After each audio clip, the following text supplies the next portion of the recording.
ads heard during the podcast that are not in my voice are placed by third-party agencies outside of my control and should not imply an endorsement by Weird Darkness or myself. The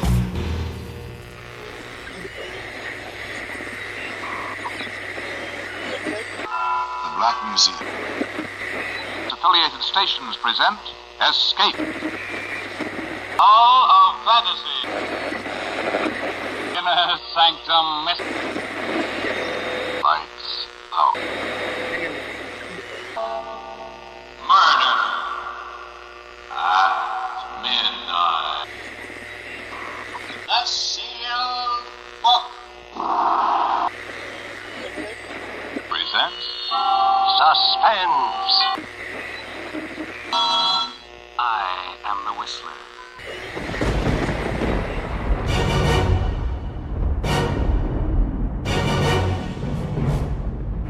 Welcome, Weirdos! I'm Darren Marlar, and this is Weird Darkness's Retro Radio.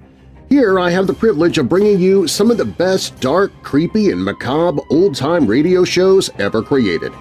If you're new here, welcome to the show. While you're listening, be sure to check out WeirdDarkness.com for merchandise, sign up for my free newsletter, connect with me on social media, listen to free audiobooks I've narrated, visit other podcasts that I produce. You can also visit the Hope in the Darkness page if you're struggling with depression, dark thoughts, or addiction. You can find all of that and more at WeirdDarkness.com. Now, bolt your doors, lock your windows, turn off your lights, and come with me into Weird Darkness's Retro Radio.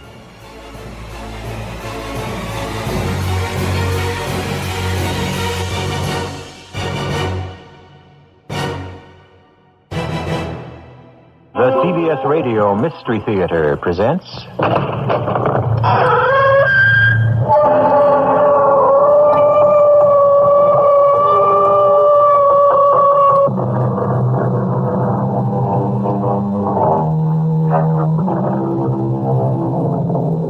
Come in. I'm E.G. Marshall. Welcome. Doubly welcome this special eve, of course. If you look in Webster's dictionary under the word miracle, you can read the definition, an event or effect contrary to the established order of things, a wonder or a wonderful thing. This is the story of a miracle that took place at Christmas time, the very best of all possible times for miracles. And it begins with an ad which has appeared for 10 years in the Dawson City Times and the Thomasville Courier. We'll begin the advertisement with, if the owner of a Santa Claus suit rented to Jennifer Swallow will present his copy of the receipt to me, Jasper Crown, he will be Oh, you'd have to include your address and your phone number, etc. Of course, Jenny, we'll include that. He will be remunerated to whatever degree he asks, up to $1 million. Does that seem fair? Oh, it isn't fair. It's silly. The rental was less than $1. Why should it be worth any more than that? Maybe you'll never know, but I will. And everyone else who hears this story will know.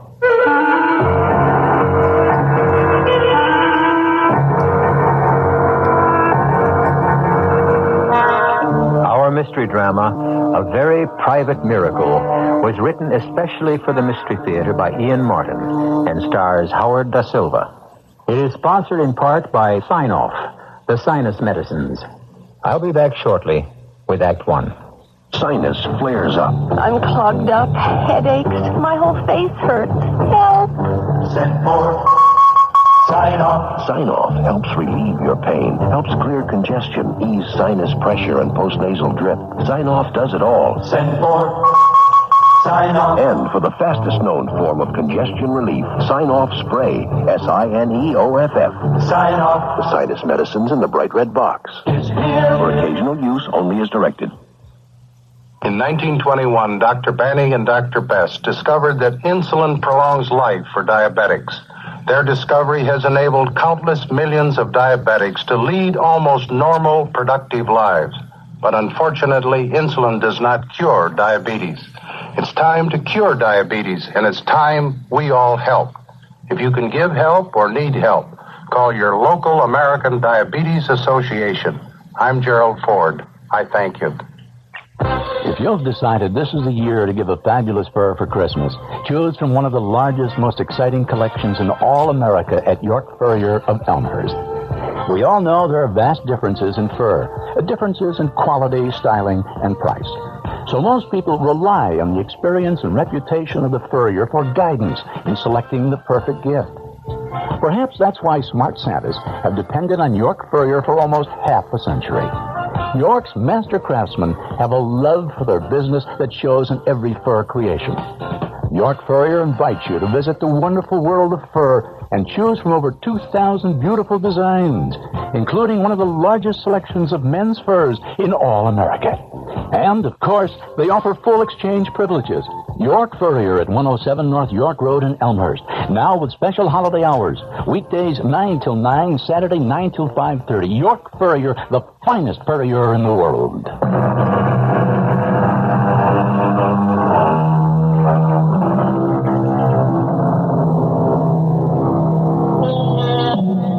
This is a story of a very special time and a very special love affair between a bright and artless 10-year-old and a bitter, soured man who made himself old before his time.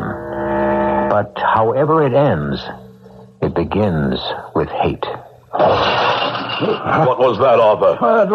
A rock through the window.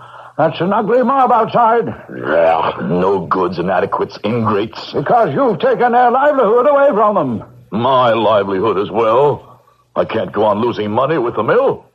Since Robert walked out on me, I don't need any more. Thomasville does. Good Lord, it's the only real industry we have left to keep the town alive. Are you my lawyer or theirs? You know whose lawyer I am. My friend or theirs? That's a question which gets more and more difficult to answer. Jasper, it's Christmas. And Robert had good ideas for the mill. I don't want to hear any more about the mill or about Robert, my son, or my daughter. Most of all, I don't want to hear about Christmas. That cheap, tawdry, pagan celebration. There, at last. The riot squad. They'll break up that no-good rabble. That's my Christmas present to them.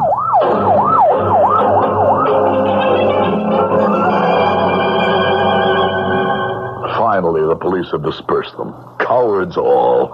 A mob has no courage. Well, what are you going to do about the window? Close the room off. Heaven knows there are enough other rooms for me to wander through alone since I've been deserted by my family. Well, that's scarcely fair to Emily. Emily? Did I once really have a wife? Was there some warmth in this house? While my sister lived. Well, she's dead. Too many years ago for me to want to count. There's no one left but my housekeeper and me. At least Mrs. Murchison hasn't deserted me, as you want to.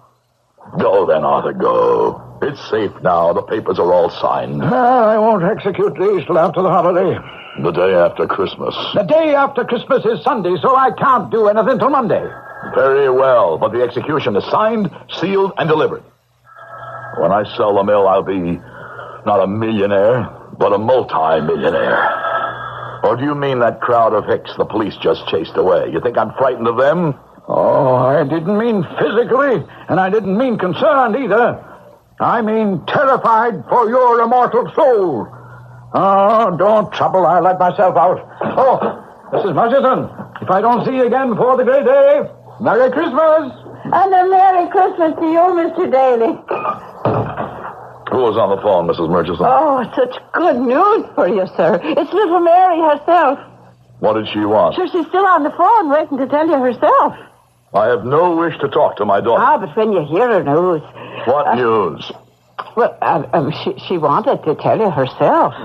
If she's leaving that damn foreigner and coming home alone, I'll talk to her. Otherwise, go and hang up. Without listening to what she has to say? There's only one thing I want to hear from her. An apology. Oh, you're not going to talk to Miss Mary? No. I wanted to save the news for her to give you. Oh, but now sure I have to say it myself. It's a baby she's going to have. She wanted you to know you're going to be a grandfather. No, some penniless foreigner. No, thank you. You can tell Mrs. Blumenthal it won't work. She's still as completely cut out of my will as her brother. When you hang up the phone, you can bring me a cup of tea. I'll be in the library. Oh, The good Lord favor me and put the words in my mouth.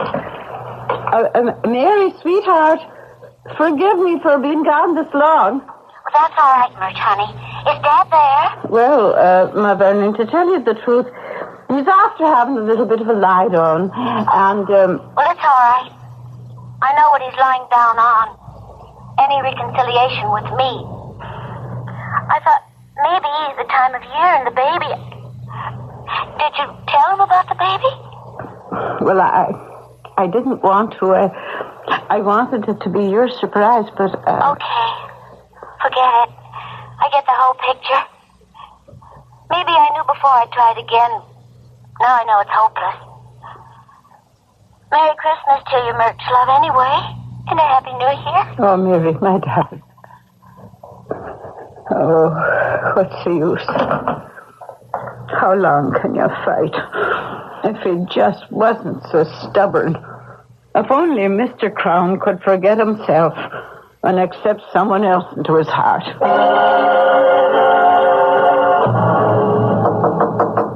Come in.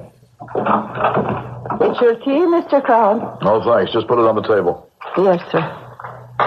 Well, was there something else? Yes, Mr. Crown.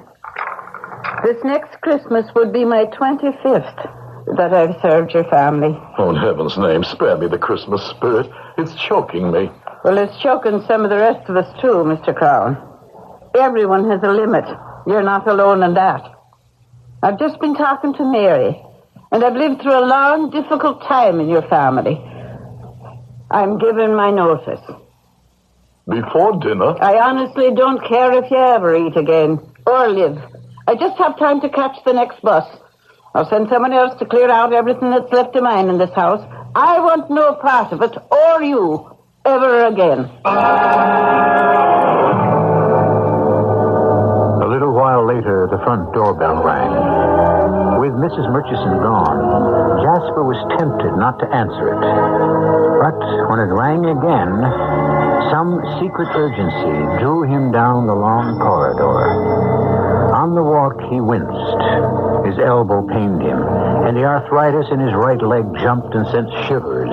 Every ache and pain he had ever known seemed to assail him, till the magic moment he opened the door and saw, standing on the stoop, her freckles burning bright in her snow-white face, her pigtails stiff in the icy wind, Jennifer. And even though he didn't realize it, magic was upon him. Yes? Who are you? Jennifer Swallow. What are you doing on my doorstep? If you please, Mr. Crown, I'm freezing to death. Ah, you came here of your own free will? What do you want? I have a business proposition to put to you. Not interested. How do you know if you haven't heard it yet? Don't be rude. You're talking to your elders. Excuse me. I didn't mean to be rude. I'm just anxious. Anxious about what? My proposition. What I want to talk to you about. All right, what is it? I'm too cold to tell you here. My father says that no gentleman keeps a lady waiting. You're no lady, you're just a child. And you're no gentleman. You're a... What? You're a kind man who's going to offer me shelter. Very well, before we both freeze to death. Come in. Thank you. You shouldn't have let me in, you know. But you weren't. Get in. My father says you should never let a salesman get his foot in the door. Are you a salesman? Oh, no. It's just an expression, you see. In a manner of speaking, so to speak. What is it you want, young lady? My name's Jennifer. Jennifer? I'm not interested in names. All I want to know is what your business is here. Shouldn't we go into the parlor? No. You're kind of old. I thought you might want to sit down. Well, maybe I'd better. It would be much cozier. Very well, then. Follow me. Even though it is quite cold, it's very nice weather for this time of year. What? I'm just making conversation. My father says... I don't believe it. Believe what? I don't believe your father ever gets a word in edgewise with you around. All right, it's warm in here in the library. There's a fire. You can sit over there on the other side of the fireplace. Thank you. So many books. A lot of knowledge in the world if you young folks would take time to pick up some of it. Now, Miss Jennifer, just what is it you want? Well, it's at the church, you see. Nobody is working this year on account of you closed the factory down. You blame me for that? Oh, no. I mean, that's your business, of course. But it meant somebody had to do something special. About Christmas, I mean. I might have known it. Sending a child here to blink her innocent eyes at me. Who put you up to this? Who sent you here to ask for money? No one. I just wanted to... Don't lie. For a moment, you almost fooled me, young lady. But I might have known there was something behind this. There is, isn't there? Well... What is it? Present for the church? Oh, no. I already won those. I'll win the booty. You what? I said I already got those. I'll win the booty. You know. No, I don't know. What is Win the Booty? It's on television. Don't you watch it? I don't have a television set. Oh, it's fun. The man asks you questions, you see, and then you have to answer them. And that's what you did? Of course. Why are you so surprised? I'm just amazed that you didn't ask him most of the questions.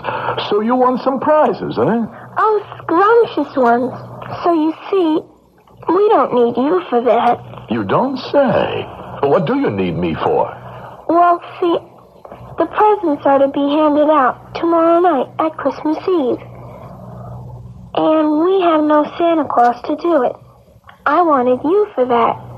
Of course. Because I'm rich and you thought that I might bring some extra presents. That wasn't it at all. Somebody else had an idea you should come here and ask me? No, sir. This was my own idea. Really? Just what's the matter with the guy who knows all the answers? Your all-wise father. Oh, he isn't here this year. What's keeping him so busy? A first-class son of a gun. A what? His superior officer. My father's in the Navy. Both of them are. Who? My father and the first-class son of a gun. That isn't exactly what he called him, but I promise not to repeat the other. I see. Well, if it can't be your father, what's the matter with your minister? Nothing. I mean, as Santa Claus. Oh, too skinny and too serious. He never understands a joke. He's really an old stick. But what on earth would make you think of me, child? You don't just want me to be Santa Claus. You have an ulterior motive. What's an ulterior motive? You want me to do something else, don't you? Oh, that. Of course. You admit it. Oh, sure. We don't have a budget for the Santa Claus suit. So I thought if you'd be him, you could afford to rent it. Where are you going? I'm opening the door for you to leave, Jezebel. My name isn't Jezebel. That's a matter of opinion. Just keep heading for the front door. Then you won't be Santa Claus? I'm afraid I'm not the type. You could be just perfect if you'd let yourself go. I wish I could believe that. Oh, couldn't you? Only one way I could. Well, how's that? You get me the Santa Claus suit, and if you still want me, I'll be your Santa Claus. Honest to Pete? Honest to Pete. Well, I'll try. But it's going to take a miracle if I do. You know, I wouldn't put it past you.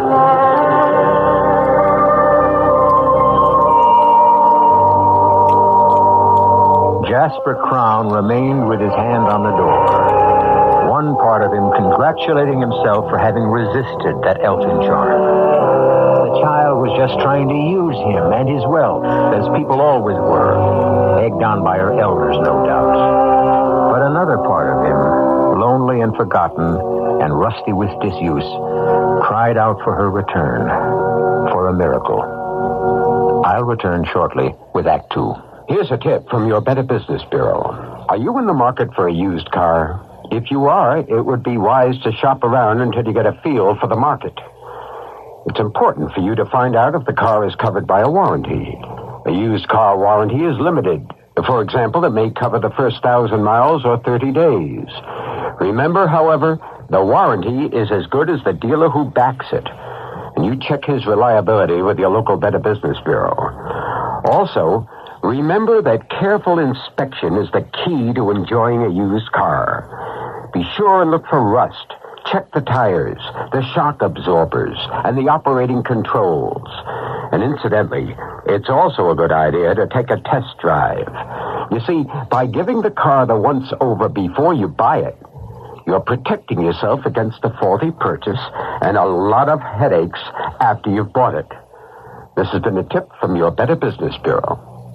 Something good is about to happen. It's Christmas time at South Lake Mall for you. It's Christmas time at South Lake Mall, one of the largest malls anywhere. And not just because you'll find over 135 stores and 6,000 fully lit parking places. South Lake Mall is a giant when it comes to savings.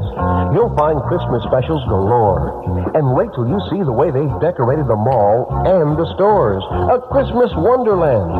So this year, do all your Christmas shopping at South Lake Mall. Your friends do. Something good is about to happen. It's Christmas time for you. Make your Christmas shopping fun and easy. Shop at South Lake Mall, I-65 and US 30, Maryville.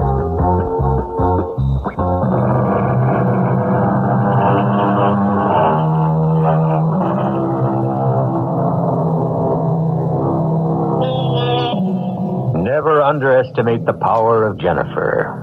That night, Jennifer broke open her piggy bank and counted her capital.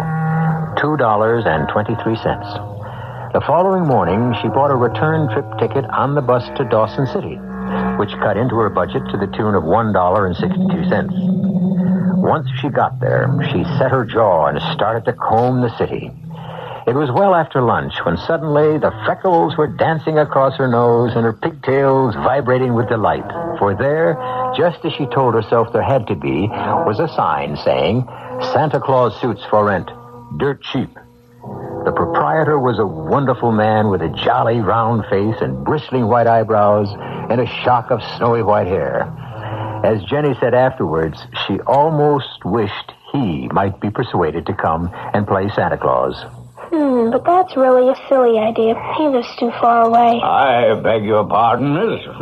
Did I say something? Well, there are only two of us here, and I didn't say anything, so I think it must have been you. There I go again, thinking out loud. You couldn't, could you?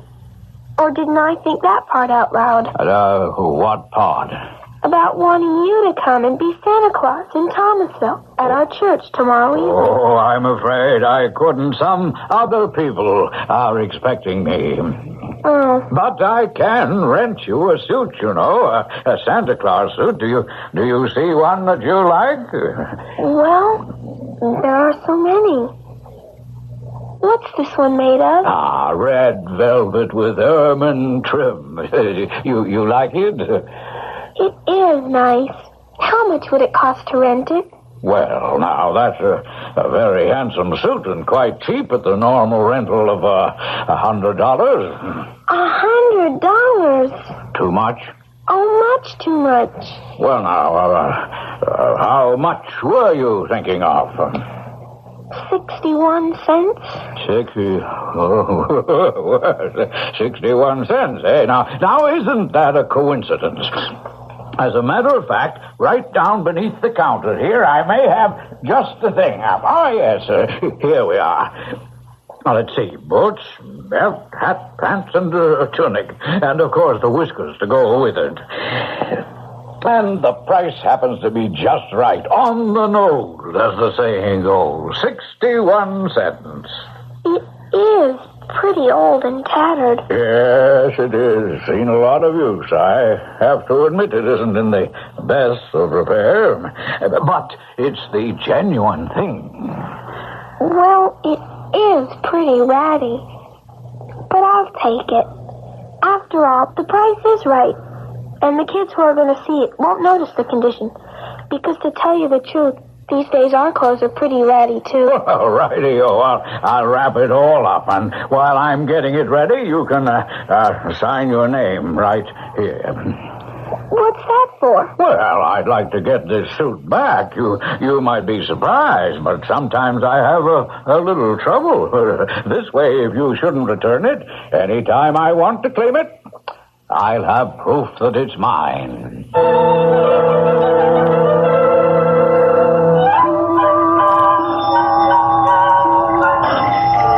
Oh, now why doesn't Mrs. Murchison answer that bell?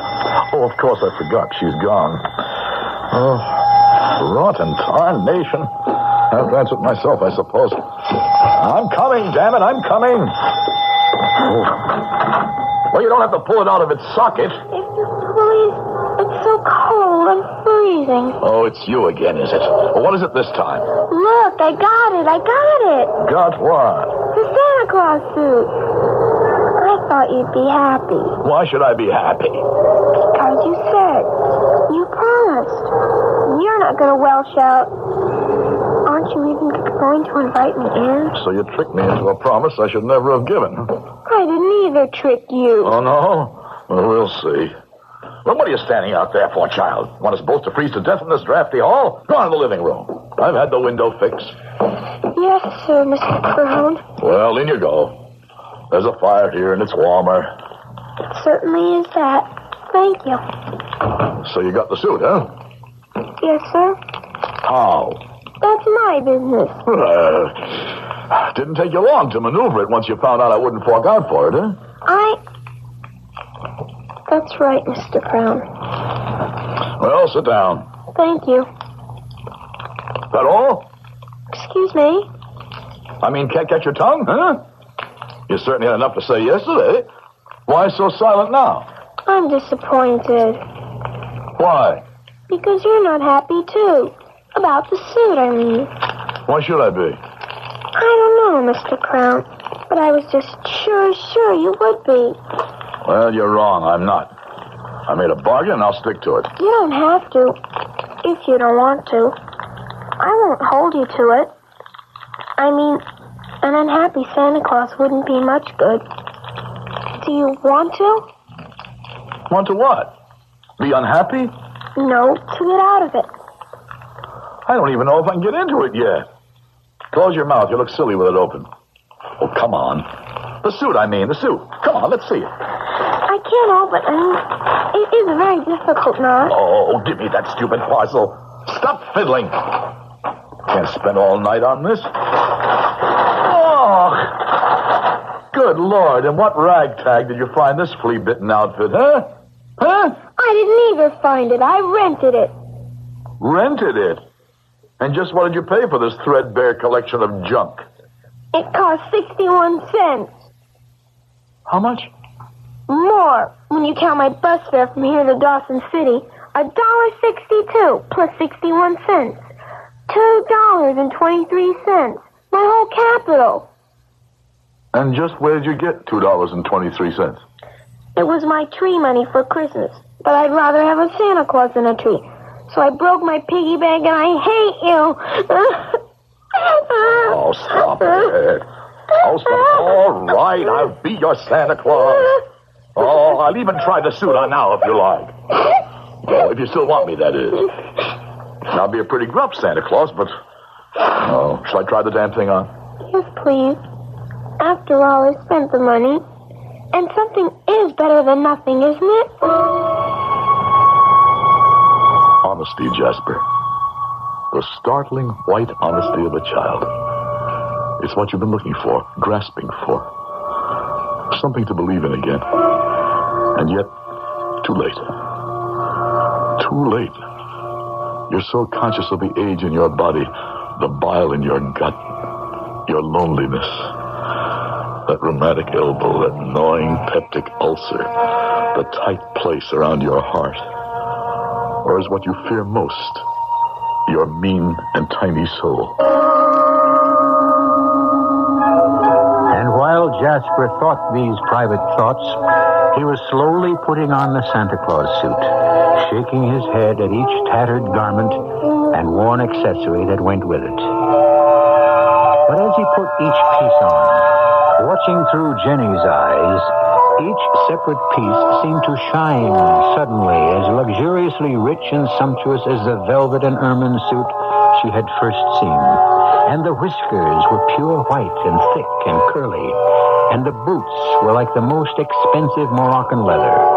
But the biggest miracle of all was in Jasper. Gone was the constriction from the heart. The nagging ache was no longer dragging at his stomach. The rheumatic arm was loose as a whip, and a magic sponge had wiped the lines from his face and the meanness from his heart. Oh, super! Gloriosa! It fits! It fits! Like a glove. You look so different. I feel so different. Do I look like Santa Claus? Not look. You are. You are Santa. It's just perfect. Only... Only what? Do you think you could, just a little, even smile? Not only could I smile, I even think I could laugh again. Oh, try, Mr. Crown, try. You could call me Jasper, Jennifer. And you can call me Jenny, Jasper. Hello, Jenny Jasper. Oh, Jasper, this is going to be a good Christmas. Oh, Jenny, this is going to be the best Christmas ever.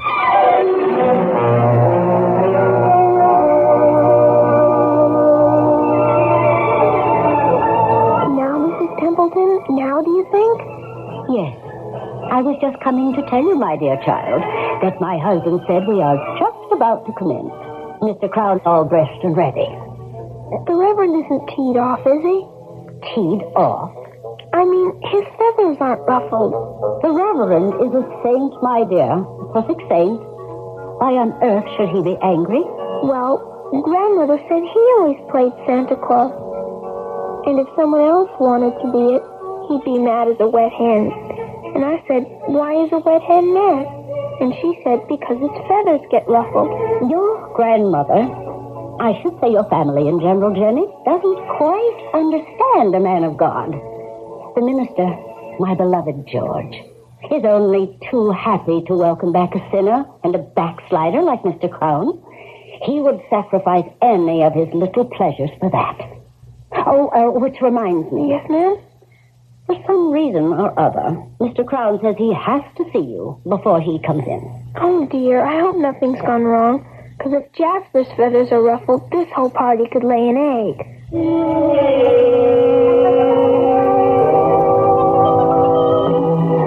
thought we'd never get rid of that old stork. I told you he was an old stick. In the mud. Now, what I need is you folks to know if I look all right. Come over to the chair. He has the wig all wrong, and the hat not down over your nose, not sort of jaunty to one side. And he didn't put the rouge on your cheeks, like this. Oh, and now you really look like something. Oh, Jasper, you look just beautiful. And so do you, Jenny. Oh, I don't matter. You're the star of this show. Now you go out there and twinkle. Watch my stardust. Just call me Jasper, Jenny, and everything's all right. And you just call me Jenny Jasper, and I know it's going to be. Here he comes, everybody, all the way from the North Pole. Merry Christmas, everyone. Merry Christmas.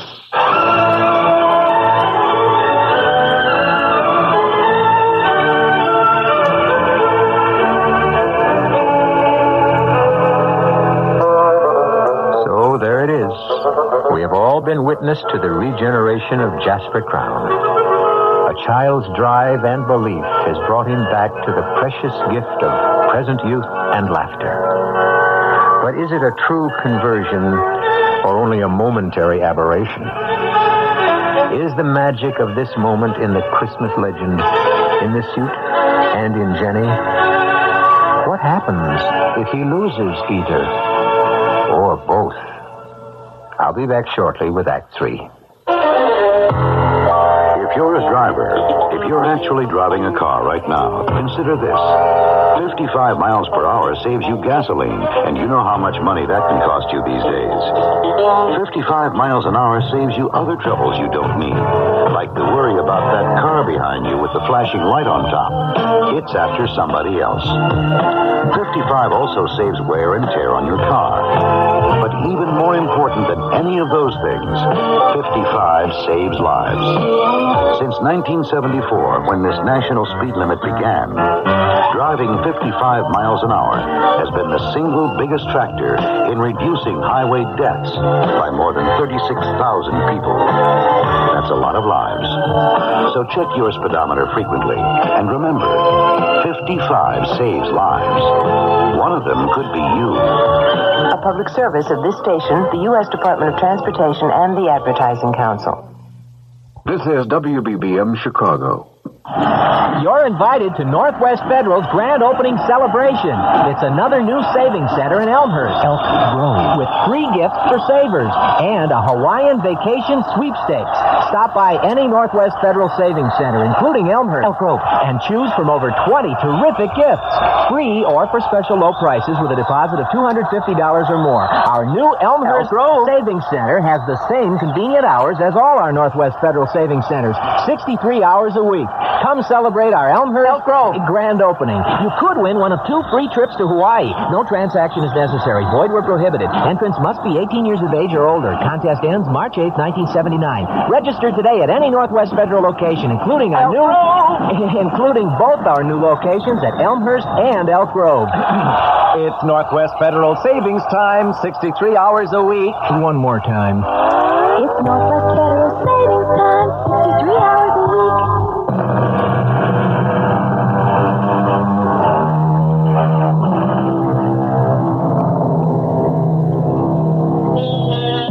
The church party was an exceptionally long one that year.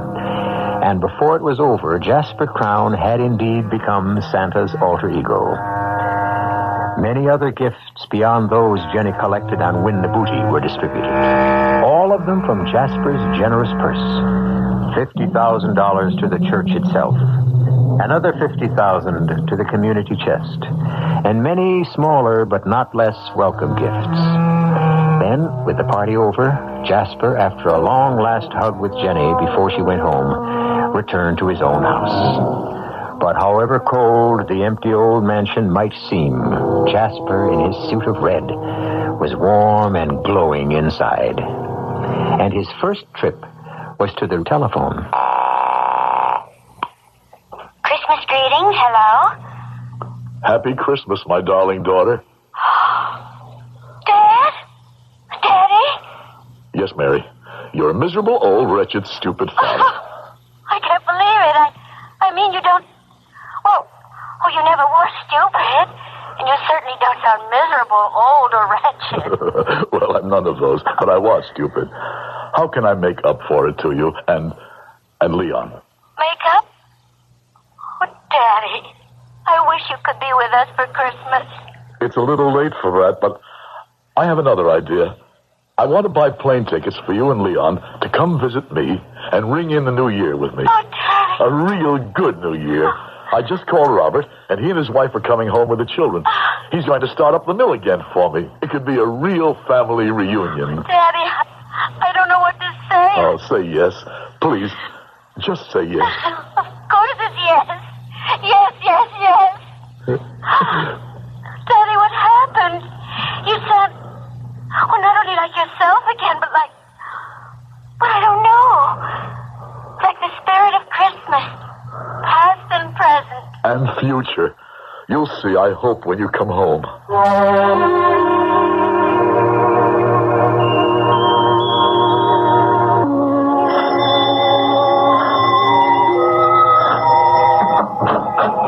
Mrs. Murchison, come in. God and his angels be with me. I thought, Mr. Crown, for a moment you were the real article. I can't claim that. I wish I could. Oh. But I feel as cheerful as him. What brings you here Christmas morning? Well, now, sir, I felt real bad, particularly this time of year and all walking out on you. And here it's Christmas Day, and you even without a dinner. So I was after bringing a little basket here, if you'd accept it. I accept it from the heart, and with my thanks. But I'd like to ask you something in return. What was that? Will you come back to work for me, Murch? I need you. Oh, you called me Murch. Mary's name. She's coming home with her husband and her child-to-be for New Year's. And Robert and his family. Oh. They're moving back to open up the mill. I'll need you, Murch. Ah, the Blessed Mary preserve us, so you will. And glad I'll be to come home. Good. But what is it that's come over you, Mr. Crown? A child brought me this suit, Murch. And putting it on, I went back to the man I was. I don't want to question either because I believe them both to be a miracle. And I thank God to have found happiness and peace again. And pray to him it will not be taken away from me.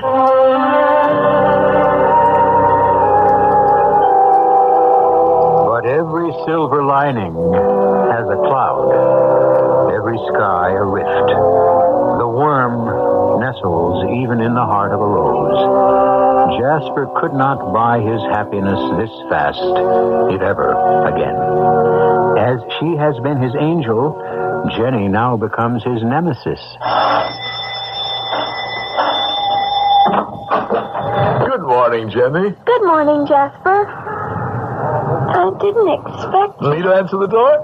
Well, I saw you coming up the walk. I didn't mean that. I meant I didn't expect to see... I hate to say it, but I've come for the Santa Claus suit. No. What do you want it for? You'll have to take it off now, Jasper. Why? Because I signed the paper. I only rented it, and I'm responsible. I have to take it back.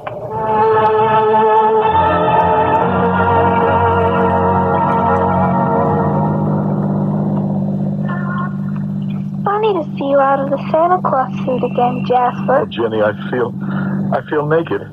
It's the way I told you. But that's silly. You aren't the way you were at all. You're nice now. The way I always knew you were underneath. As long as I have the suit. As long as you have you. That's what counts. My father says, oh, wait a minute, tell the chauffeur, here's the street. Oh, I was sure it was this one. Try the next.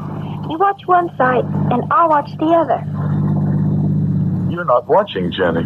That's because I've already looked all the way down. It must be the next block. Why are you looking so sad again, Jasper? Because I feel that way. Not even sad. Frightened, Jenny. Why? I like the way I am. I didn't like the way I was. And I'm afraid that if I let go of the suit, I'll go back to being what I was. Never. Anyway, when we get to the shop, you can always buy it. Oh, tell the chauffeur to turn here, to the right. Take the next right, Edwards. You sure this is it? Yes, I know. Because there's the hat factory, and the cigar store, and the man who cooks spaghetti in the window of his shop. And right there next to it... What? What, Jenny? Mr. Edwards, stop and back up. See, Jasper? It's a dead-end street anyway. And there's that big school, and the storage company, and then the Chinese laundry. And right here between it and the man who cooks spaghetti in the window was... Stop the car, Edwards. But, Jenny, there's nothing here but an empty lot. But there can't be. Because otherwise, then it would have to be a miracle. Yes, that's what it would have to be. But that's impossible. Why? Because miracles have to be about holy things. And they have to be very old. Well, what's holier than Christmas? And it's pretty old. I must have made a mistake. We'll just have to keep... Little Jenny, listen to me. This is a funny thing to ask, but I ask it with all my heart. Don't let's go looking anymore, because we just might find him, and that's the thing I'm most afraid of. Why? Because then I'd have to give the suit back, and I might stop believing again. Oh, is that the time? The right time? Yes, what's wrong? I've got to get back to Grandma's fast. I'm catching a plane today. Edwards, home, step on it. A plane? Where to? Pacific. Japan. Back to my father. He's so lonely. I'm all he has. But grandmother was getting old. and we were both going to spend Christmas with her. Only that first-class son of a... I almost said it. Anyway, the Admiral said he couldn't spare my father because of the general situation. Oh, what am I going to do? About your father? No, about the suit. Jenny, why don't you let me handle this? I'm here, and your father and you are going to be on the other side of the world. How could you handle it? Well, let me tell you, and we'll write it down as soon as we get home.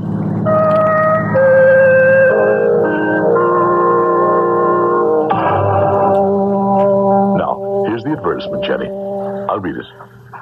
If the owner of the Santa Claus suit rented to Jennifer Swallow will present his copy of the receipt to me, Jasper Crown, my address, phone number, and so on, he will be remunerated to whatever degree he deems fair and equitable, up to, but not to exceed, the sum of $1 million. This ad will appear daily till the first of the new year, and for the month of December of each succeeding year until the decease of the aforementioned Jasper Crown. Okay?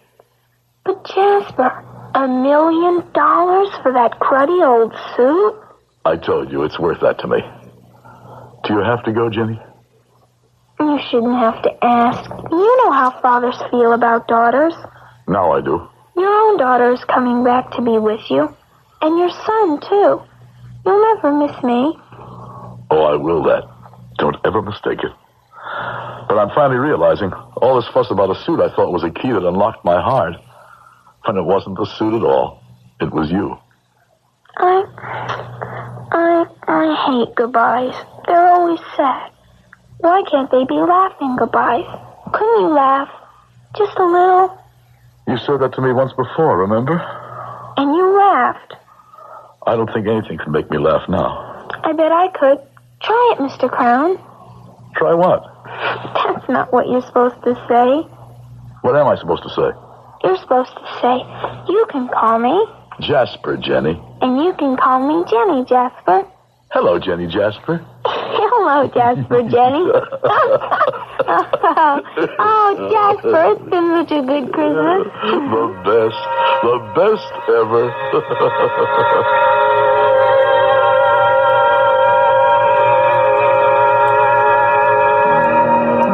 Jenny left, as she had to, and Jasper placed the ad in the paper. For 10 years, it appeared every December as Jasper lived out a full and happy life.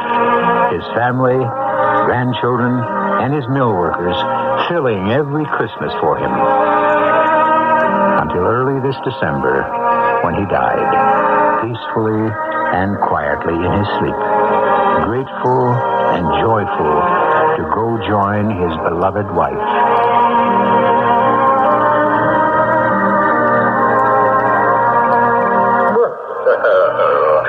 Hello, Mr. Crown.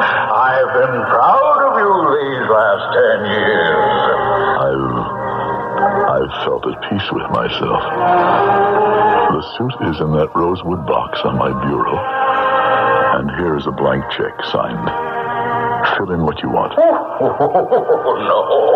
This is paid in full. I'm more than at my rental. But I will take the suit back because it is Christmas again. And who knows, it may be very useful to someone else, eh? Now, excuse me, it's a busy season for me. Now, Dasher, now, Dancer, now, Prancer and Vixen. Did you hear him, Jasper? I did. It's been most of it. Such a good life. And the best of it you made. But I'm tired, Jenny. So tired. Say goodnight to me. Good night, Jasper. I wish I could wish you Merry Christmas. No, that's my little gift to you. Have as many and more as you brought me. I love you, Jasper. That's what Christmas is all about. Good night, my extra special Santa.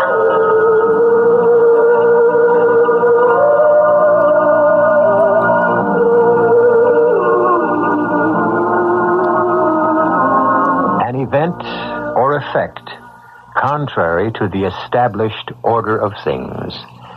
A wonder, or a wonderful thing.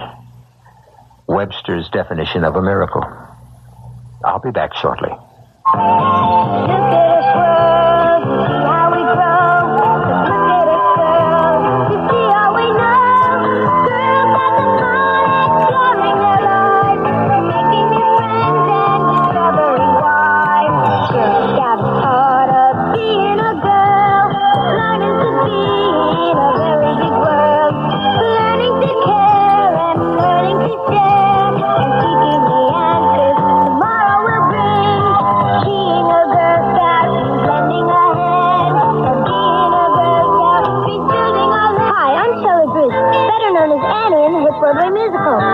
Need a Girl volunteer. Call your local Girl Scout council today.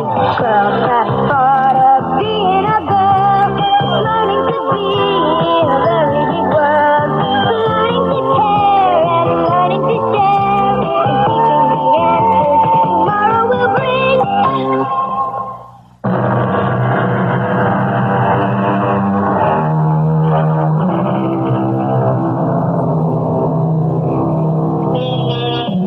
For this special night of the year, there remains nothing to say in closing but God rest you, merry gentlemen and ladies, and a merry, merry Christmas to all.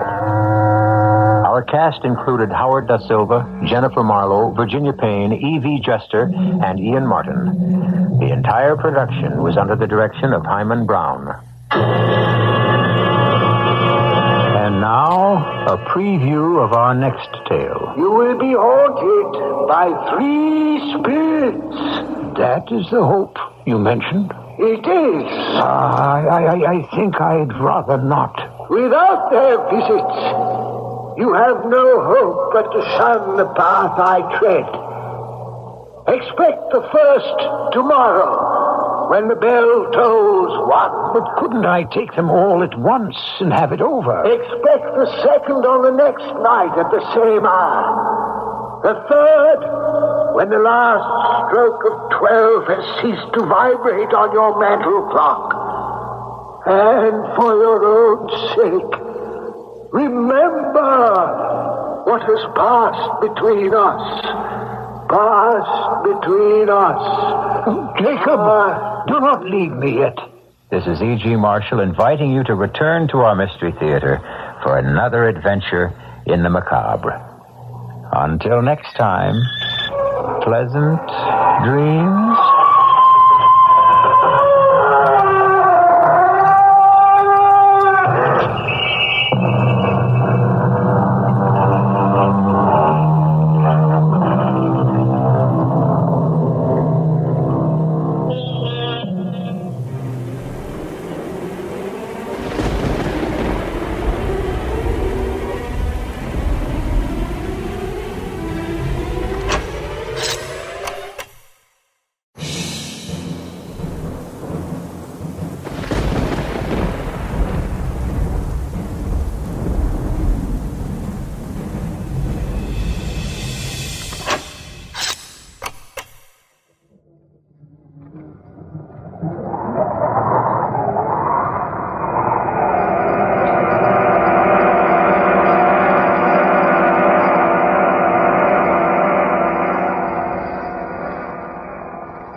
Fantasy.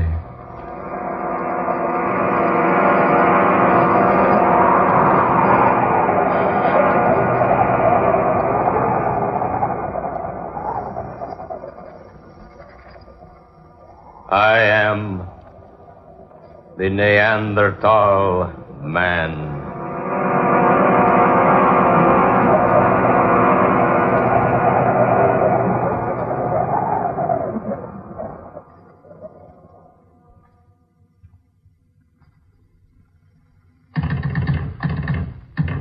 Operator? Are you there, operator? She's probably gone out for a spot of tea. Or a date with one of the music hall boys. You people be quiet. Isn't she pretty when she's excited, Hayes? Oh, quiet. Operator. Why would anyone be so anxious to call one's sister anyway? I can't for the life of me imagine. Will you two please go take a walk or something? Operator, are you there? You could write your sister a letter, instead of trying to call her long distance. I'd probably get in touch with her sooner. Are you there, operator? Oh, I had her on the line just a moment ago. Now, if it were her young man she were calling, I'd know why she's so very anxious. I say, old man, it so happens I am the lady's young man. Oh, well, I'll have nothing to do with either of you if you don't stop teasing me. My dear girl, you really want to get that call through to your sister? Oh, no, I'm just standing here jiggling this receiver for the exercise. Ajax says it's good for the arm muscles. Operator, will you please answer? Here, old girl, let me have a try. Reggie, go away. Don't bother me. Permit me, milady, to assist you. No, Reggie. One side now, one side. Reggie, this call's important. Just why I'm so anxious to help you. Now, look here, operator. We've been trying... Huh? What's that? Oh, operator. Yes, into a telephone transmitter, but if...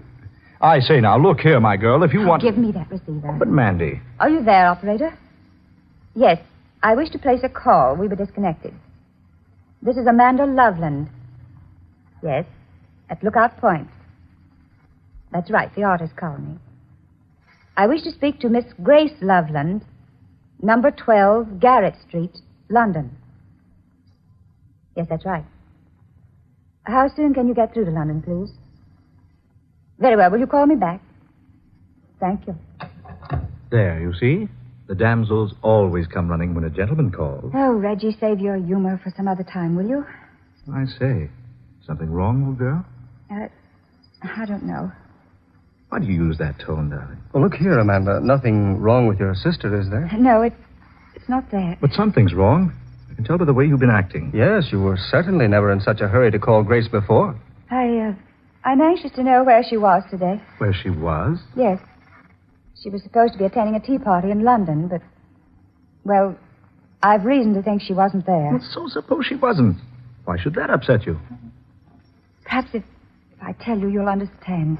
Yes. Something's wrong. I certainly want to know about it. Yes, Amanda, by all means, tell us what's troubling you. Yes. Yes, I must tell somebody. Reggie, will you please close the door? Well, certainly, darling. Now, Amanda, sit here. No, I'd rather not sit down. Say, you are upset. Yes. I had the strangest experience this afternoon. You did? Where? In Nanow Canyon. So that's where you were today. No wonder we couldn't find you. Reggie and I wanted you to go up to the falls with us. I went into the canyon to paint. Well, we gathered you were off somewhere working. I noticed your equipment wasn't around any place. You've been there, haven't you, in the canyon? Oh, not I. I've been planning to go there, though. Oh, I've been a couple of times. Why didn't you tell me you were going into Nanow? I'd have gone along. There's only one way into the canyon from this end, you know. Yes, near Flagstone Point. It's 12 miles to the other end. Well, I arrived at Flagstone Point about noon. So I climbed down the path and picked out a shady spot in the canyon to eat the lunch I'd taken along. Yes? After that, I looked around a while and then picked out a scene near the entrance to the canyon. To paint? Of course, to paint haze. Oh, sorry. Go ahead, dear. It was a perfect scene. The light was just right, so I spent most of the afternoon there until the light began to fade. Did you finish the sketching? Yes. Filled in a great deal of the color. It was really going to be quite good. What do you mean, going to be? I'll never finish it. Why, dear? Because I never want to go back there again. Well, what on earth happened? Oh, why doesn't that operator get that call through to London? Amanda, tell us what happened in the canyon. Yes, for heaven's sake, this suspense. What happened was like a nightmare. Darling. Yes, like a nightmare. Just as I was getting ready to pack up my things, I heard a noise behind me. A low, rumbling noise. And when I looked around, I saw that a side of the canyon was caving in. My word, landslide? Yes. The whole side of the canyon was falling away, making a terrific noise about it. Left a sheer vertical cliff there, where it had been sloping before. Yes? Right where the only path down into the canyon had been. You mean you were trapped there in a canyon? I certainly was. With night coming on. And you know the stories they tell around here about Nanow Canyon. Yes, they say the place is simply oozing with ghosts at night. Oh. No, really, Reggie. The The place does have a reputation. Oh, I've heard the stories, but you don't want to believe everything you hear, you know. Well, how on earth did you get out of the canyon, Amanda? I had a beastly time of it. Did you get out before dark? I certainly did not. As soon as I saw that the path was cut off from the land side, I started walking along the side of the canyon, trying to find a way out. But there are no others. Didn't I find that out? I walked and walked, and all the time it was growing darker and darker, and finally the sun went down, and a ghostly gloom settled over the canyon. I began to walk faster, but I couldn't find any place that looked like a way out.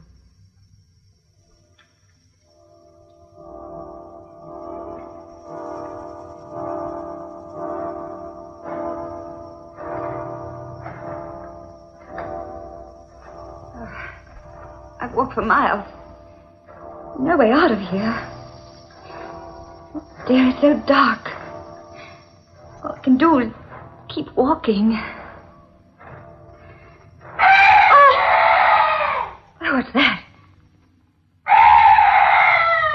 Oh, some night bird. Yes, that's all. Such a weird sound. I've never heard anything like it before.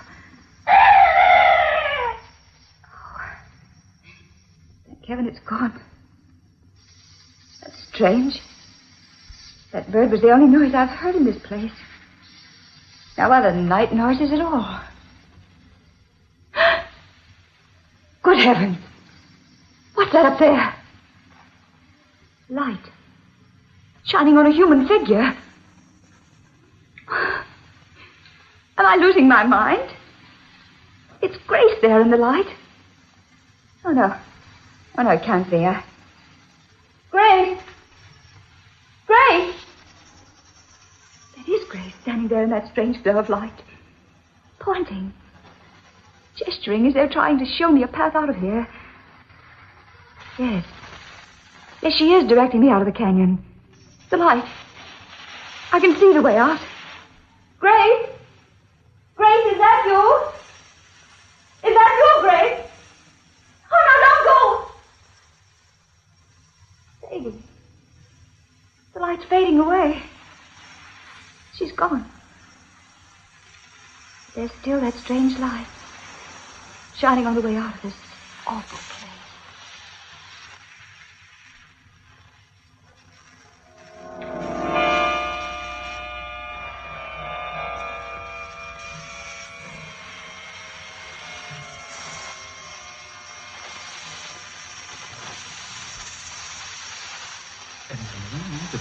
There actually was a path leading up out of that canyon. How else do you suppose I got back here? Amazing. That strange light continued to glow until I found the path and managed to climb up.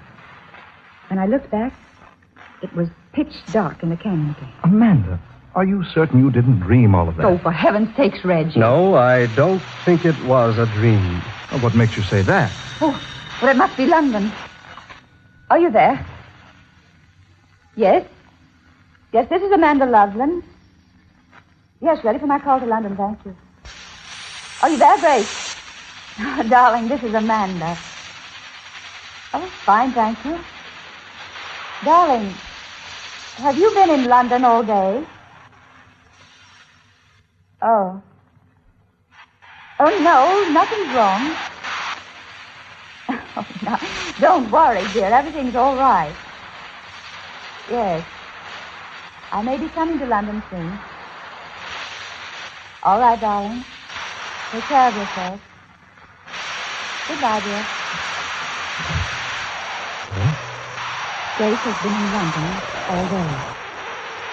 Surely. There in the canyon in that strange light, I saw her as plainly as I see you now. But the voice wasn't hers. Then how are we going to account for what happened? There is only one way to account for it. You mean... Hey, you think you know what happened to me? I think so. You were guided out of that canyon by a swarf. A what? A swarf. It's a name commonly applied to a supernatural spirit with the power of impersonating some earthly being. Impersonating, you say? Yes, there's no explanation. Except that swarfs have often been seen in these parts. Now, this particular spirit took the earthly shape of your sister and helped you find a way out of your temporary prison. No, I don't believe such things happen, Hayes. Well, you'd certainly believe it if you'd experienced it like I did. Yes, Reggie, you're wrong. Those things do happen. Swarfs do appear in this vicinity. But that's weird. Well, it certainly is. See one's sister appear in a place in the darkness and speak in a voice, and then to learn she was actually hundreds of miles away at the time. Amanda, is this the landscape you were doing? Oh, yes. Mind if I have removed the cover and have a look? Oh, no, go right ahead. Just as I left off, I was packing up. Here, Hayes. You better let me give you a hand.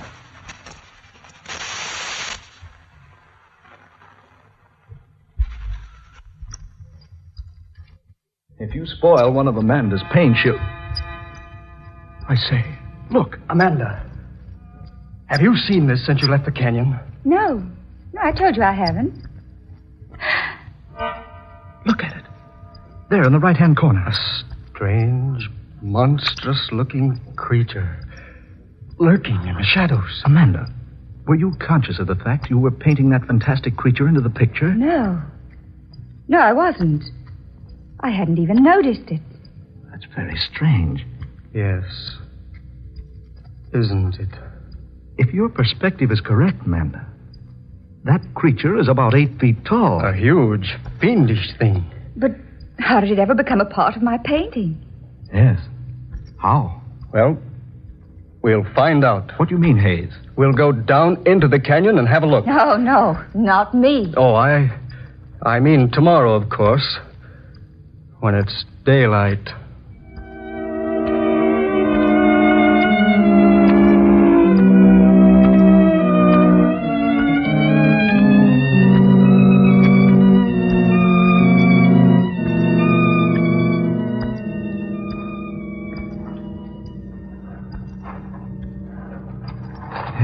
How much farther, Amanda? We're practically there. What amazes me is that you couldn't find the way the swarf pointed out to you last night, Amanda. I'm sorry, Hayes. It doesn't seem to be there today. Oh, well, what's the difference?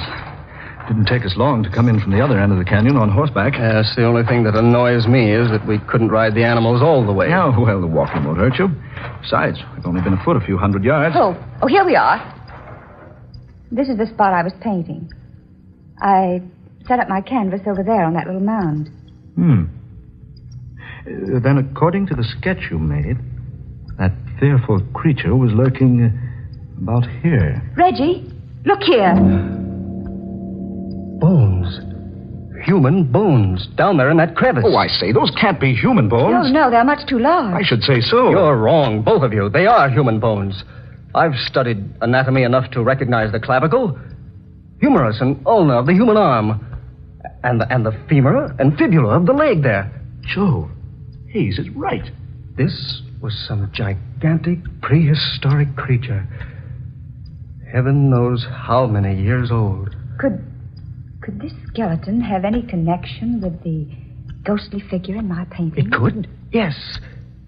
It's just possible that the spirit of this prehistoric man is himself a swarf. And can take on a human shape. The spirit, I mean. Precisely. He saw Amanda sitting there on that mound, painting. He assumed a shape she couldn't make out, but one which her professional brush caught in the sketching. Then he could have assumed the form of my sister. If our theory is correct, yes. That's fantastic. But how can we learn anything about this thing that was buried here in this crevice? There's one way I know of. We can consult Dr. Gustav. By Jove, you're right. Dr. Gustav's staying at the colony. Well, then let's go get him and bring him here. Yes, let's. Who knows? We may have discovered something entirely unknown to our civilization.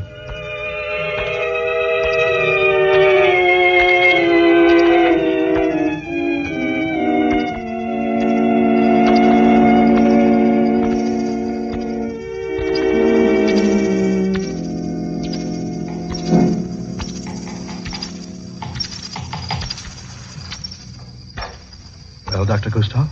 Yes. Your suspicions were correct, my friends. These are human bones. Can you identify them, Doctor? I most certainly can. This was a Neanderthal man. Neanderthal? Well, the Neanderthal man existed thousands of years ago. True, Miss Loveland. From 20 to 40,000 years ago. There's no mistake about it? Not the slightest. This is a fossilized remains of an ancient man. Here, look. Look at these peculiarly shaped molar teeth. Now, that's one sign. Every bone of his body shows some distinct markings. Many of them are of simian nature. Ape-like, you mean? Exactly. Eyebrow ridges were like those of the gorilla. The roof of the skull was low like theirs. And yet, his brain most probably surpassed the modern Europeans in size and ability. How long ago did you say he existed? The date of his culture may be put down tentatively as extending from 40,000 to 20,000 BC. The Neanderthal man appears to have been the sole occupant of Europe during the middle of the Pleistocene period, throughout the time in which the Mousterian culture prevailed. He buried his dead with great signs of respect. He worked flint implements with great skill. He was a fine hunter. Lived in caves and rock shelters. But, Doctor, after all this time, his remains should be quite deep in the earth. I know. And he undoubtedly has been buried deeply through the centuries. But some subterranean disturbance must have caused this crevice and exposed his burial place. Look. Did you men see this? What, dear? A stone tablet. There's some sort of strange pictures on it. Let me see, please. Yes, sir. Just so. What is it, Dr. Gustav? Why, this is the final proof. This is the picture writing of the Neanderthal man. Can you decipher it? I can, indeed.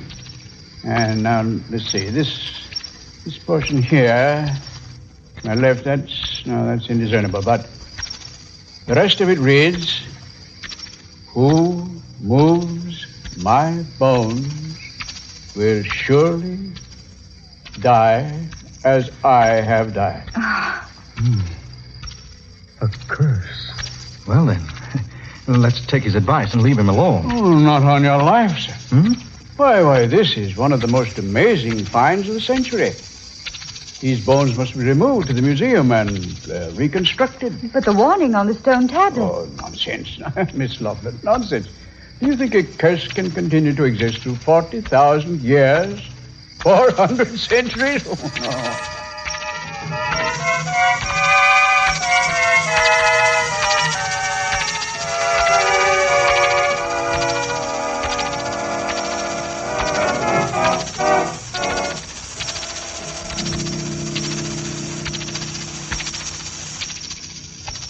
Well, Mandy, this is the museum. Ever been here before? Once, when I was a child.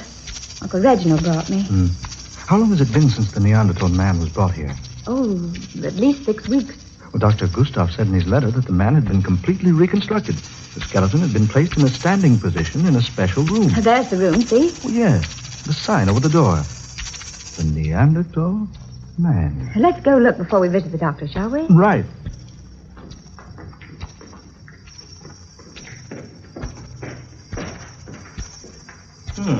Hey, here we are. The door was open. What? But this room is empty. Yes. But there's a stone base over there. Everything might have been built up on it. That's strange. I beg your pardon. Yes, what is it? I am called Banff. Could you direct me to Dr. Gustav's study? Oh, why, yes. It's at the end of the hall. See, his name is in black letters on that frosted door pane. Oh, yes. I thank you so very much. Pardon me for having disturbed you. Reggie. Amanda, that man, Jove, what a giant. At least 8 feet tall. Such bushy eyebrows and low forehead. Looked like an ape. And what was wrong with his neck? He held his head crooked over to one side. One shoulder humped up in a terribly grotesque position. Did you see whether or not he went into the doctor's office? No, I didn't. Reggie, if I didn't know better, I'd think that man was... Was what, dear? Oh, nothing. I know what you're thinking. That warning, Reggie. Who moves my bones will die as I have died. Amanda, Look. What? there in the room, on the stone base, the skeleton of a prehistoric man. But it wasn't there just a few moments ago. Good Lord, come on, into the doctor's office. Dr. Gustav! Dr. Gustav! Dr. Gustav!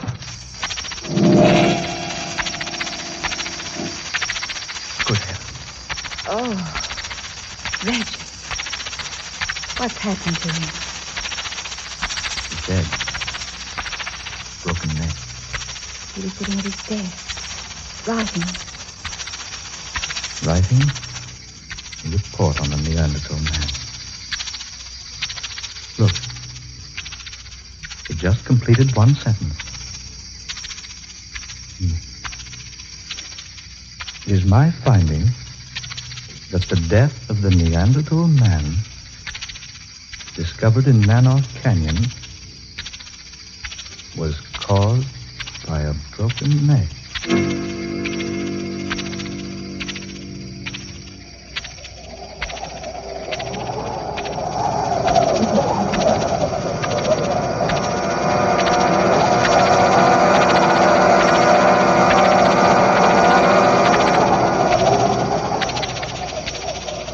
Dark fantasy.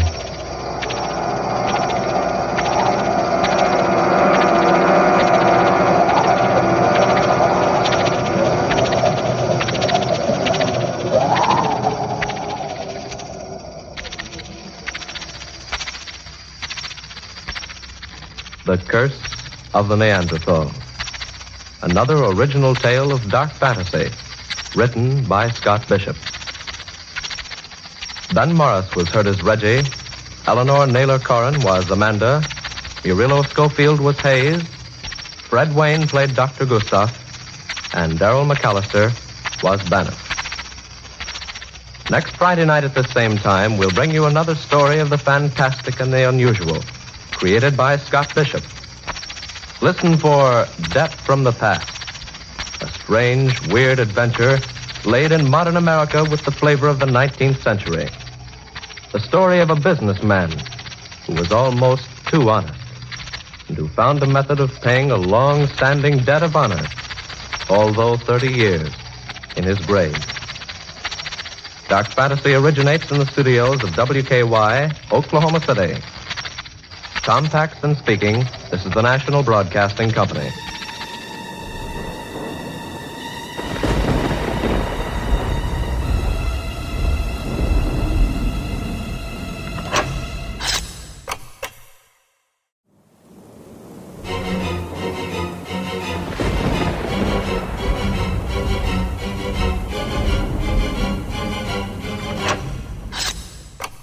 Lights out for the devil and Mr. O.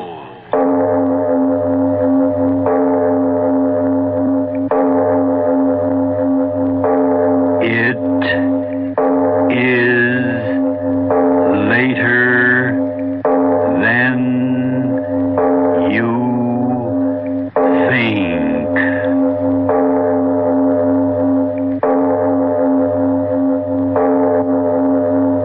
Turn out your lights now. We bring you stories of the supernatural and the supernormal, dramatizing the fantasies and the mysteries of the unknown. We tell you this frankly so that if you wish to avoid the excitement and tension of these imaginative plays, we urge you calmly but sincerely to turn off your radio now. This is Mr. O. Arch Obler. The story you're about to hear is a ghost story, pure and simple, if ghost stories can ever be pure and simple. Most of all, this play concerns itself with evil and evil men. It's strange, isn't it? We've solved the fantastic problems of splitting the atom, of accurately directing spaceships millions of miles across space, and yet the problem of evil men hasn't changed since Cain and Abel. I give you then Ancestor after a message from your station. Inner Sanctum Mystery.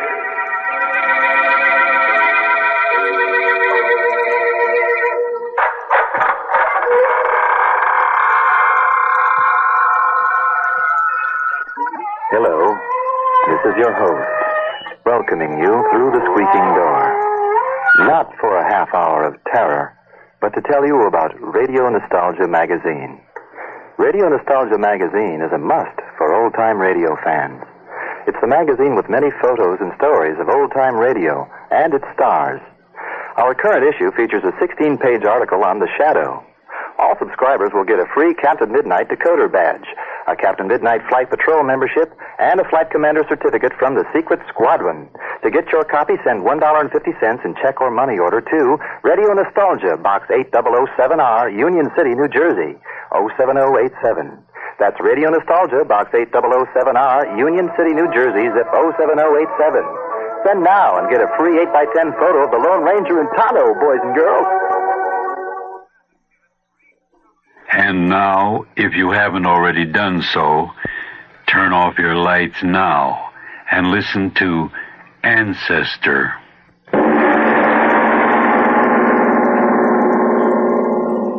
You know, Al, I kind of wish I had a book. Huh? What do you say? I said I wish I had a book. Oh, yeah? Well, I tell you I do. What do you want with a book? What do you think? To throw it at your fat head? Don't get so funny. Sitting here in this lousy shack hour after hour, waiting. I tell you, it's enough to drive a man crazy. What's the matter, Professor? You begin to remember those three guys you'll knock off in Frisco? Shut up, shut your face, shut up. Hey, a guy like you got too much reading in your head and not enough money inside where it counts. You never get no place in the rocket. I'll get as far as you will, you cold-blooded... Shut your mouth. What you need is a ball, you bet your life. Yes, sir, I tell you this, Wait. know... Huh? Listen. What's the matter with you? I thought I heard... Heard what? I thought I heard outside. Maybe we ought to... Oh, stay where you are. I'll go. Headed something.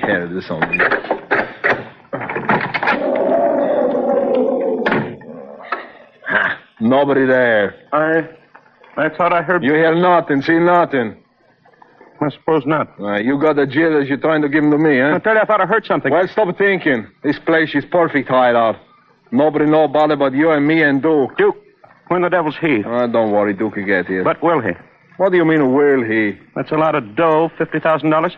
Oh, you think maybe Duke will pull a double cross, huh? I'm not saying he will. I'm just saying that $50,000's a lot of money. Listen, 10 years in Alcatraz, I was in same cell block as Duke. You know that? Well? Well, I get to know that guy inside and out. I know every idea he got in his head. And I suppose double-crossing isn't among those ideas, eh? Listen, Duke is one strong guy, see? Lots of muscle, lots of nerve. One tough guy. He got so much nerve and so much muscle, there ain't no room for the double cross. Yes, I suppose you're right. Sure, I'm right. I'm always right. That's why you and me and Duke is in the big dough now. I'm always right. And just because I'm right, in a little while, we three are going to have another 50 grand to split up, see? How do you like that, Professor? Splitting up dough, I've always liked that. Sure, I never seen nobody like the dough the way you do. I bet you still got the first dollar you ever make in the rocket, huh? Wait. What's the matter now? You got the jumps again? No. Listen. Oh, that's just the dame. Oh, yeah. She got a lot of whips in her, eh, Professor? 3 days. Yeah, a lot of good it's going to do as soon as the Duke gets here, eh, Professor? A lot of good it's going to do that soap stuff. A lot of good.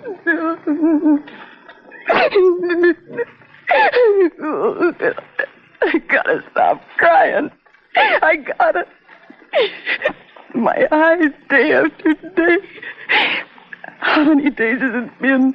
It's so dark in here. If I could only have a little light, just a little. I gotta stop crying. I gotta think. What's the use of thinking? They'll kill me. I know they will if they'd only listen to me. I don't want to die.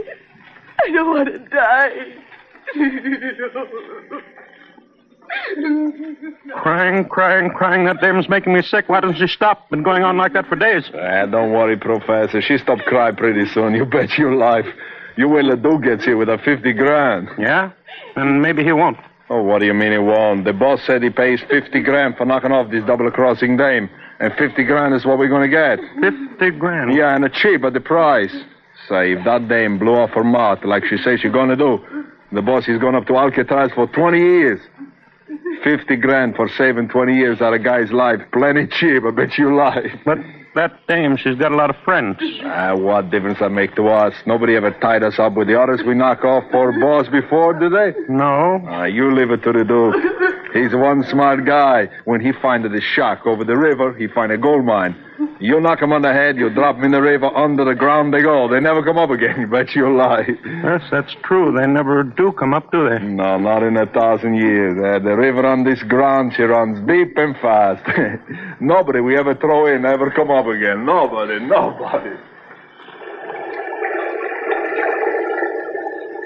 When I press my ear against the wall, I can hear the water running like it was a river under the ground.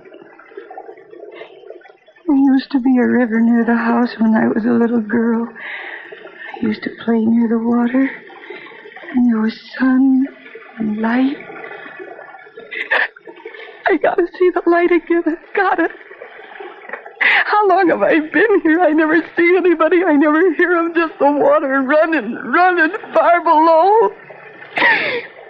No, I won't listen anymore. If they'd only let me talk to them, if they'd only let me make a deal, I wouldn't testify against them. I wouldn't. I want to live. I gotta live. Oh, I'm so scared. I can't be scared. If I start being scared, I'll go on getting more and more scared. I'll begin to see things in the dark. The dark is full of awful things. No, I mustn't think of it. I'll go crazy thinking. I mustn't be scared. I mustn't be scared. Okay, Professor. 4 for you and 1 for me. Read 'em and weep. 2 pair, kings up, huh? You bet. Wait a minute, hands off the cash, pal. Huh? Read these cards and weep. Son, I got 3 queens. Thank you. He draw 4 cards, he gets 3 queens. Hey, you got a luck. Have I? Sure. Meeting up with me and Duke. Duke, where in the devil is he? Oh, you start that again. I tell you, Duke, get here. 1 o'clock. That's 3 more hours. Yeah, but what if he doesn't get here? I told you before. The dame goes in the river, we scrum out of here. But Duke said not to touch her until he got here. Yeah, but me, I ain't taking no chances waiting around here anymore. Only time dames they don't talk is when they're under the ground or under the river. Yeah. 3 hours from now, if the Duke come back with the boss's door or not, in the river that dame goes, and that's that. And that river, she cover up everything. Everything. You betcha. Thought I was smart. Smart getting into the racket. Easy money. Yeah. Smart. And now they're going to kill me. Oh, my head, it hurts so. I must be going crazy. No, I mustn't think like that. It's so quiet in here. If I could only hear someone saying something, saying anything, I wouldn't feel as if I was going crazy. I wouldn't think that all the world is dead and I'm alone. I hear something. No, it can't be. I hear voices. People, they've come to help me. Listen, everybody. Listen, here I am. Here I am in here. Listen to me. Help me. Help.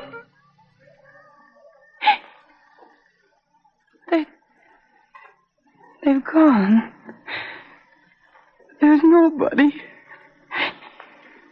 In my head. It was all in my head. I'm going crazy. I am. Oh, help me, somebody. Help me. I gotta get out of here where it's light, where the sun's shining. Listen to me, somebody. I'm going crazy here in the dark. Help me. Help me. Help me. I will. I will. A voice. I hear it again in my head. I will help thee, my lady. No. There's nobody here. I tell thee, I will help, my lady. There's nobody here. I know there isn't. No door open, no light. I come to thee from darkness. But there's nobody here. I know it. The place is so small. You're not here. We're here. We're here. No. There's no one. No one. I tell thee I will help thee. But I hear that voice so clear. Look before thee, my lady. The fear should not be thine. I can't quite make out who are you? My name, perhaps thou hast heard the name before, is Philippe de Martival. Philippe. Oh. Ah, her senses have left her. Better so. There's bloody work to do.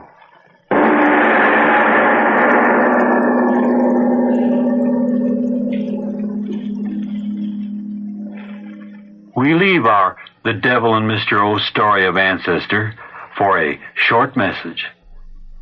This land is your land. This land is my land. From California to the New York Island. From the Redwood Forest to the ocean water. This land was made for you and me. America, the greatest nation on earth. But as our country continues to grow, it must face the problems of expansion, such as the now ominous shortages of fuel and energy. There are ways you can help conserve these vital resources, both at home and on the job.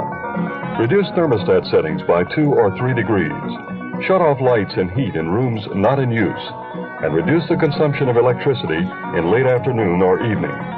Remember, in conserving fuel and energy, you help yourself and your community. This land was made for you and me.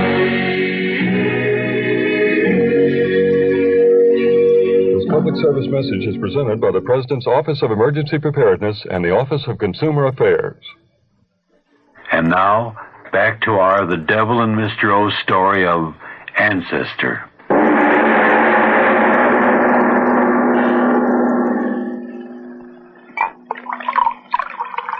What's the matter, Professor? You think you're going to find nerve in the bottle? And drink what I please.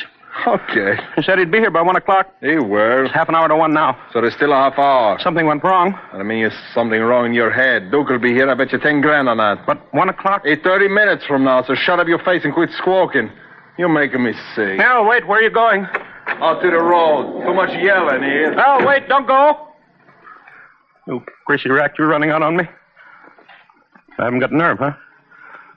Got nerve for anything as long as there's money in it. Said I could never make money, huh? I'll show him $500,000. Well, I have $1 million by the time I quit this lousy racket. $500,000, I'll be able to buy anything from... Blasted clock. What time? 1:45. 15 more minutes. He's got to get here. He's got to. If he doesn't, Al will want me to help him kill her and... What's the matter with me? Duke will get here. He always gets here, sure. He'll do the job. Duke likes killing. It's cold. The door must be... No, the door's closed. Al must have come in. Al, is that you? De Martival. Huh? Huh? De Martival. Who said that? I see no one. I am here. You're where? The coldness at thy side. Oh, that bottle. I've had too much yet. That's it. Too much. Weak. Aye, worm-like thing. That voice I do hear. Blasted bottle. Put voices in my head, will you? Not mine, not mine, not mine. Pray to thy God. Huh? I did hear. I heard. Pray to thy God. There is someone here. I can't see you, but you are here, aren't you? I came back in her agony. I hear you, and yet you aren't here. Oh, what's wrong with me? Things are what they are. There's no one who can talk without being. Use your eyes to see. Huh? What? Oh. Yes. Yes, I see you. You've been hiding my eyes. Yes, I see you. Tell me, what do you want? Who are you? How did you get in here? Out of the darkness. Through her agony. Darkness? Agony? What are you talking about? Oh. My eyes, I can hardly see you, blurred. I weary of you. Weary of me? What's that? Something in your hand? Yeah. Yes, I see it. It's getting clearer and clearer. Oh. How can it be? A bow. A bow? What are you going to do with it? I fit the No, don't draw back. Stop pointing that thing at me, the arrow. It might... Oh! Done. The worm no longer squirms.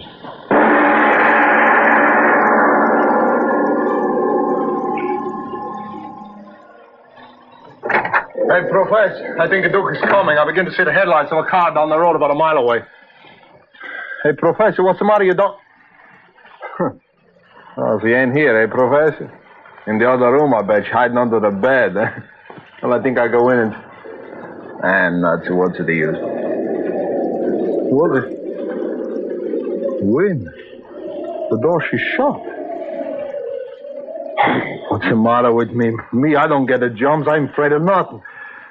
Hey, Professor, come on out of that room there. Wake up. I want to talk to you. There is little time for talk. Who said that? Professor, that you? Oh, yeah, I see you. What for you hide on the floor? Come on, you get up.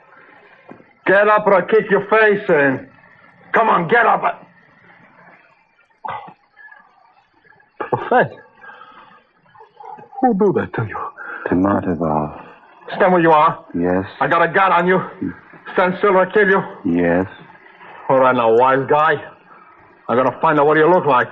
Come on in closer to the light. No. Listen, smart guy. I don't know how you get in here. I don't know what your racket is. You listen to me. My name is Alcelotti. Maybe you heard that name before, huh? No. No, yes. Talk words. Who are you? What are you doing here? Come on across to the light. I grow weary. You grow what? What are you talking about? Come on closer to the light, I tell you. Oh, now, keep your hands up. Up, I tell you. What do you think you're doing? Keep them up, I tell you. You're crazy. I got a gun on you. I'll blow you full of holes. What's the thing you got in your hand? Drop it, I tell you. Drop it. Okay.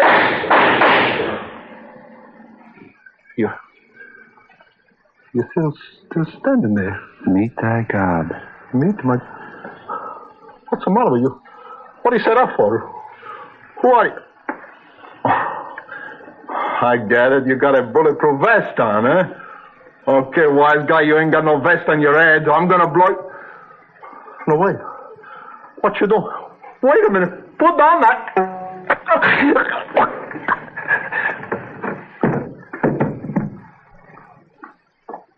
So, the worm, the rat, one more.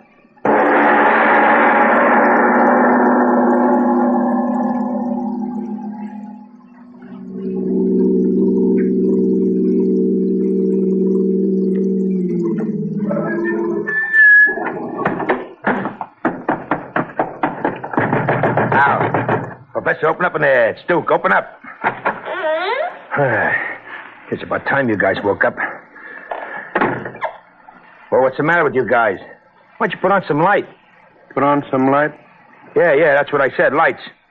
Al, where are you? Me, I'm here. What's the matter with you guys? Saving dough on kerosene or something? Come on, light the lamps. We can see. Oh, yeah? Since one of you guys owls. Now quit the gagging and put on some lights. We gotta work fast. There is time. Oh, yeah, that's what you think. We gotta knock off that dame and get out of here quick. There is time. What are you guys doing? Putting on a brother act? I say we gotta get out of here quick. And I mean quick. Well, maybe you guys want to fry in the chair, but I don't. There is a time. Stop saying that. What's the matter with you guys? There is time. Oh, I get it. You've been pouring the stuff down you, the both of you. Why, you're so stiff you don't know whether you're coming or going. Coming or going? You lousy rats. I ought to blow the both of you apart. Me, I'm doing all the work. And what are you guys doing? Filling your insides full of cheap liquor like a couple of bindle stiffs. Now, come on. Get out your rod and let's get this over with. Get this over with? Yeah, over with the dame. We gotta get rid of her quick. Rid of her quick? Stop jabbering every word I say back at me. You hopheads. The boss gave me the dough, 50 grand. Now, we gotta get that dame into the river and quick. Dame? Yeah, dame. That squealing, double-crossing dame. Or maybe you guys don't remember why we came out here. Maybe you think you came out here for a gin party, huh? Now, come on now. Come on. Get out your gat and let's get going and get rid of that twist. No. No? What do you mean, no? Say, wait a minute. You guys can't be that drunk. You're up to something. All right. Let's have it. Well, let's have it. What are you up to? What are you trying to pull? Come on, let's have a light in here. Let's see what you mugs are looking like. Well, are you deep? Light a candle. Light? Okay, I'll light one myself. But I'm warning you, mugs, don't start nothing. My rod works in the dark just as well as yours. Where's that candle? Well, answer me. Where's the candle? Okay. Just wait till I get a light. I'll make you guys talk. Yeah, here it is. It's a match. Yeah. There. Now I'm going to see what's eating you guys. Okay, now, Al, I want you... Al, will I... Oh, there you are. What are you doing standing there against the wall? Yeah, and you, Professor. What's the matter with you guys? Why don't you say something? Well, quit staring at me without saying nothing. Okay, I'll come over there, and I'll show you... Al, Professor... Your throats. Who did it to you, Al? Who did it? What? The Neanderthal. Who said that? Answer me, who said that? I see you standing there. I see you. You did this to Al and the Professor. You did it. Why? Why did you do it? No, stand where you are. I got a gat on you. Now talk fast or I'll blow you apart. Come on, tell me why you did it. I came to her agony out of the darkness. What? What'd you say? When you die, I return. I die? You expect to knock me off, too, huh? Stay where you are. Stay where you are, I tell you. There. That'll stop you. You're going to kill me, too, huh? Well, why don't you do it now? You're still standing there. I shot you. You're dead. Like they're dead. But they talked to me when I came in before. And they must have been dead then. How could they have... No, stay back, I tell you. You're dead. And they're dead. And the dead don't talk. Don't move. What are you pointing at me? What are you going to do with that thing? Don't point it at me. I ain't done nothing. I ain't...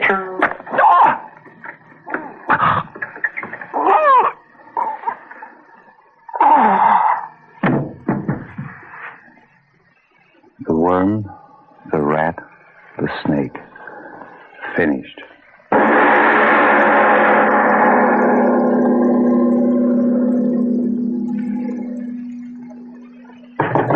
Open up in there. Come on, Duke, Al, whoever else is in there. You haven't got a chance. Come on out, we're coming in now. All right, boys, come on. Careful, boys. There they are. Put them up, you. Put them up. Chief, what is it? What? Look at them. Ooh. Dead. All three of them. And each with an arrow through his throat.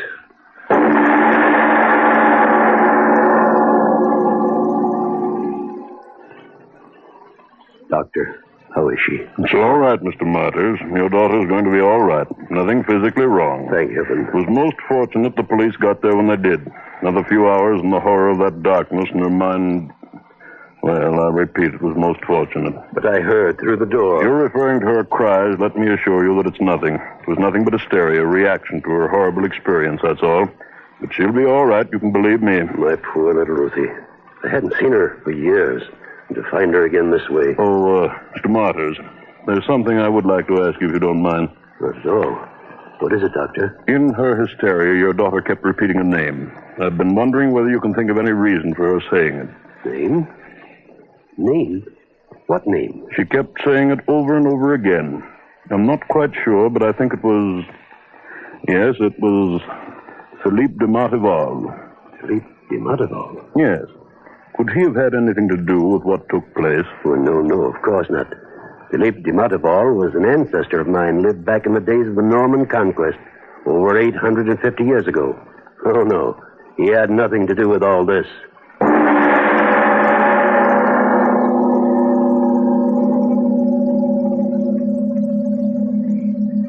This is Mr. O again. Question, do I believe in ghosts? Well, I'll tell you what I believe in. Nothing in nature is lost. You burn a match and it's not destroyed. It's simply transformed into another form. The human spirit on death, the consciousness, all else, what becomes of them? The Orthodox religions have one answer, the non-believer another, but no matter what you believe, remember this. Nothing in the universe is ever truly destroyed, just transformed into another form. Could that form, under unusual circumstances, be what we term a ghost? I don't know. But I do know about our next week's story, after a short message. Mr. President, what does it mean to say love makes all things new again? Love makes all things new again? Well, you see, if somebody's down in the dumps, that means they're very sad. I'd say, I care about you. And then they go, pew! Why is that? Well, when a person knows somebody cares about him, they just feel great. They go pew! Oh, I see. No, that's the same thing as love. What's the same thing as love? Caring about people. Well, suppose there were two people down in the dumps, Mr. President. Oh, I just say, I care about you, I care about you, and go pew, pew. Suppose 200 million Americans were down in the dumps, Mr. President. I'd say, I care about you, I care about you, I care about you, I care about you, I care about you, I care about you. Love makes all things new again. Hey, what was that? Another sound of love from the Franciscans. This is Arch Obler again. Were you ever a boy or Girl Scout on a nature study trip? That's what our play is about next time, only our people aren't children. They're a very special breed of very special human adults. But that's next time in Nature Study.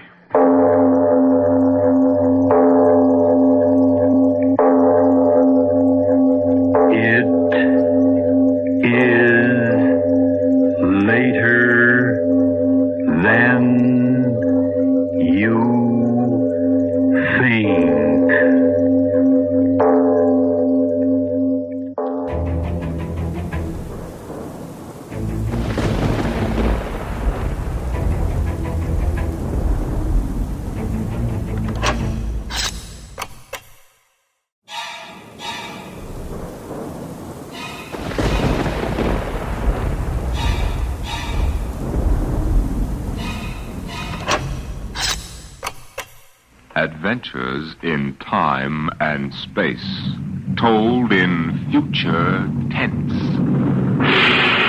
Dimension X.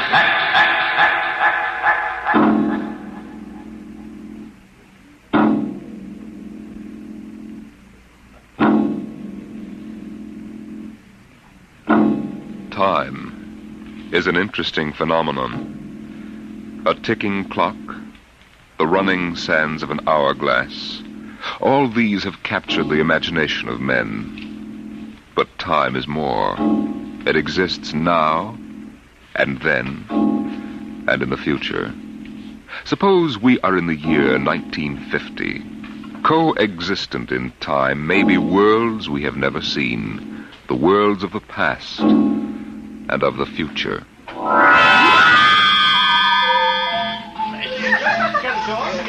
The year was 1950. It was a spring night in Mexico, fiesta time. The fireworks shot up into the clear, dark sky, and a papier-mâché bull ran about the plaza chasing boys and laughing men. Mr. and Mrs. William Travis stood on the edge of the yelling crowd, smiling. Oh, what is it, Bill? What are they saying? They're cheering for the bull. Here he comes. He's good, isn't he? I wonder how they rigged up that fire breathing. Oh, Bill, it's wonderful. I've never enjoyed myself so much in my life. It's terrific. Oh, they brought the bull. Bravo, Toro! Bravo, Toro! Oh, it will go on, won't it? I mean our trip. Ah, Sue, don't worry. I've enough traveler's checks for a lifetime. Relax. But suppose they find us. Forget it now. They haven't a chance. But suppose they do. Suppose they take us back. They'll never find us now. Relax. Enjoy yourself. Oh, if it only lasts. Come on, darling. Let's get out of the crowd. I think you need a drink. All right. Let's try something different this time. I want to try every drink there is in the world. Oh, don't worry, darling. There's no rush. We've plenty of time now. All right, in here. Oh, there's a table over there. Come on. Bill. What's the matter? Don't look right away, but over your left shoulder, right by the end of the bar, that man. What is it? I saw him this morning in the plaza. Well, darling, take it easy. The town is full of tourists. But he was at Juarez in Tasco. Bill, I'm afraid. Well, now, don't stare at him. Come on. I know it's the same man. He was wearing the same white suit. Sit down, Sue. All right, now, come on, dear. Smile. Act natural. Bill, he's been following us. He's a searcher. I know he is. Quiet. Oh, boy. Here, boy. Si, senor. Si. Benedictine and brandy. Two. Si. Si, senor. He's watching us, Bill. Will you quit worrying, darling? The chances are 1 in 1,000 that they found us. Probably it's just a coincidence. I want to lie down. I think I'm going to be sick. Susan, hang on, will you? If he is looking for us, we can't run out. What's he doing now?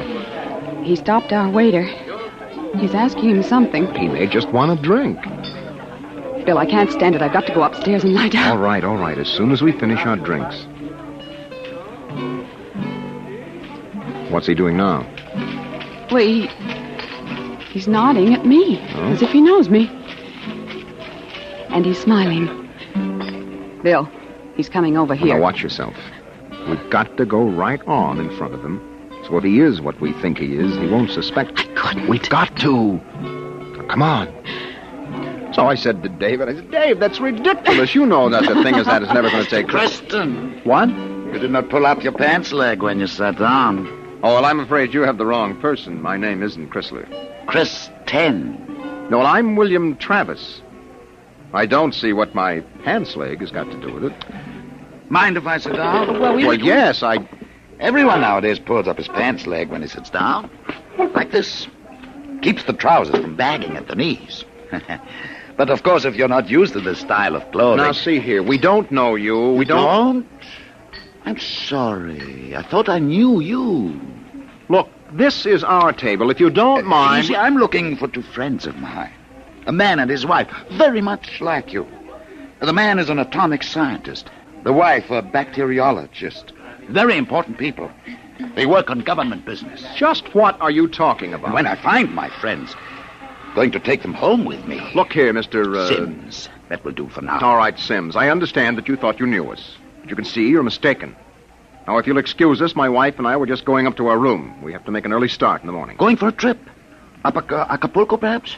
Lovely Never spot. mind where we're going. Yes, of course. You don't like crowds, tourists.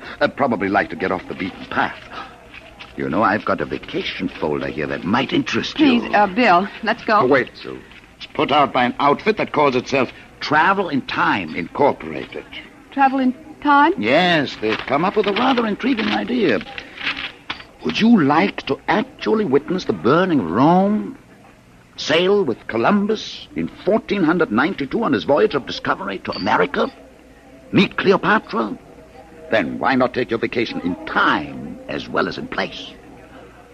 But perhaps you've seen this leaflet before. Of course not. Then you'll be interested in hearing the rest. Travel in Time Incorporated can cost you, put you in the crowd at any place and time in history. Look, we guarantee to teach you any language you need to move freely in any year without risk of detection. This summer, why not escape from the worries of our modern world? Take your vacation in time. Oh, that's impossible, of course. But think what it would mean. A chance to escape all the tensions of an unpleasant life. War, insecurity, fear. Sims, Suppose you were a scientist working on a dangerous bomb project. Or you, Mrs. Travis, suppose you were a bacteriologist working on disease cultures. And you had a chance to escape all that. to take a vacation 200 years in the past. Would be wonderful, wouldn't it? Escape to a more peaceful world. A trip back to 1950. 1950? But you said a vacation in the past. So I did. But you see, 1950 is the past if you come from the year 2155. 2155? Mm-hmm. Terrible times. Most unpleasant. A war raging, an atomic bacteriological war. Terrible times. With none of the little comforts we enjoy today, like this fine Havana cigar. Bill, I want to go upstairs. I want to lie down. If you were living then, think of how wonderful it would be to take a vacation in time. Back to now. Oh, you're crazy. I don't know what you're talking about. Suppose a young couple like yourselves took a trip to 1950 and didn't want to come back. You know what would happen? The government sends a searcher back to look for them. This is all fantastic nonsense. The searcher finds them and brings them back. Well, do you think I'll find my two friends, Mr. Travis? Bill, please take me upstairs. I don't feel well. Oh, is the lady feeling a bit sick? How unfortunate. Here are the drinks, senor. Well, shall we drink a toast to 2155? To the future.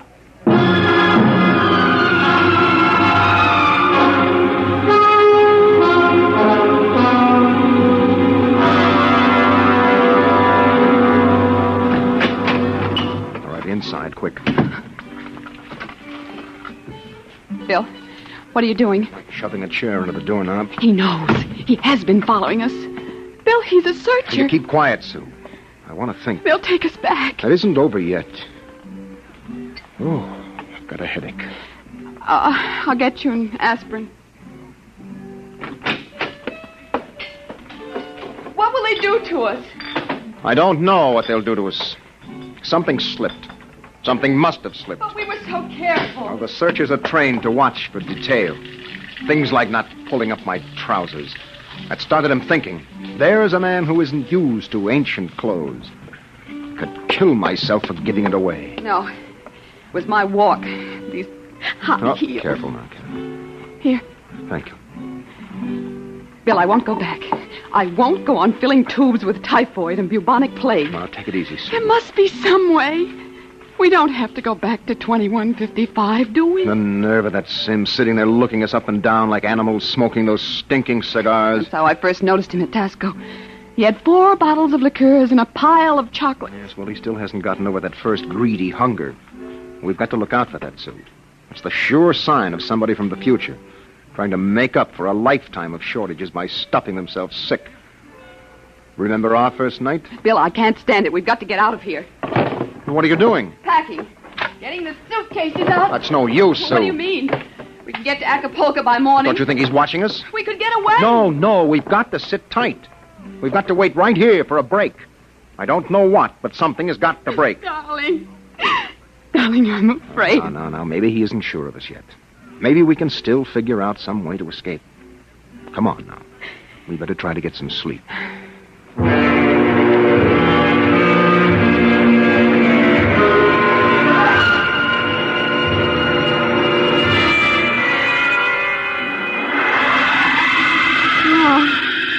No, I won't go back. Security police. The bomb. The bomb is falling. It's falling. Sue, what's the matter? Sue. Sue, wake up, darling. Sue, wake up. Where are we? Shh, Bill. All right. Now calm down, honey. You were dreaming. Now it's all right. Bill, where are we? Now, we're still in 1950. It's all right. You must have had a nightmare. It was awful, Bill. Bill, there was an explosion, a terrible explosion, and my hand burned and wrinkled, and the buildings broke. Oh, Bill. Bill, we won't go back there, will we? Ever? No. Go to sleep, honey. It's all right. We're in Mexico, 1950, and we're going to stay here. Oh, Bill. Sue, I've been lying awake here thinking. It may be that he's still testing us, that he's not absolutely certain. That may be why he hasn't moved. Well, maybe he's just playing with us. Yes, maybe. I wouldn't put that past him either. He's got all the time in the world. He can stay here as long as he likes, then bring us back to the future 60 seconds after we left it. They can't make a scene, can they? They don't dare come out in the open. No. That might change the future. They're afraid of that. Oh, Bill. If we could only tell somebody, ask for help. Now, Sue, you know we can't. That's why we had to submit to the psychological block treatment before they okayed our vacation. We couldn't tell if we tried. The block is too strong. Oh, maybe we can break it, Bill. And what if we did? Who'd believe a crazy story like ours? Who would believe that we come from 2155? No, Sue, that would do no good. But this is important. They have to get us alone to put us in the time machine to send us back. Well, then that's it. We'll never be alone. Listen, it's still fiesta time. It'll be easy to stay in the crowd. Yes, that's our only chance. We must not let him get us alone. He won't get us back to that war and that insane world. Bill. It could be the room clerk. At 3 in the morning? I'd better answer it. No, don't. Don't, Bill, don't. I've got to. Hello? Hello? Mr. Travers? What is the idea of this? It's 3 in the morning. Yes. I just wanted to remind you, the rabbits may hide in the forest, but a fox can always find them. What was it, Bill? Bill? No, never mind, darling. Come on. Let's get some sleep. Why, we can.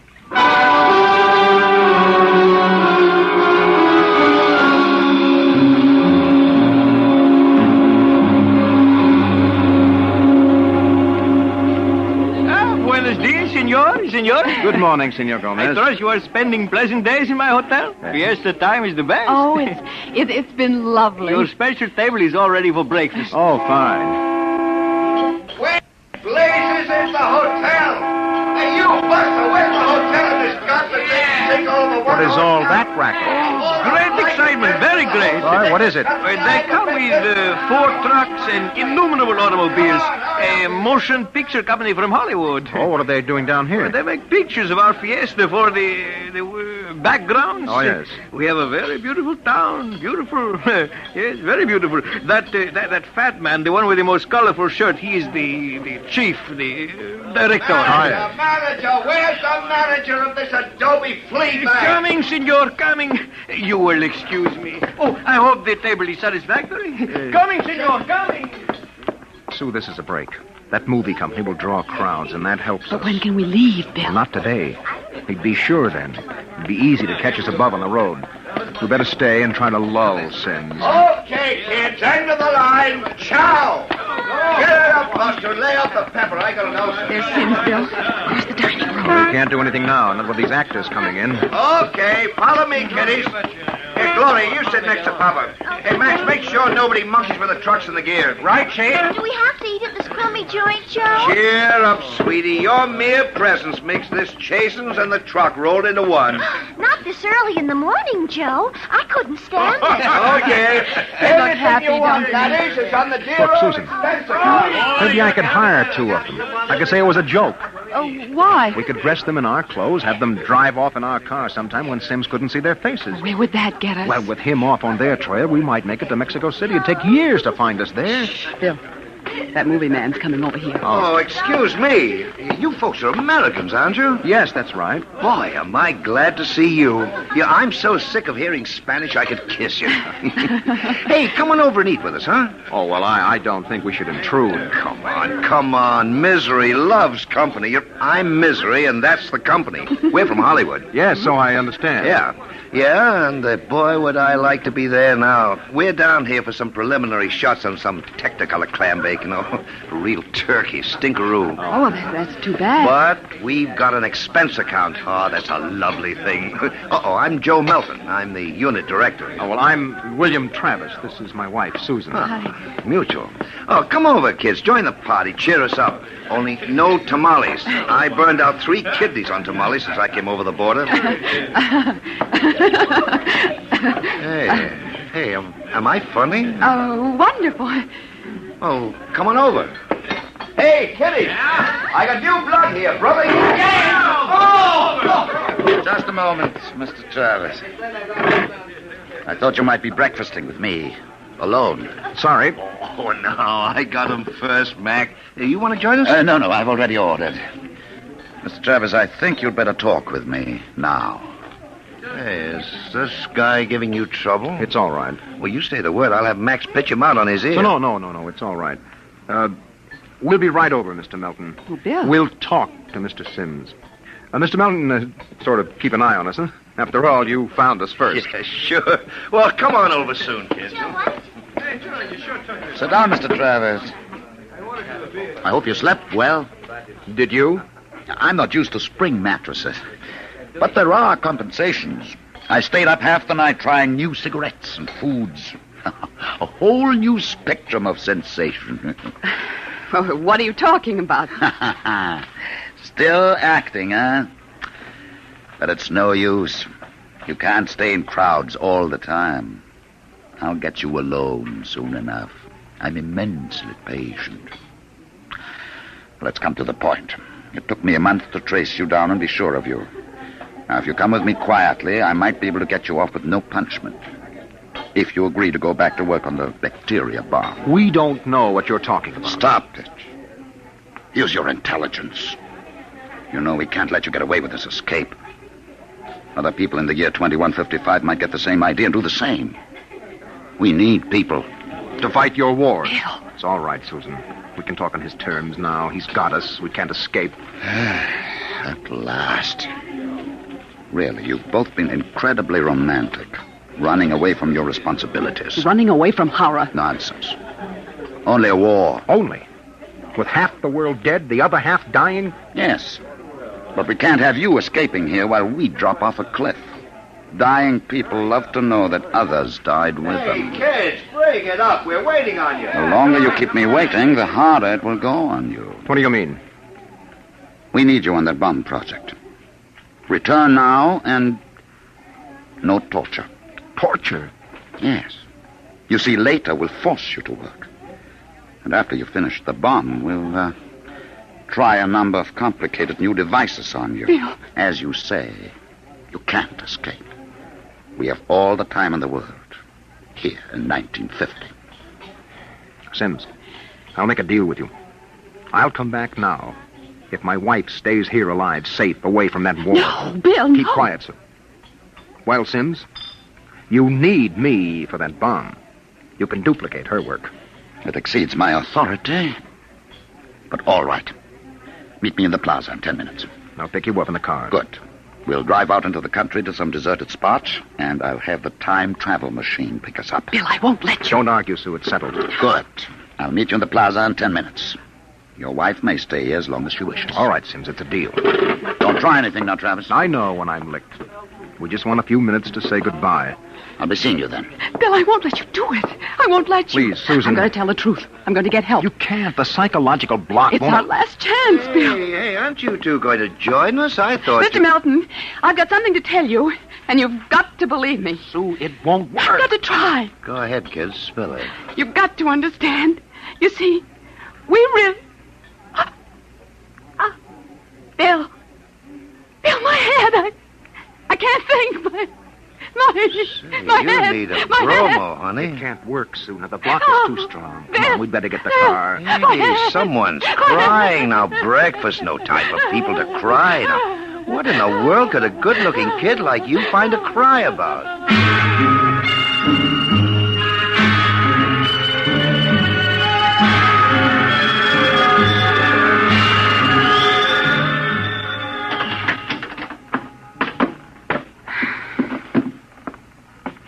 Bill, I won't let you do it.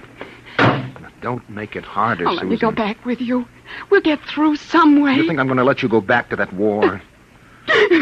Sue, please stop. We haven't got much time. It was so wonderful here, Bill. Oh, Bill. And there he is, smoking those cigars of his, waiting for us. Oh, there must be some way that we can both stay here. Maybe there is.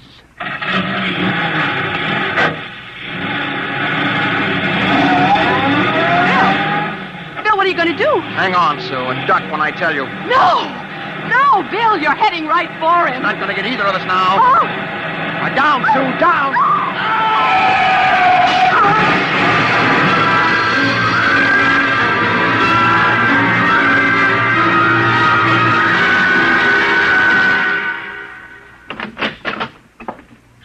Bill? Bill? It's all right, darling. It's all over now. This is the mayor, dear. Senora, your husband has been officially cleared in this most unfortunate affair. It is obvious this Senor Sims died of an unavoidable accident. An accident? Yes. Oh, yes, of course. Adios, Senora. Adios. Will they want to see you again? No. I'm clear. I lost control of the car. That's the way it stands. Oh, Sue, I hated to kill him. I never wanted to do anything like that in my life.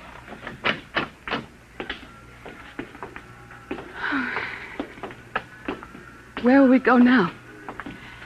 Mexico City? Well, the car's in the repair shop. It won't be ready till 4, then we'll get out of here. Hey there, Travis. Wait up. It's the movie man, Bill. Oh.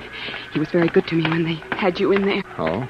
Hey, I heard what happened. They sprung you, huh? Great, Yes. great. It was an accident. Well, it's lucky you didn't get hurt yourselves. Everything okay now? Yes, I think so. That's fine, but you both look a little rocky. Say, you want to get your mind off your troubles? We're through for the day. Cloud's fouled up our shooting schedule, so we're going to put a header on it up at the hotel. Well, I don't think we'd better. You've got to wait till your car's fixed, don't you? Oh, come on up. It'll do you good to relax. It'll get your mind off what's happened. Gloria's cracking the ice now. Well, maybe we will join you. I've got to go check up on the car, and then... Oh, don't miss the party, kiddies. I'll see you upstairs.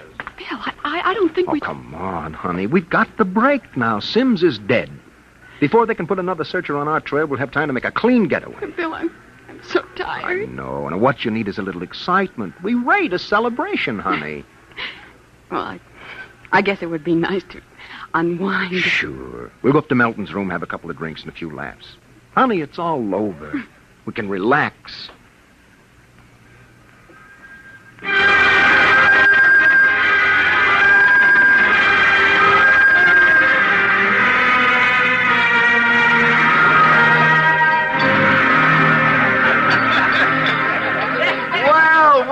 Well, kiddies. Well, we thought we'd join you, Mr. Melton. Oh, great. Call me Joe. Hey, Gloria, yank another cork. We got company. Way ahead of you. Here you are, kid. Thank you. You kids ready to drink? That was a pretty messy business, but it's all over now, huh? Yes, it's all over. Yes, well, it's time to unlax. Grab a glass, honey. Well, thank you. Hey, quiet, everybody. Quiet. How about a toast to our guests? Oh, sure, you bet. All right.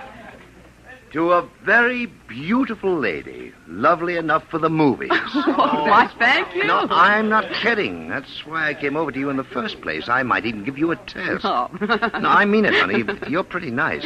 I could make you a movie star. Oh, and take me to Hollywood? Well, at least it'd get us out of Mexico. No, you're not serious. Sure I am. Gloria, how about a refill? Coming up. Well, it sounds wonderful, doesn't it, Bill? Yes. Los Angeles is a pretty crowded city, isn't it? Crowded? Wait till you see the Sunset bus. No, you don't really think I could be an actress. You don't have to cheer me up anymore. I'm feeling wonderful now. No, I'm serious. I think you'd be great. I want to do a suspense story. Sort of a war story, you know. Gloria, pour Mr. Travis another glass. Okay, Joe. A suspense story? Yes, dear, yes. A story about a man and a wife who live in a little house. Now, I'm just ad-libbing this, you understand? Oh, yeah, sure. Go on. Well, there's a war on, see? A terrible war, you see. They live in the year 2155. Bill. Now, here's the gimmick. They escape into the past, and they kill a man who follows them to bring them back. Gloria, honeypot, get Mr. Travis another glass. Well, sir, this couple takes refuge with a group of movie people. Safety in numbers, they figure. Bill. But the story goes on. This couple is terribly important for a new project. Let's call it a bacteria bomb. So the searchers figure out a way that they can get them alone in a hotel room. Shove a chair under the doorknob, Max. Yes, sir. You see, the searchers may work alone or in groups, so that if one of them's killed, the rest carry on. Don't you think that would make a wonderful picture, huh, Susan? Don't you, Bill? You're not going to get us, Melton. Stand still. Put that gun down, Travis. Who is it? The manager. Your guy. Grab that gun, Max. Let go of me. He's now made things worse, Mr. Travis. The manager, he heard us. Let's get going. Let go of me. Let go. He'll break down the door in a minute. Max, get ready to travel. Get that. Take a good look, Mr. Travis. Take a good look at 1950. You won't be seeing it anymore. Throw the switch.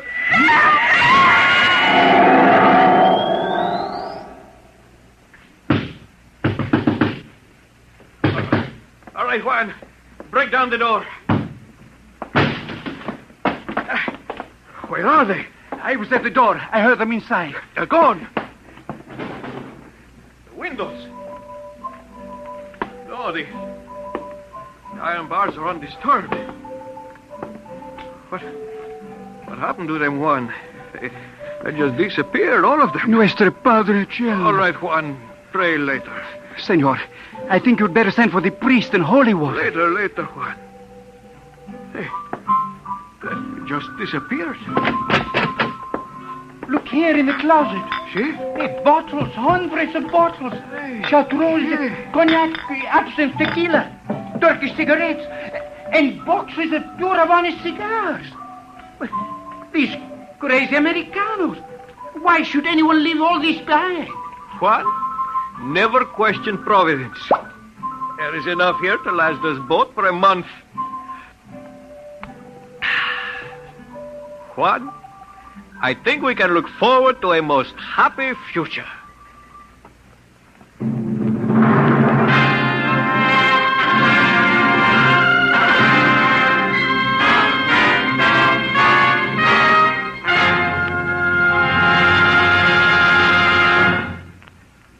You have just heard another adventure into the unknown world of the future.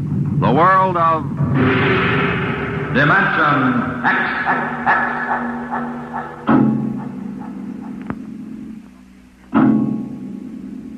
Now, about next week.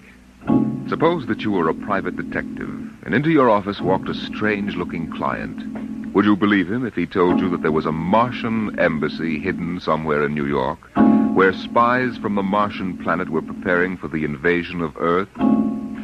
We'll tell you about it next week.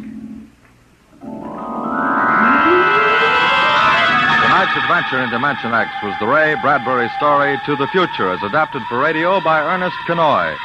John Larkin was heard as Bill, and Jan Miner as Susan. Your narrator was Norman Rose. Music by Albert Berman, engineer Don Abbott. Dimension X is produced by Van Woodward and directed by Edward King. Tomorrow it's High Adventure, now it's Truth or Consequences on NBC.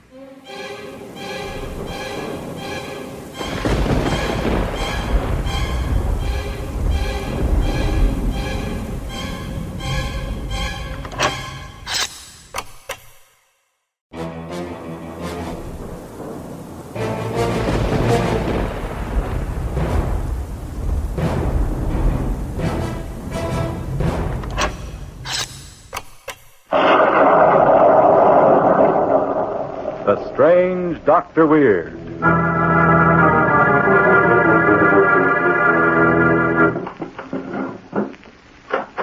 Good evening. Come in, won't you? Why, what's the matter? Surely you're not nervous. You are? Then perhaps a story might help calm you. I think I know just the one. It's about a cat, among other things. That's why I call the story The Tiger Cat.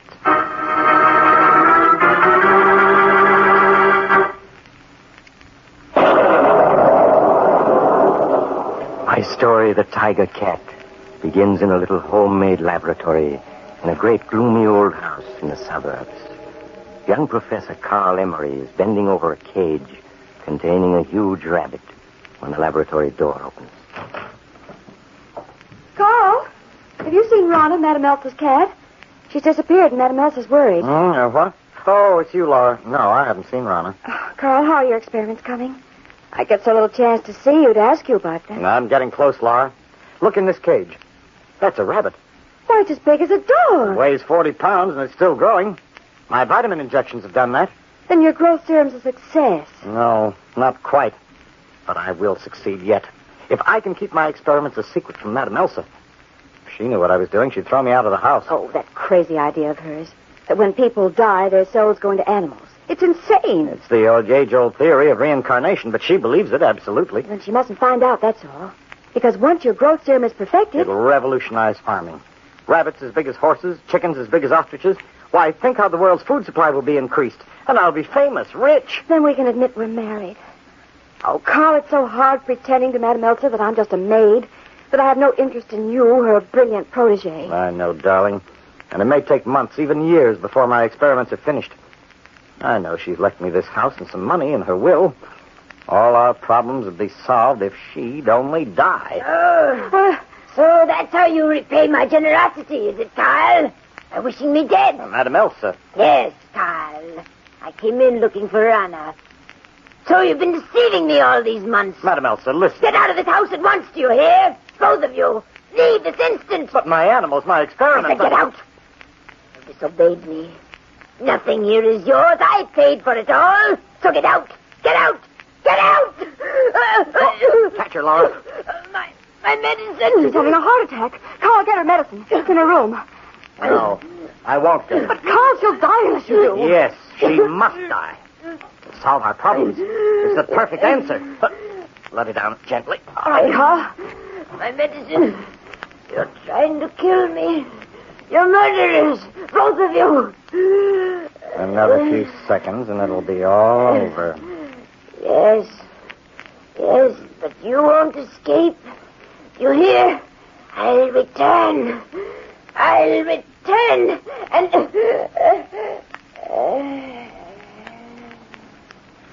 Carl, she's dead. And all our problems are solved. What's that? It's Rana, her cat. She's been hiding in the cupboard there. She knows we've killed Madame Elsa. Nonsense. She's just... Oh, so that's it. What, Carl? Why, the stork has just visited Rana. She's just given birth to a kitten. That's a peculiar coincidence, isn't it? Madame Elsa dies just as Rana's kitten is born.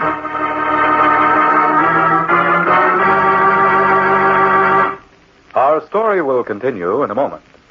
At this part of the program, I generally have a little talk with Dr. Weird. But tonight, I'd like to speak with you men. 1944 is over. 45 is here. Even though the 6th war loan drive is ended, your first New Year's resolution should be to keep buying bonds. After that, one of the best resolutions for any man is to decide to improve his personal appearance. Many men are keeping that resolution by getting a new Adam hat. An Adam just naturally does something for a man, because its style is as up to the minute as 1 minute after New Year's. And quality.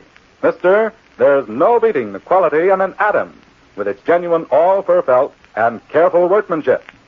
Step into one of the thousands of Adam hat stores all over the nation and ask to see the famous Adam 5, handsomely styled in the smartest shades, expertly shaped to fit your head, and priced at only $5, the Adam 5 is truly a great hat value. Others priced from $3.45 to $10. But remember, no matter what the price, every Adam is right, this year or any year. Now, Dr. Weir. And now to complete my story, the tiger cat. Carl and Laura were completely exonerated of responsibility for Madame Elsa's death. And so he was able to continue his strange experiments unhampered, with Laura, his wife, assisting him. Oh, Carl, every serum so far has been a failure. The rabbits, the guinea pigs, they grow tremendously big and we think we've won. And suddenly they shrink back to their former size, as if to mock us. But we will succeed. We must. Oh, of course, Carl. I guess I'm just a little tired. That kitten again. Why can't we get rid of it, Carl? It's always behind me, always yowling like that, as if it's trying to startle me. Now, Laura. Carl, Madame Elsa believed that when she died, her soul would go into the body of some animal just being born. And that kitten was born at the exact instant Madame Elsa died. Suppose her soul is reincarnated in it. Now, Laura, you mustn't be silly. Look at her eyes. They're the same peculiar green Madame Elsa's were. And her fur is the exact reddish-brown color of Madame Elsa's hair. It can't be a coincidence. Laura, you're being ridiculous. If we didn't have to take good care of Rana II by the terms of Madame Elsa's will, I'd use her in one of my experiments. But as we can't touch her, I'm going to get hold of another kitten, the same age, to experiment on. Then, by comparing Rana's weight with the other kittens, I'll know how much faster than normal my serum is making the other one grow. Carl, we must get rid of her. I have a feeling... Laura, my decision is final. Rana the second must not be harmed.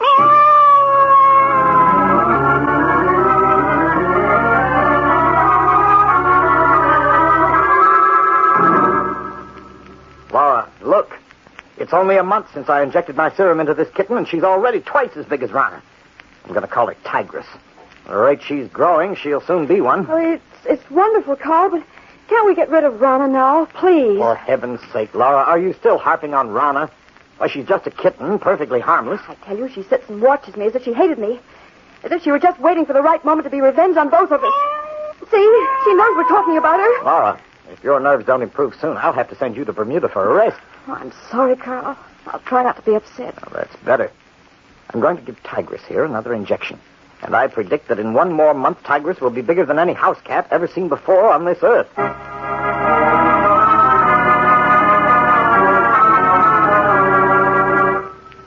Carl finally had to do as he had threatened and send Laura to Bermuda to get over her nervousness. Well, in her absence, he carried on his experiments alone and was overjoyed to see the kitten he had named Tigress gain in size at an astounding rate. In fact, when Laura returned at the end of 3 months, Carl had an astonishing sight to show her. Now, Laura. Now, be prepared for a surprise when I turn on the light. Then you really succeeded at last, Carl? Succeeded? Look, Laura. Look there. Carl! But that can't be Tigress. Oh, you're playing a joke on me. No, I'm not, Laura. In that special cage is the kitten we named Tigress only 4 months ago.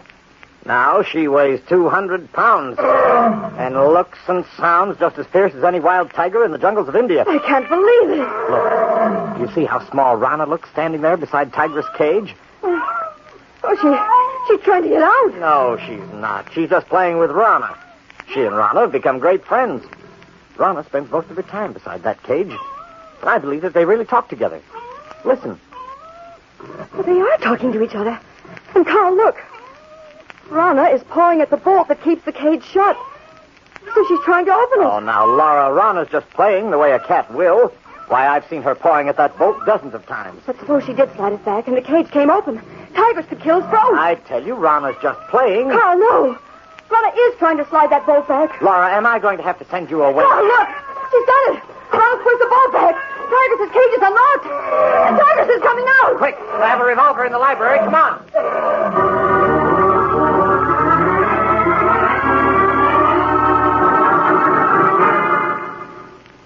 An instant later, Carl and Laura had slammed and locked the heavy door of the library.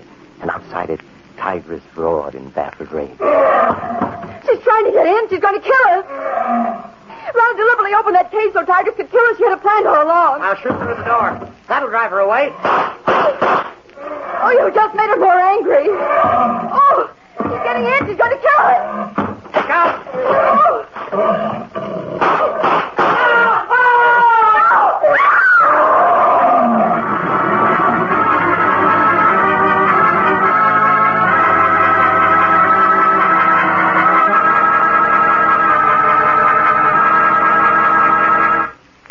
When Carl and Laura were found some hours later, they were quite dead, ripped to pieces by the strange tiger-like animal the police found in the room, killed by revolver bullets. In fact, the only living creature anywhere about was a reddish-brown kitten with green eyes, like Madame Elsa's. She was calmly sitting beside Carl's body and purring to herself. Have you been unkind to some cat lately? You better be careful. There's no telling... Oh, you're leaving. We'll drop in again soon. Just look for the house on the other side of the cemetery. The house of Dr. Weird.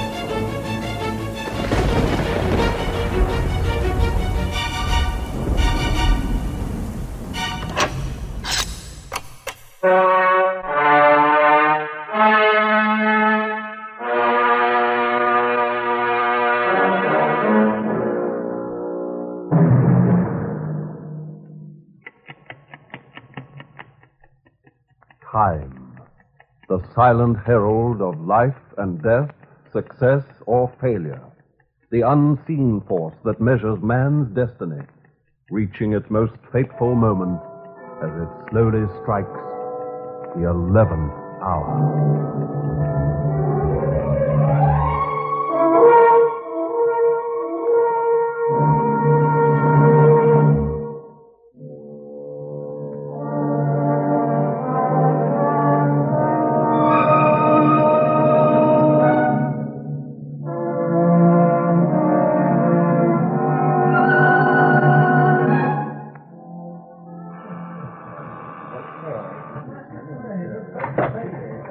My dear Malfinia, how wonderful of you to come. Oh, I do hope I'm not late, Morton. Oh, you're the last to arrive, my dear, but you're not late. Your note was so specific. Here, let me take your rep. Cocktails at 9, dinner at 9:30. And you're right on the dot. A very private and special occasion. And here in this flat, Edwin's flat, it all sounded so mysterious. Mysterious for me to want to see some old friends? Some of Edwin's friends? Oh, my dear, that's nonsense. As for the macabre for our dinner, well, I took over this flat 5 years ago after Edwin died. Yes, sir, I knew you had. And there was such a general scattering of his friends after his death that, well, this is the first time I've been able to find everyone I wanted in London at the same time. Now, do come along, my dear. Oh, Morton. Well, you know everyone in there, Malvina. Oh, Simon Forbes and Raymond Stern. Of course I know them. And I know your sister-in-law, Morton. But I'm not sure Hester will wish to know me. Malvina, Edwin's tragedy occurred 5 years ago. And his death was the only thing that kept him from divorcing Hester and marrying me. Oh, and I thought you medical men were paragons of tact. Oh, now, Malvina. You're worrying needlessly, I assure you. You just go along into the drawing room and say hello to everybody. I have to see to the cocktail. Oh, very well, Morton. You're the doctor. So, they all came. I knew they would.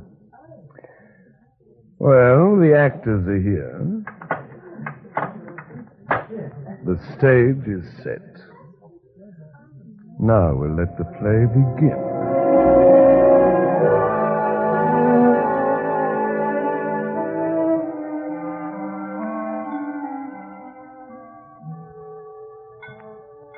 I find the entire thing too morbid. I'm not at all sure I shall stay for dinner. Hester, Morton's gone to a great deal of trouble to bring us all together. After all, it's been years since we've seen one another. Well, now, here we are, everybody. Cocktails, wonderful. Special mixture suitable for the occasion. Malvina, it's done. Oh, Morton, how can you bear living in this flat after everything that's happened here? Thank you, Morton. Was it here that Edwin was found? I didn't know that. Simon, yours. Thank you. There, now. Before we start, I should like to offer a toast, which, like all toast, is to be drunk standing. One drink and then I'm going. I cannot stand this place. It's too full of memories. Ah, but this is an occasion for memories, Hester. For memories and a toast to memories. Ladies and gentlemen, to the memory of my late brother, Edwin Eager. Edwin. Morton, what on earth? I seem to have swallowed something in my drink. Yes, so did I. I do hope you haven't done the unforgivable and left bits of ice in cocktails. Not ice, Simon. An olive, I'm certain of it. Oh, really, Morton, you might have warned us. Those drinks were so dark one couldn't see if there was anything in them or not, old boy. Morton, why are you looking at us like that? Hmm? Just watching your reactions. Is this some sort of joke? And here is something else to react to. All of you. You see this?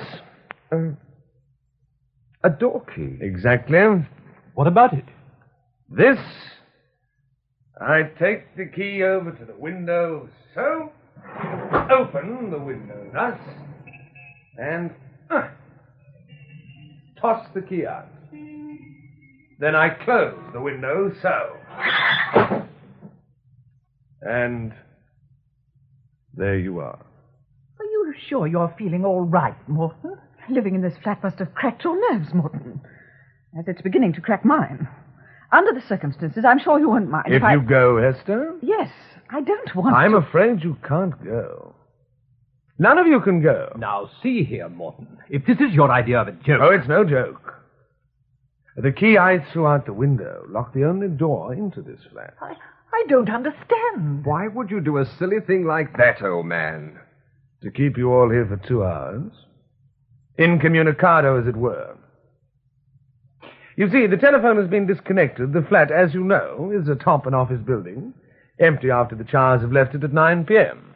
Morton, what is this idiocy? Yes, come on, let us all in on the joke so we can have a good laugh. Oh, the joke, Simon, was on my late brother Edwin. What do you mean? Well, a joke is funny, Hester, and there was something very funny about the manner of his death. Ergo, joke. But Edwin was accidentally shot. Cleaning his gun, they said. What's so funny about that, Morton? It happens all the time. Morton, I demand to be let out of here. Do you hear me? Oh, Hester, you may demand all you wish. You may even scream the house down, which would make it most unpleasant for the rest of us. We should hear you, but no one else will. Oh, now, look here, Bill. I rather think that you had better hear the rest of my, planned entertainment for the evening before you go any further. You've done something else. Hasn't it dawned on you yet? Dawned on us? Oh, we've all, every one of us, swallowed something in our cocktails. Bravo, Malvina. You mean You've doctored our drinks, Morton. Some sort of truth drug. You were each given a lethal dose of a deadly poison, my friends, in a tiny capsule which each of you swallowed with his drink. I don't feel at all well. Oh, Hester, my dear, do save it. The capsules are made of keratin. Does the word mean anything to you? Oh, Morton, for pity's sake, stop this ridiculous farce. Oh, it's no farce, Malvina. You've each swallowed your capsule. You see, keratin, unlike other capsules, will not dissolve readily. Certain chemical reactions have to take place. And that will take about 2 hours. Let us say till 11 o'clock. I don't believe it. Oh, take my word, Simon. It's true. But why, Morton? Why would you do this? One of you, the 4 people closest to him, one of you murdered my brother. You're crazy, absolutely crazy. Why would any of us murder Edwin? You all had motives. But you had, Hester. Edwin was divorcing you for a younger, more beautiful woman. Edwin had taken Malvina away from you, Simon. Malvina never loved me, and I knew it. Raymond, Edwin had cheated you in a stock transaction that nearly bankrupted you. Malvina, the night before his death, Edwin told you, no one else but you, that he didn't love you. That he was marrying you for your money. Unfortunately, he didn't tell Hester that. He might have been alive today if he had. Hester would have understood that reason for leaving her. Would even have condoned it, possibly. Oh, but I did know it, Morton. Or guessed it. After all, Edwin had gone through all my money already. I wasn't unaware that Malvina had a fortune. Well, that gives you 2 reasons for killing him, Hester. Morton, you can't do this. Supposing one of us is guilty of the murder. What about the rest of us? We've all taken the poison. I don't believe it. It's insane. You're a doctor, Morton. Your job's to preserve life. My job, my dear, at the moment is to find my brother's murderer. Or murderess, as the case may be. And we're all to die because of this insane revenge you want? Simon, there is an antidote to the poison, of course. It can be taken... Oh, I have gone into this very carefully. Any time up to 5 minutes to 11. Now, all the murderer need do is confess. And I shall give the others the antidote. I shall even give the guilty party the choice between handing himself over to the police or allowing the poison to save Her Majesty's government the expense of a trial. And if the murderer doesn't confess? That, Raymond, would be most unfortunate, wouldn't it?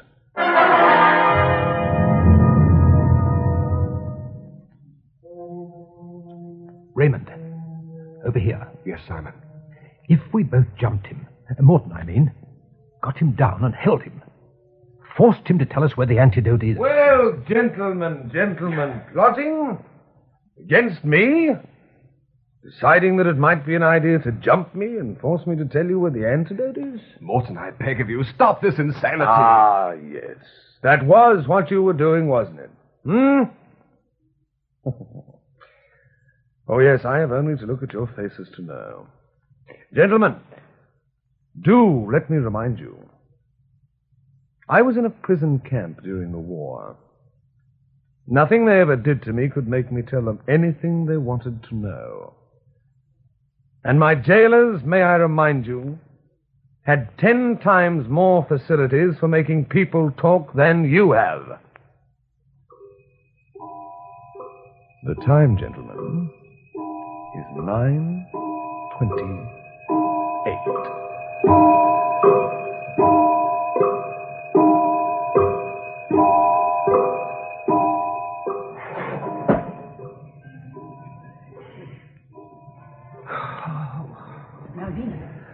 I felt I needed some air, Hester. Malvina, listen to me. I have an idea that may save us all. Oh, I don't think Morton actually gave us poison, Hester. There's only one way to prove it. And I don't care to risk it. Do you? No, I don't suppose I do. Besides, the insane way he's been acting since we all arrived here, no man could be that good an actor. What's your plan? You confess to Edwin's murder. What? Are you... Listen to me. Confess to it. Morton will give us the antidote. You can say you're going to turn yourself over to the police, so you take it too. And then I'll get all the others, Simon and Raymond and myself, and we'll swear ourselves blue in the face that you didn't confess at all. Hester, you don't actually expect me to... Edwin deserved to die, didn't he? He was a rotter, a complete rotter in every way. I'd actually thought of killing him myself. But I hadn't the nerve. But why don't you confess to the murder, Hester? Why should I be the one to do it? Don't come the angel face with me, Malvina. Angel face? Oh, I don't know what you mean. I mean this. I know you killed Edwin, as surely as I know I'm standing here.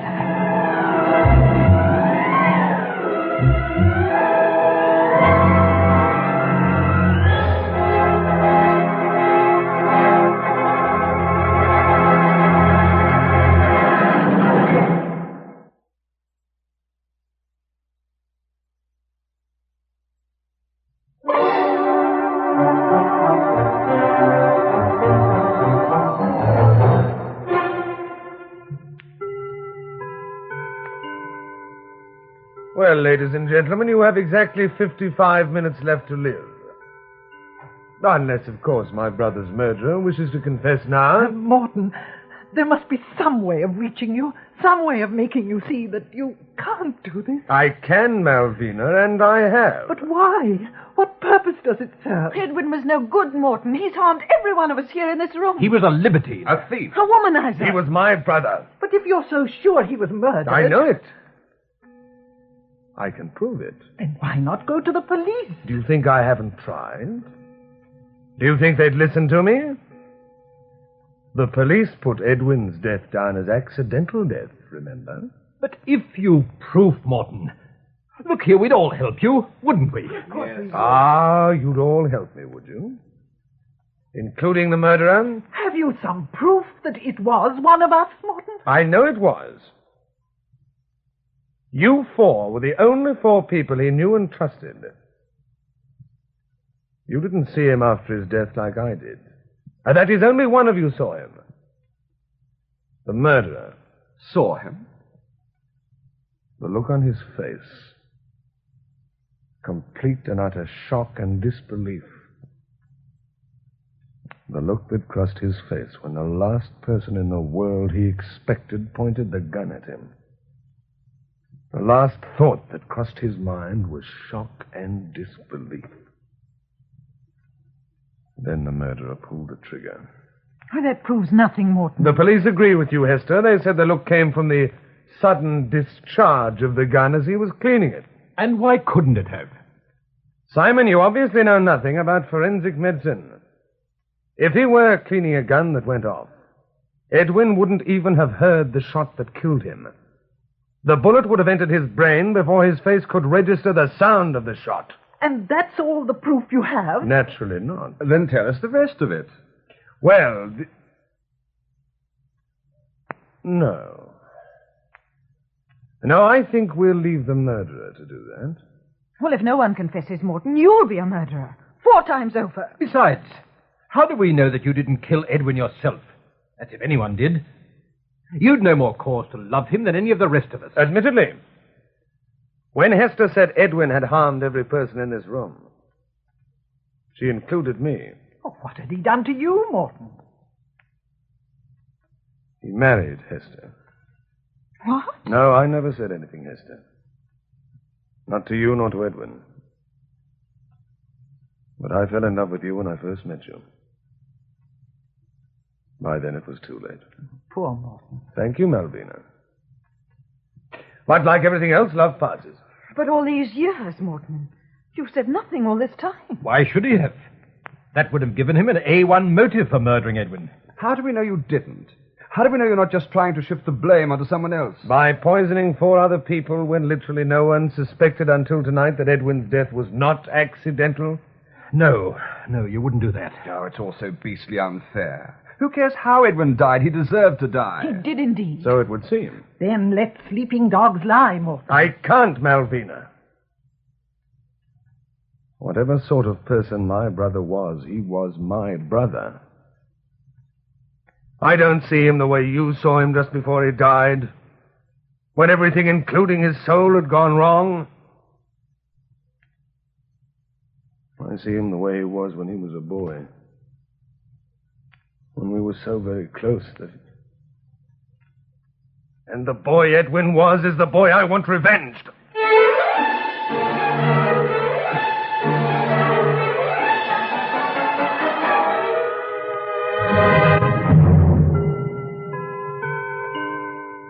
"25 minutes, ladies and gentlemen."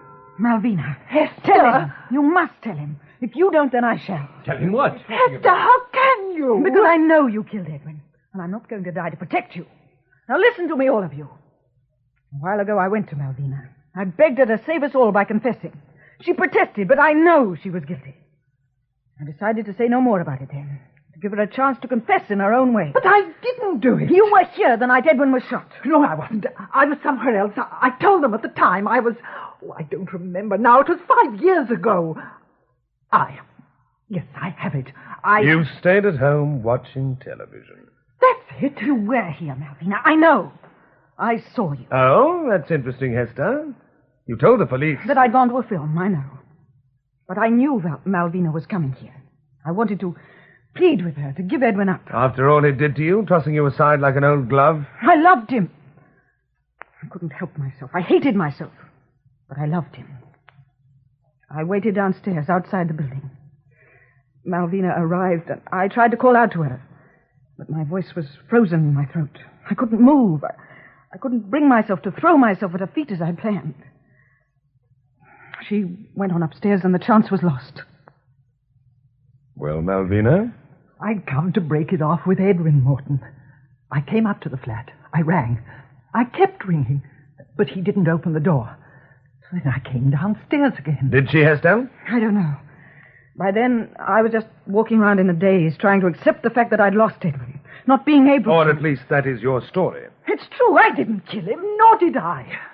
Oh, please, can't we stop all this? Oh, I feel as if I were going mad, sitting around here waiting... Of course we can stop it. The minute the murderer confesses, which I remind you, will have to be 20 minutes from now.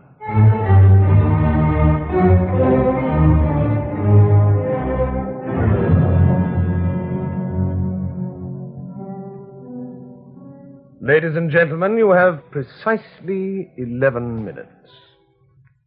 Simon, it's no use. What do you mean, Malvina? I can't protect you anymore. Protect me?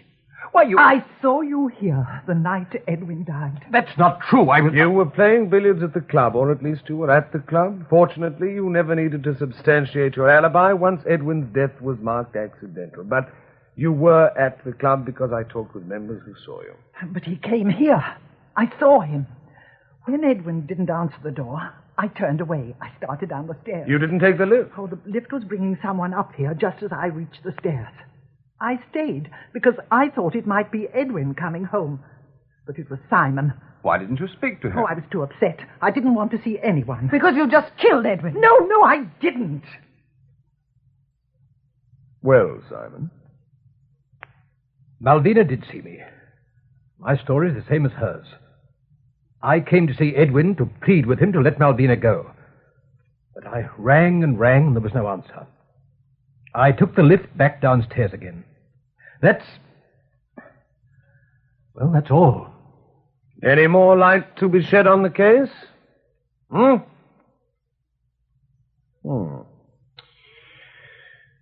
then we continue waiting. Unless, of course, Raymond. Were you also here that night? Everybody else seems to have been here. Sorry, I wasn't anywhere near the place. I didn't even know he'd been killed in this room, remember? Oh, are you sure, Raymond? Of course I'm sure. It would be easy enough to find out if you were here, you know. Somebody would have seen you. Why should I deny it if I were? Hester was here, Malvina, Simon. They couldn't have all killed Edwin. Of course not. I could tell the same story as they have, if it were true. Yes, you could. I mean, I could say that I come up here, knocked on the door until my knuckles split, got no response from Edwin, and went away, the same as the others said. There'd be no more against me than there is against them, would there? Presumably not. Then why shouldn't I admit it if it were true?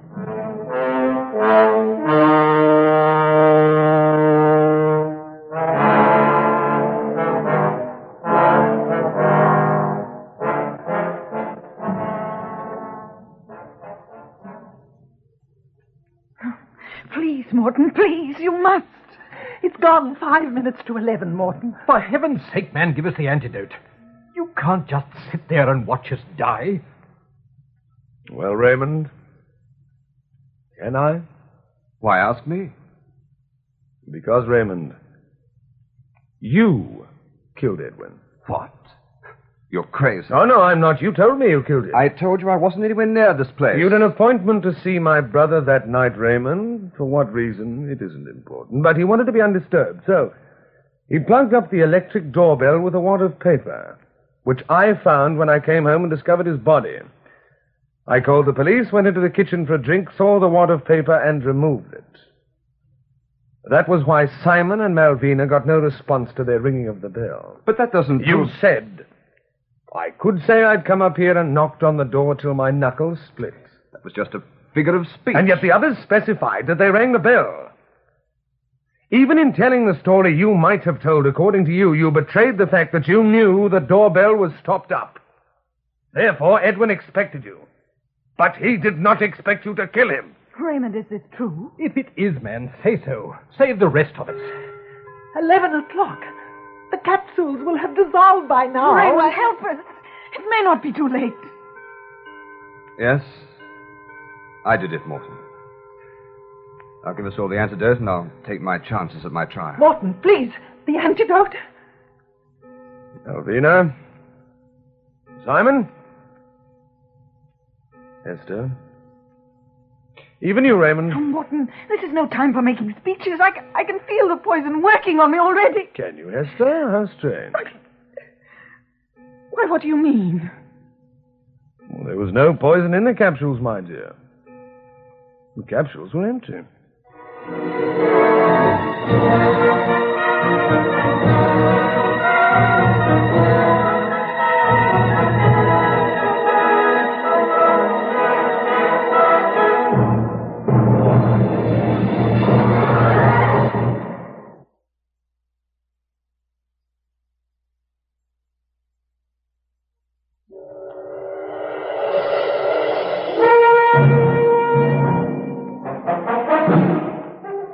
Listening for another mounting drama of action and suspense, when next we bring you the 11th Hour.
Escape.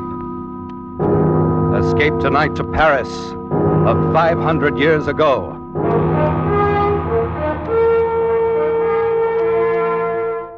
The Columbia Broadcasting System and its affiliated stations presents Escape, a new series of programs of which this, the fifth, is The Sire de Maletroit's Door by Robert Louis Stevenson, produced and directed by William N. Robeson.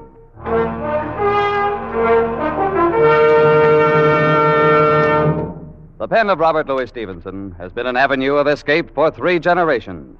Our grandparents thrilled to the macabre metamorphosis of Dr. Jekyll, just as we will never forget the nursery menace called Long John Silver.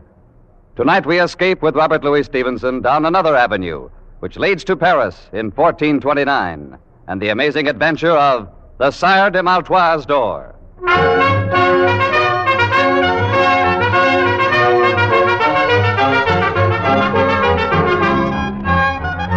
Dark of the moon, 1429, Paris. The House of Burgundy holds the throne of France, and English men-at-arms patrol the narrow streets. Troublous times for any man to be lost, on foot, at night. Psst! You there! Over here by the wall. What's this? Now the shadows themselves are speaking. I'm no shadow. A real live human being. I've managed to get myself lost in these confounded alleys. Can you tell me where I am? Well, now, a fine young cavalier, no less.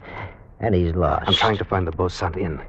Will this street lead me there? Ah, lad, one street is as good as another, and none of them will ever lead a man anywhere. Oh, come now. You must know something about this part of Paris. Think, man, a patrol may pass at any moment.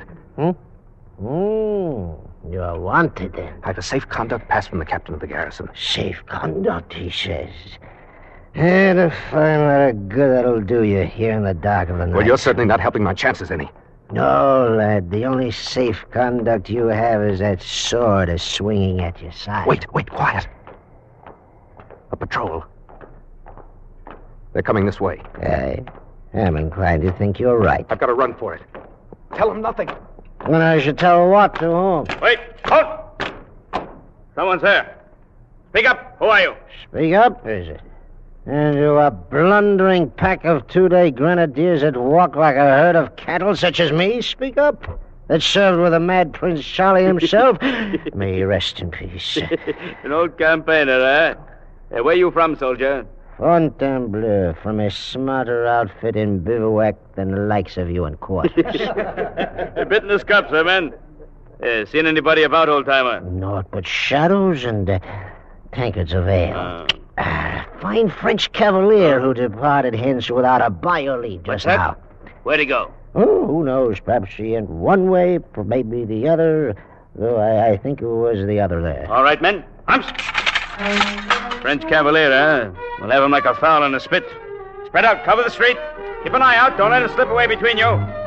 Forward now. Search every corner.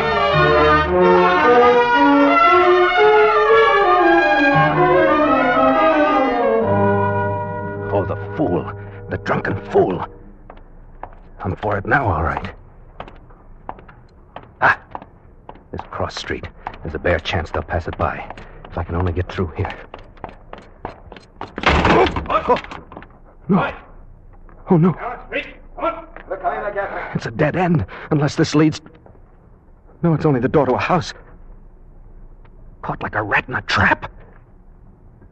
All right. If it's so written, then so be it. With a bit of luck, there'll be 2 or 3 go with me. Huh? The door. It's unlocked. I can push it open. Huh. Black as the mouth of hell inside. Well, what have I got to lose? There. Look alive now. He has to be here someplace.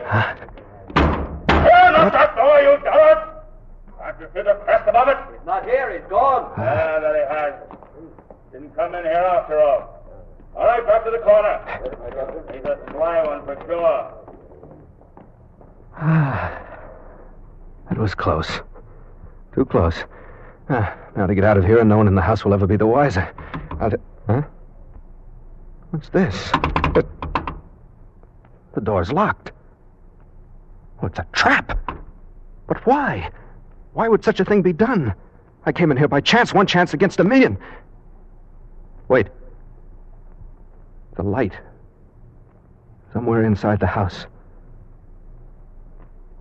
Well, by all rights, I should be dead at this moment. So...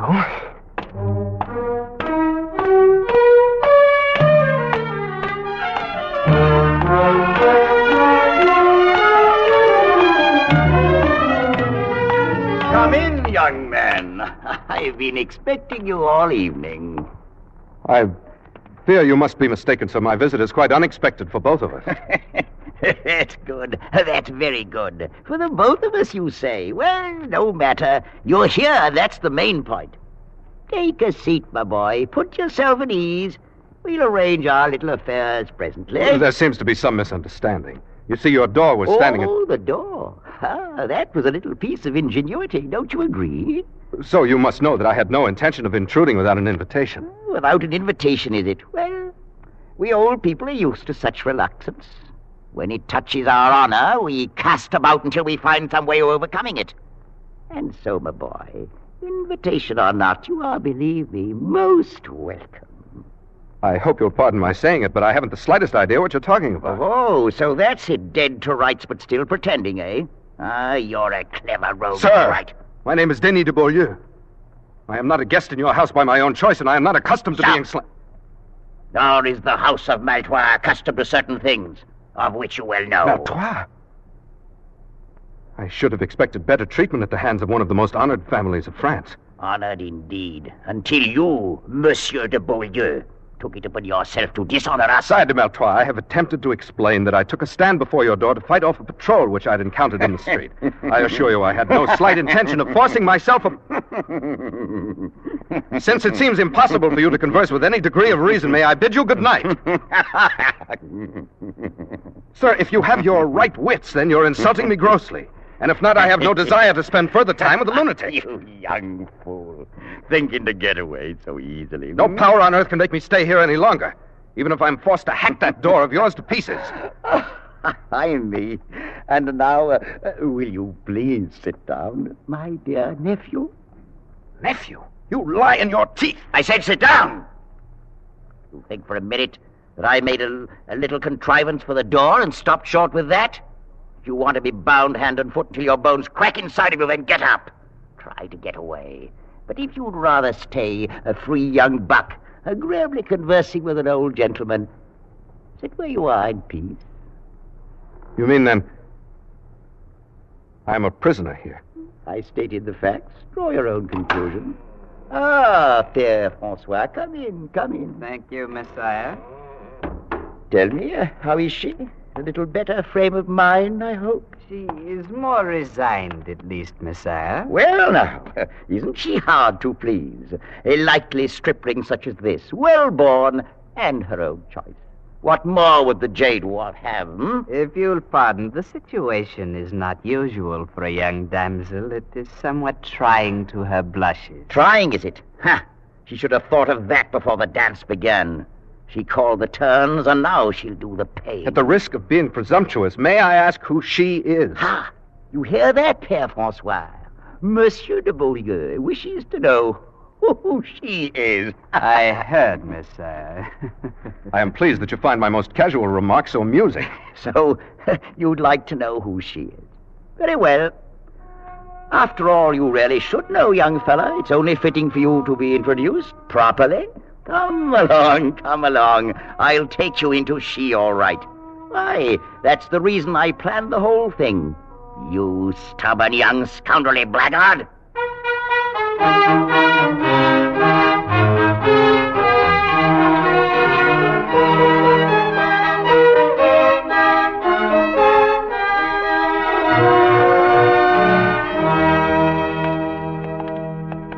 Come along, my boy. Right through this door. After you, sir, if you don't mind. Oh, no. It's not that kind of a trap. Here we are.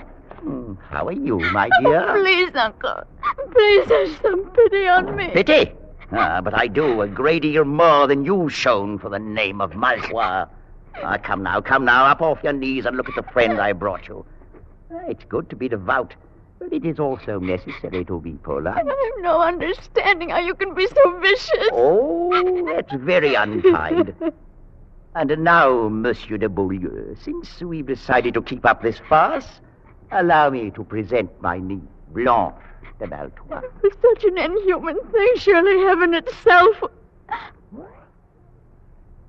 He's not the man.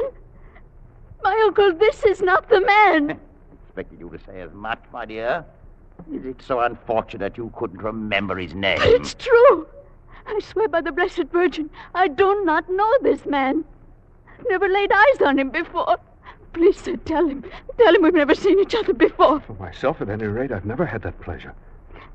Sire, I've not met your lovely niece before this moment. Oh, now isn't that too bad? But it's never too late to begin. Quite often these impromptu marriages turn out very well in the end. Marriage? Sire de Maletroit, would you please be kind enough to explain what you mean? Aha, now, surely you've heard of the custom of marriage.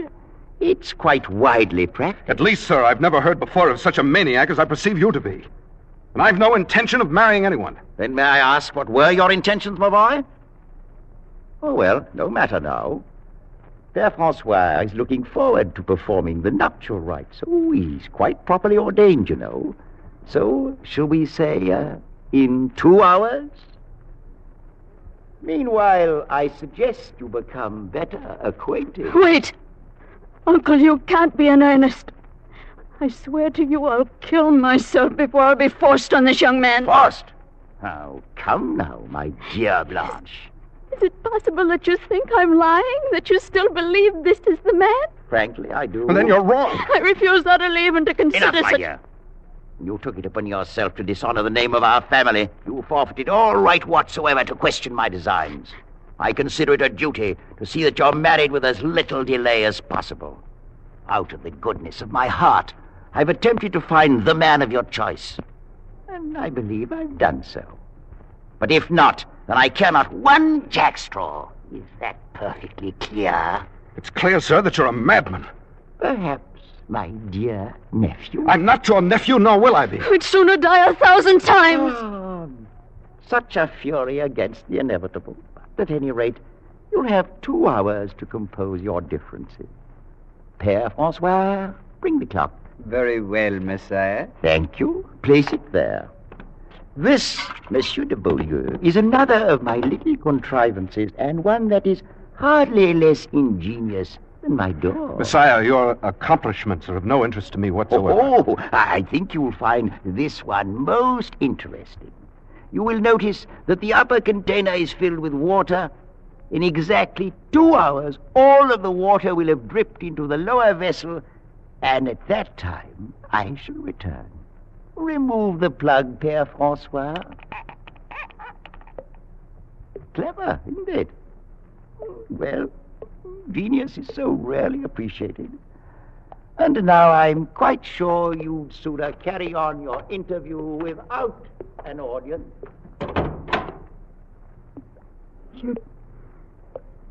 You'd never met my uncle before? He didn't arrange this with you? I'd never laid eyes on him. And certainly nothing was arranged with me, else I wouldn't be here. Oh, then you're as much an unfortunate victim as myself. But you at least must be more aware of the circumstances. I can understand none of this. It's not an easy thing for a girl to tell.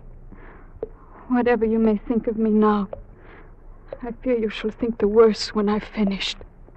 Words are but words. But your manner encourages respect. Thank you, monsieur. I've lived all my life with my uncle, and I've not been happy. 3 months ago, a young captain of the guard began to stand near me in the church. Oh, you must understand. I gave him no encouragement to do so. Oh, quite so, I understand. He was handsome, of course. As a matter of fact, very. Hmm. After a while, he began to pass me notes. He found me pleasing, wanted to meet me, and seemed most interested in me for some reason. I can believe that. This morning, he passed me a note urging me to leave the outer door open tonight so that he could speak a few words with me on the stairs. Oh, this is most difficult for me to tell, monsieur. I'm sure he meant no harm. I've no idea how my uncle came to suspect. Sometimes his shrewdness becomes almost diabolical. After church, he took that note from my hand, read it, gave it back to me. I've been kept in my room all day, knowing nothing of what he might be planning. So that's it. By pure accident, I've blundered into a trap set for someone else. Had my uncle brought the captain himself, the thing still would have been confusing. How should I know that he may not have been trifling with me all along? But to be forced into a situation with you, a perfect stranger... Your regard for me is quite clear, mademoiselle. I regret appearing as a disappointment to you. I believe you said he was very handsome? If that were all. There's more? I mean, monsieur, that you yourself are quite handsome. But it's so... Oh, no, it's really no use. Well, please understand me. I'm not urging you in any way. Urging, monsieur? I'm accustomed to meeting young ladies upon occasion who are quite ready to accept me as something beside a convenient substitute for some handsome captain of the guard. I've no doubt of it, monsieur. And to correct a mistaken impression you seem to have, I'm well aware that you're doing no urging.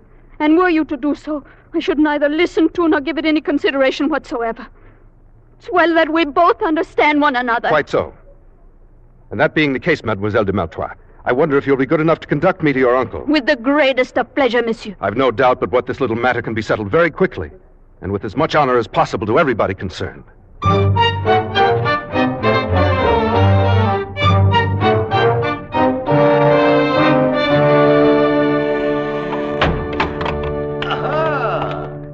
The full 2 hours weren't necessary.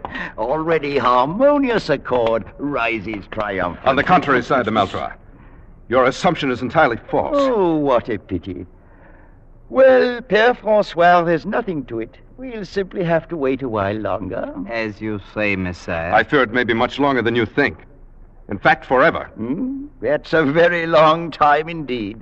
And you, my dear niece, what are your sentiments in the matter? I will not marry this man. Do what you may, uncle, I will not marry him. Right back where we started. Can it be that our young friend is lacking in perception, Père Francois? It is possible, Messiah. I'm not at any rate lacking in a sense of honorable conduct. Dragged in here against my will, I've addressed your niece in the manner of a gentleman. I found her charming, lovely, delightful. Monsieur. But now I have the honor of declining your offer of her hand. Let that end the matter. Oh, It's not as simple as that. Take a look from my window there, and tell me what you see on the wall beneath it. What do you mean? See for yourself. Whatever it is can have no bearing on the matter. There's an iron ring set in the wall. Quite so, and fastened to the ring? A rope. Right. So we have two elements. And to complete our little diagram, we need a third one. That element is, at the moment, firmly attached to your body. I'm referring, sir, to your neck. Uncle, no! And may I inquire the purpose of the dogs there in the courtyard below? Are they also a part of your devilish plans? My dear young man, a body doesn't hang in ropes forever, you know. You maniac. Even murder doesn't stop you. Ooh, that's such a nasty word. Let us confine ourselves to the bald facts. At the end of your 2 hours, you will prepare yourself either to marry my niece or to kick out your life while you swing at the end of that rope. There's no other alternative. I think there's one. Between gentlemen, at any rate. Arm yourself, sir. You fool. You think for a moment that if I'd regarded your sword as a threat, you'd still be wearing it? Père Francois, will you open that door to the passage, please? Of course, Messiah. I'll be most happy to. Gentlemen, show this rash young buck the color of your steel. Whether he likes to admit it or not, Monsieur de Beaulieu, one day a man grows too old to fight his own battles and must hire others to do it for him. Close the door, Père Francois. Then you'll not fight? Do I seem a fool? There'll be no fighting and no haughty refusal to marry my niece. You found her charming, well and good. But I'll tell you this. Were she as common as the Paris road, more hideous than the gargoyle over my door, you'd not spurn the hand of a Maletroit and never live to tell of it. Alive and married you'll be, or dead and hanging from that window, and soon after, food for the dogs. It's one or the other. So, make up your mind.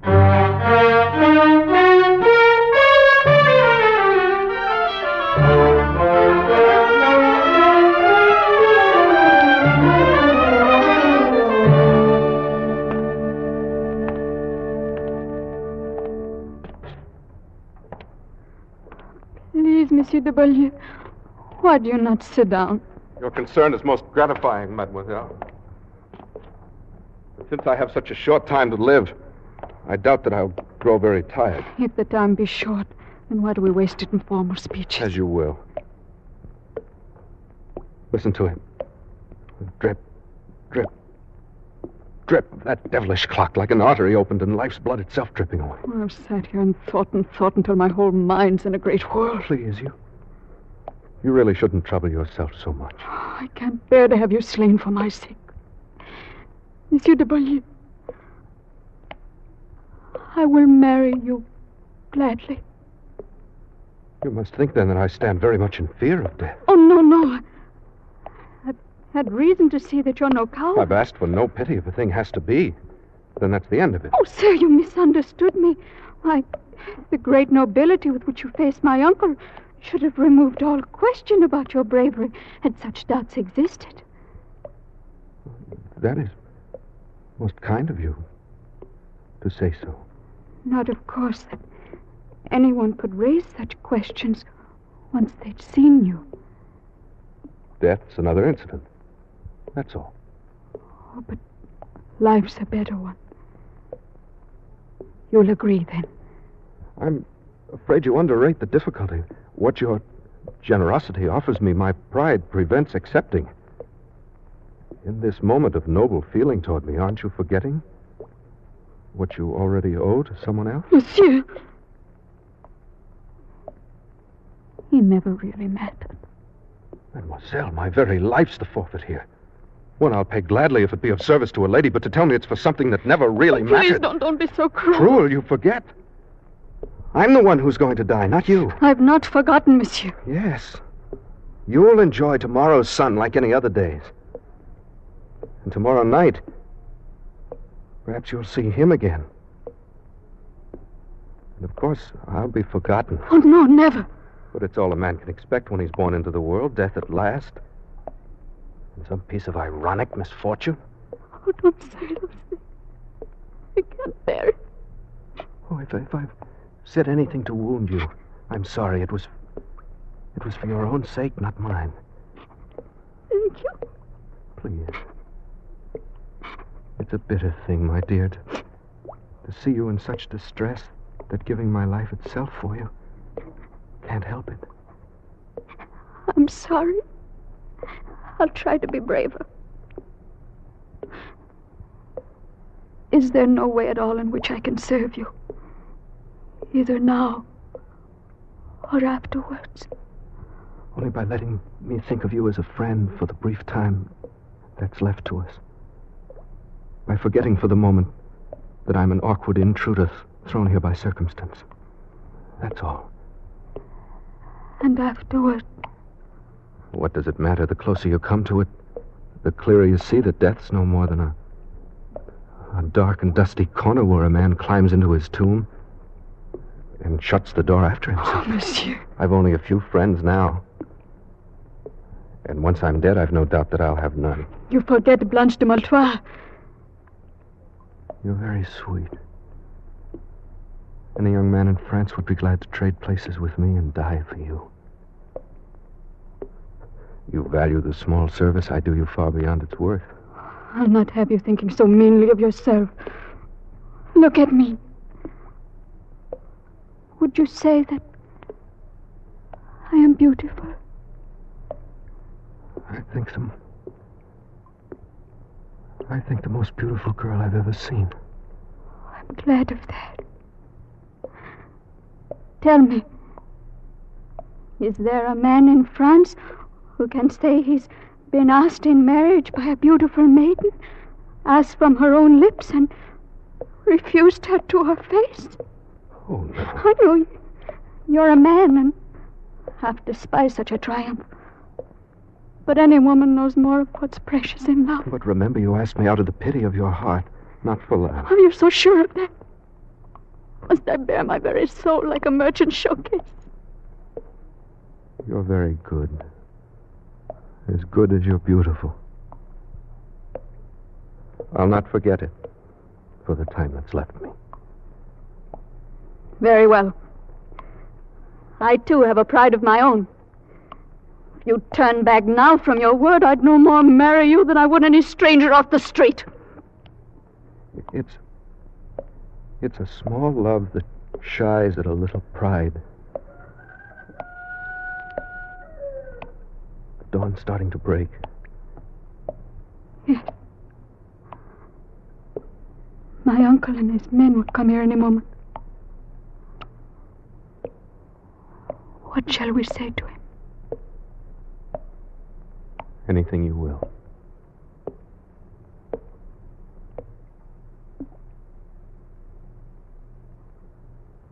Oh. All of my life I'll weep for you. And weep the more because it was you. If I'm wrong, it's a great price I'm paying for it. One I'd not pay if I didn't care for you so dearly. Care for me? Oh, no, it's you who are being kind. It was in the moment your uncle brought me into you and you raised your face to look at me. That's when I knew. Oh, strange. For it was then I felt it, too. Well, you've seen already that I'm not afraid to die. Oh, you're not. I know it. Blanche, is it really true, not something born of pity? I swear by all that's holy. I love you, Denis. Oh, my beloved. And I can tell you now that I love you, too. Even after all you've I heard. can remember none of it. The captain's no name. No matter. I love you. Oh, my darling. I love you more than my life and my soul. Blanche, my darling, I love you. I love you, Blanche. Well. Uncle. Well. It's most gratifying to see this little matter settled in such a congenial fashion. Good morning, my dear nephew. I have nothing to say to you, sir. You're a vicious and unprincipled old man. Oh, that's most ungracious of you. No. At the very worst, I'm no more than a very wise old man. One who's lived a long time and seen a great many remarkable things. An old man who's learned all about such mysteries as the love of life and love.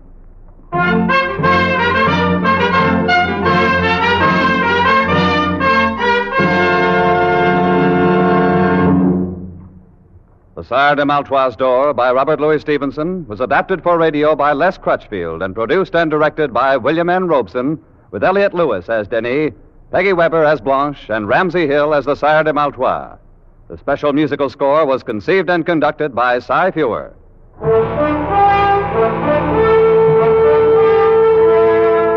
Escape is presented by the Columbia Broadcasting System and its affiliated stations each week at this time.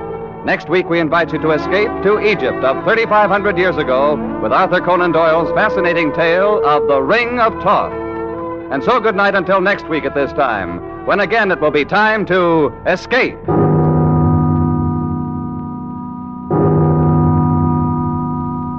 This is CBS, the Columbia Broadcasting System.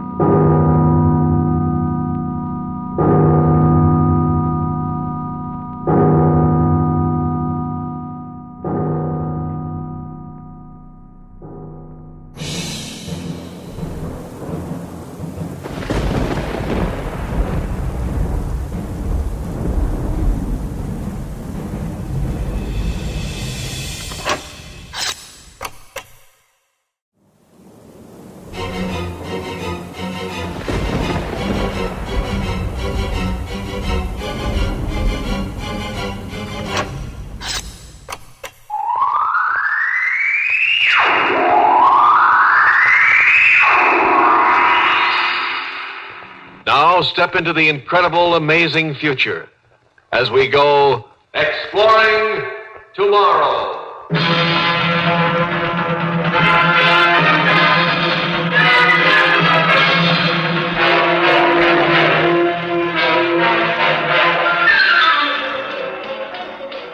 And now here is your guide to these adventures of the mind, John Campbell, Jr. There's the old saying, you'll do it and like it. And, of course, a man can, by physical force, make you do it. How would you like to have it so that you would like it, too? There are two basic ways that you can be happy in this world. One, of course, is to have everything you want in just the way you want it and never have any difficulties or troubles. This method is ideal, perhaps, but not very probable. Only one person in the world could have that, I guess.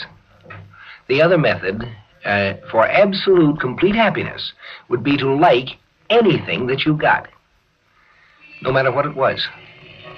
The first approach is the one that makes sense, of course. That's the one we work for. We earn it. The other seems so much easier. Stop barking. Stop barking. Stop barking. Barking. No, that's all right, doggy. You bark as much as you want. Oh, how I wish I could get mad. In the old days, I'd have gone up that dog and told him to shut up, and that'd been that, but no more. Just as soon as I start to get good and sore about something, my mind kind of all creams up in the happiness effect, and I'm not sore anymore. And everybody here in Benton, I guess most everybody in the country is just like me. We've all had our brains written on, and we're all happy. Here I am, chief of police of Benton, and never a crime to speak of unless it's overtime air parking, and what kind of crime you call that? Henry! Oh, here he comes. Our own Doc Royd, the man responsible for all our happiness. He's supposed to be just about the best brain rider this side of the Mississippi. Henry! Slobbo, that's what I call him. Old wet lips, always do good and always grinning. But behind that grin, believe me, ice. If you need an enemy, just have Doc Royden for a friend. Henry, didn't you hear me calling to you? Oh, sorry, Doc. I guess I just kind of stand here thinking. Happy thoughts, I hope. Oh, sure, happy thoughts, sure. What can I do for you, Doc? A fellow just came into town, suspicious, painting pictures out at Willow Hollow. There's law against painting pictures at Willow Hollow? Now, Henry, you know I got to keep my eyes on things. Wasn't for us brain matters, there'd be all kinds of irresponsibles roaming around. And these artists, they're the worst kind, you know that. You remember there was a day when you were headed for that kind of trouble? Yeah, I remember. I was a pretty good baritone, too. You sure brain wrote me out of that notion. And aren't you better for it? You're a responsible citizen, happily married, well-adjusted, doing a job that's socially useful. Yeah. What about this fella I'm supposed to investigate? The name of Arnold Vivian. And he's been painting up at Willow Hollow? That's right. Doesn't do anything all day long but paint. Single? No wife, no children, no nothing. He just paints. Well, remember, as long as he just paints, that's legal. Now, Henry. Now, don't Henry me, Doc. I'll look into it. That's all I can promise. All right, that's all I ask. All right. Goodbye, Henry.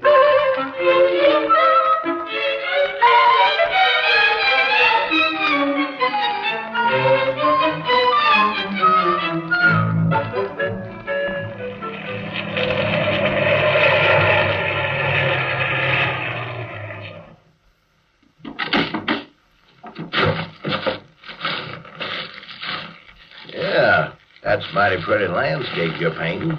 Why, thank you. Willow Hollow makes a mighty pretty landscape to paint. I'm sorry to interrupt you. Oh, no, that's all right. I never mind a little talk when I'm painting. What can I do for you? Your name Arnold Vivian? That's right. I'm Henry Horner, Chief of Police. Nice to meet you. Chief of... What seems to be the trouble? No trouble. I just out here to give you a kind of friendly warning. About what? This town of Benton you're in needs new young men, Arnold. If you should happen to get in any trouble here, we got a real fast brainwriter who likes to straighten people out. I don't get into trouble. Well, just keep in mind we need workers these days. Like our brainwriter would say, who needs pictures on canvas? Who needs pictures on canvas? Why, Mr. Policeman, me. Maybe someday a few others will agree with me. Well, maybe. I used to be a sort of artistic fella myself. Baritone concert style. Yeah, I'll bet you're good on a police whistle, too. Don't worry about me, Mr. Horner. Just go back and tell your brainwriter. Here's one traveling man he won't ever get to use his scalpel on.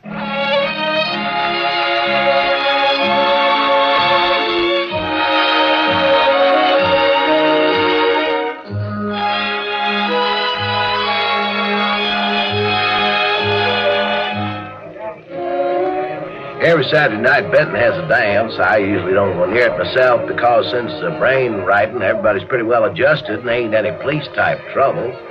This Saturday night, though, I dropped in toward the middle of the evening. Hi, Mr. Horner. Why, hello, Arnold. Having a good time? Heck yes, I've been dancing with all the girls. They love me and I love them. Staying out of trouble? The only trouble I ever have is with pictures on canvas. Well, don't go getting drunk and signing a job contract with Big Fellum at the Brickyard or with Tom Harth, or you'll forget pictures. I'm immune to job contracts. Also, it may interest you to know that both Mr. Harth and Mr. Fellum each bought a painting for me tonight, paid cash on the barrel end. Well, that's a surprise. Well, I wonder what they're up to. Why should they be up to anything? They just like my pictures. I guess they like me, too. They invited me to play poker with them after the dance tonight. You turned them down, of course. Heck no. I like taking money from people at poker. Well, they're more likely to do the taking, and once you're broke, you'll just have to go to work. Mr. Horner, when are you going to stop worrying about me? I told you I can take care of myself.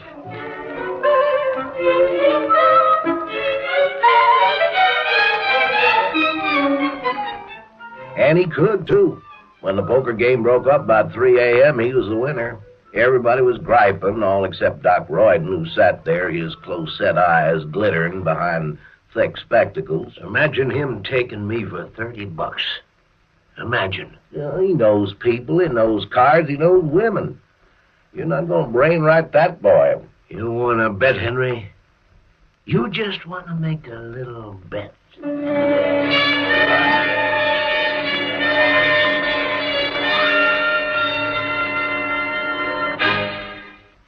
Whether it's a crowded highway or a narrow street, a smooth, even flow of traffic is one of the essentials of safe driving. Speeding is an obvious hazard, but it can also be suicide.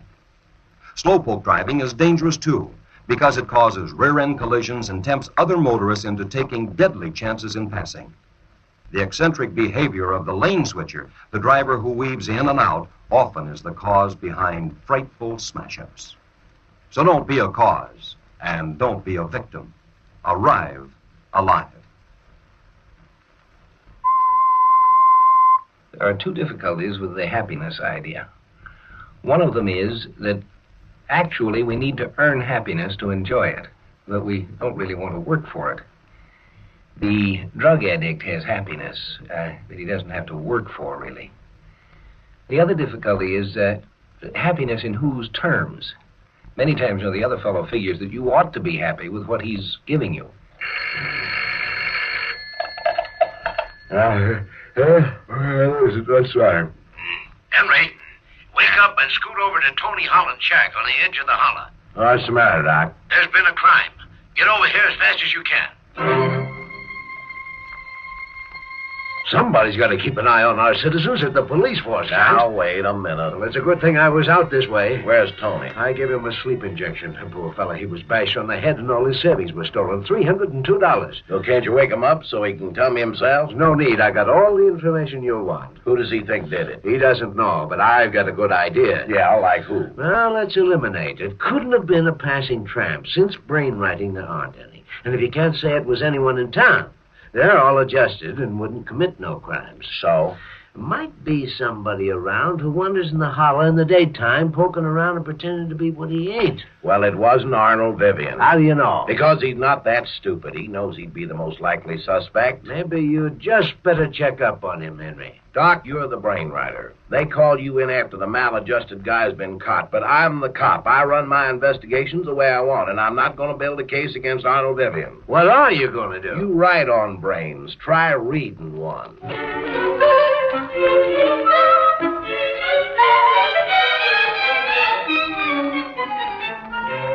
So you figure Doc Royden's trying to frame me, huh? Looks that way. Oh, it's ridiculous. I just took you people at poker for enough money to live for 3 weeks. Why should I take a chance on getting my head written on? Have you missed any of your stuff? Oh, just my pen and pencil set that I lost jumping around at the dance last night.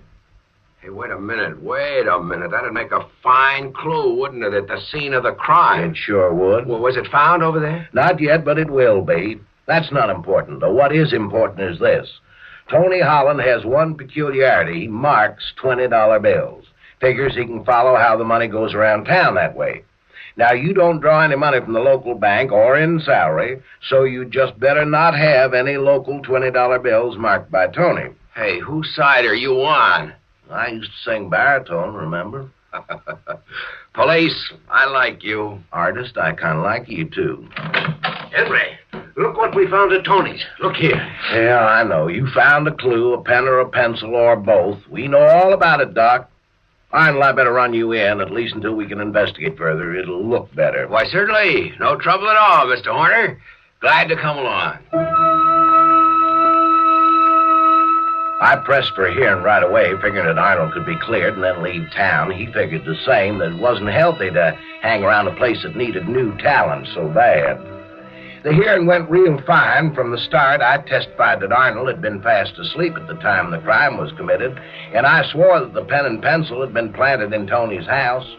Then suddenly they were talking about marked $20 bills. Well, I couldn't possibly have any 20s, Judge. I just told you, there's absolutely no way that I could have... Unless... No. Let me out of here! It's a frame-up, I tell you!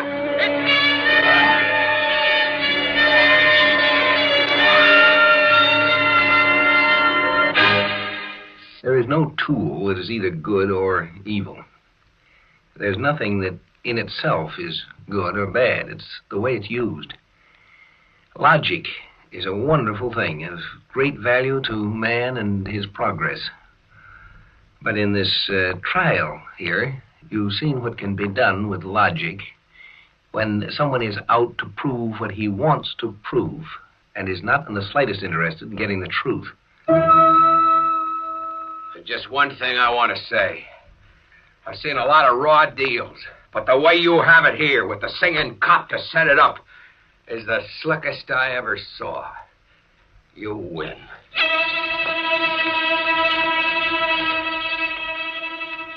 As chief of police, I had to be present at the brainwriting. Doc's nurse gave Arnold the needle jab in the back of the neck, and after that he sat there like a stone man, able to hear but paralyzed. Now, Henry. There we are. Yes, the clay model is ready to take the impressions from Arnold's brain, so we'll have an exact duplicate. Now we put this cap on Arnold's head so the electronic fingers in it can do the measuring. That's a good boy. It won't take long now. Attach these wires to the automatic computer that we put above the clay model, and there we are.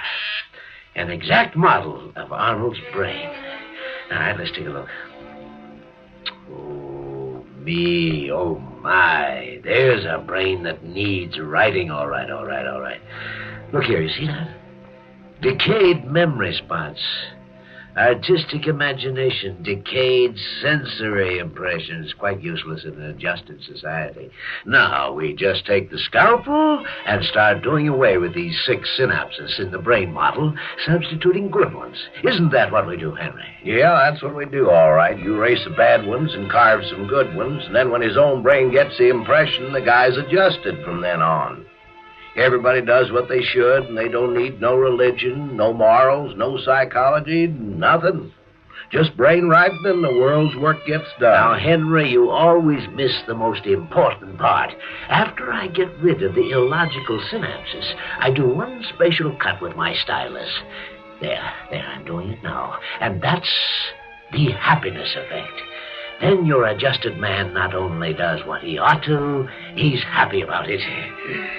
There we are. Oh, that looks beautiful. Oh, that looks almost like the master brain. Let me get it and show it to you, Henry. It's real interesting. I'll be back in a second. Arnold, I sure wish I could help you. Wait a minute. Maybe I can. I'm going to try to put back some of those synapses he cut out. Here's a scalpel. There's one he did. There's another. Maybe I can help you keep some of your artistic talent, Arnold. Here's a final one. One day, Henry will be able to duplicate this master brain in everyone. It's brilliant. Take a look at it while I prepare for the transference from the clay model to Arnold's brain. It sure is fine looking, this master brain. Yes. Now, we're ready to go? Now, Henry, when I close this switch, the new brain shape will flash the signal to the cap on Arnold's head. The electronic fingers will dig in, and he'll have a new brain. Oh, I tell you, Henry, this is the real moment of birth. Most people are born wrong for this world. This is where they get right. All right, here we go. It's going to hurt a little.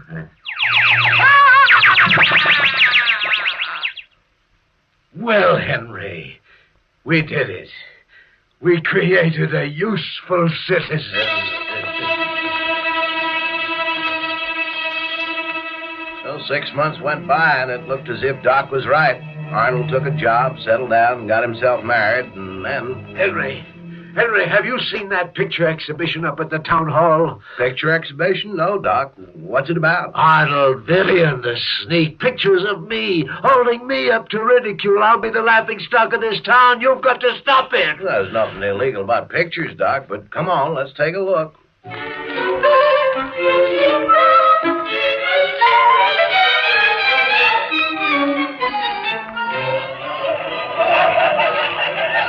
We went to the town hall, and there was the neatest collection of pictures you ever saw. Arnold had painted Doc Royden more than 50 times, and in each picture he cut the basic evil of the man. Doc was shown at the council meeting, at church, at the dance, his face revealing every grimace of deceit, power, lust, conniving. Every picture was titled The Happiness Effect, and every one was marked sold already. I knew then and there that Doc Royden was finished in Benton. Henry, please, I'm too old to start over in another town. I've got to stay in Benton. Please, Henry, get rid of those pictures. Why, Doc, it sounds to me like you're maladjusted to your environment. You ought to be brain-ridden with the happiness.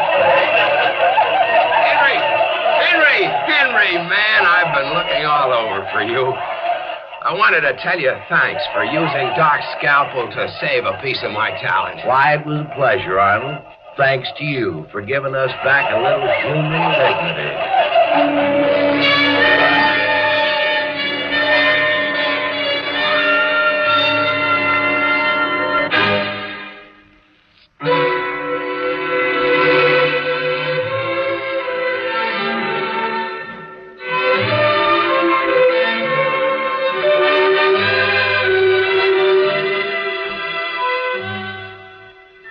of people tend to think that happiness is something you have. But I think it isn't. I think it's more in the nature of something you do.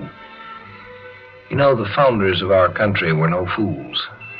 And in the Declaration of Independence, they said that men had certain inalienable rights, among which were the pursuit of happiness.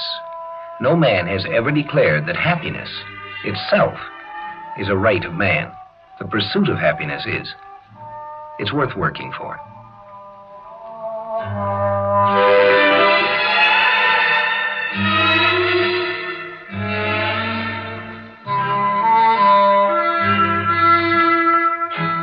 Join us for a fascinating adventure in Exploring Tomorrow.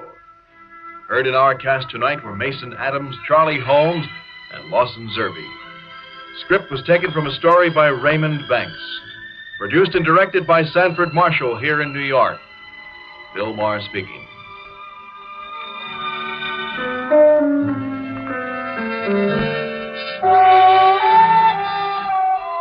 We pause now for station identification.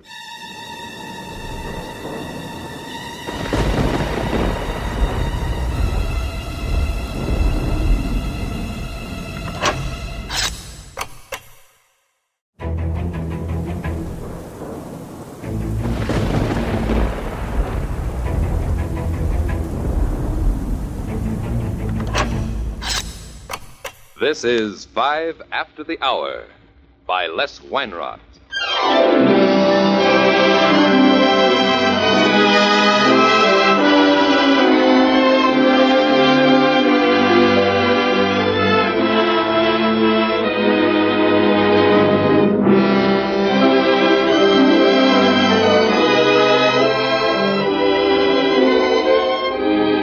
Weave a tapestry of music. Bow the strings for color, blow the horns for depth, stroke the harp for highlights. This is the scene.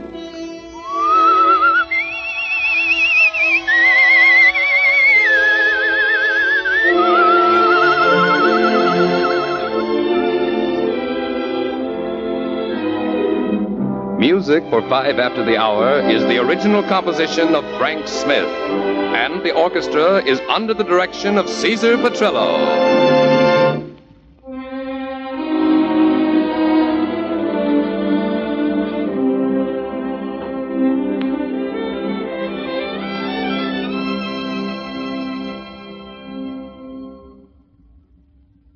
This is the play, The Course of True Love, of course.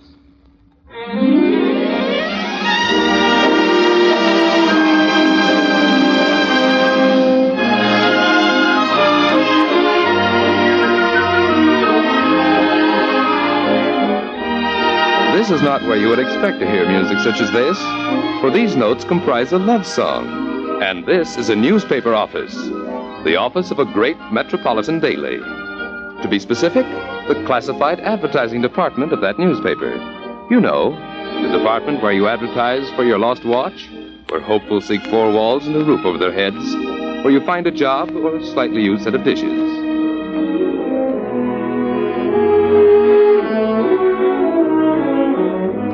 Nevertheless, there is that music, the music of love, of deep, soul-searing sighs, of muttered and smothered... Yes, forever, darling. Which makes it very curious, and, as a matter of fact, is the reason for this piece. You are, then, an eavesdropper in the classified advertising department of the Daily Universe. And what happens is stranger than the truth. So I said to him, Herbert, we've got to come to an understanding. Yeah? Herbert, I said, I can't go on like this any longer. You should have seen the look on his face. Hello, Daily Universe Classified. Miss Bell speaking. I want to put an ad in the paper. My lawyer says I should serve notice. I ain't gonna pay for my wife's bills no longer. The rate for such disclaimers is $1 per line. The 3-day rate, that is, the same advertisement run for 3 consecutive days, gives you a reduction of 1/3. Do you wish the usual notice? Having left my bed and board, I hereby proclaim that I will no longer be responsible for any debts incurred by... and so forth? And start it right away, will you? Before she bankrupts me. Your notice will be inserted in the next edition. Your name, address, and phone number, please. Another I will know. Mm-hmm. Mondays are always the worst. Mm-hmm, they sure are. Guess it's because most couples' fights come on the weekend. Yeah, that's probably it. And see if you can put it in big letters and on top where she'll be sure to see it. Your notice will be given the proper attention, Mr. Emanon. Thank you very much. Man. Yeah. So go on. What did you say to Herbert? Men. They're all alike. Selfish, mean, and hateful. I despise all of them. All of them. But Herbert. Herbert is a goon. He's a man, a prospective I will know. You're not gonna... I am. Herbert and all the rest of them. They're all alike. But what'll you do on Saturday night? I'll curl up with a good book. And if Herbert sticks his little head in, I'll throw it at him. You sure are down on him. I'm down on all of them. Listen, if Sonny Tufts and Van Johnson both came in here together... I'd faint. Van Johnson. That hair.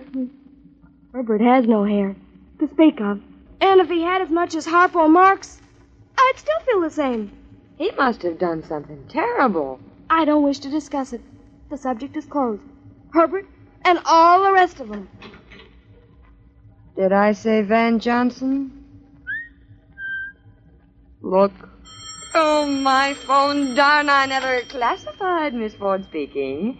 Lost and found, yes. A locket, yes. Sentimental value, yes. Reward, yes. Excuse me. Yes? I'd like some information. Do you wish to place an advertisement? That's just it. I don't know if it's the right thing to do. You see, I'm Private Bag. Bag? Yes, Bag. B-A-G-G. Go ahead, lady. Make the crack about a sad bag. That's why I didn't tell her. That's why I said Ronald. You see? No, you don't. I guess I'll go visit the squirrels. They'll understand. Are you in trouble? Yes and no.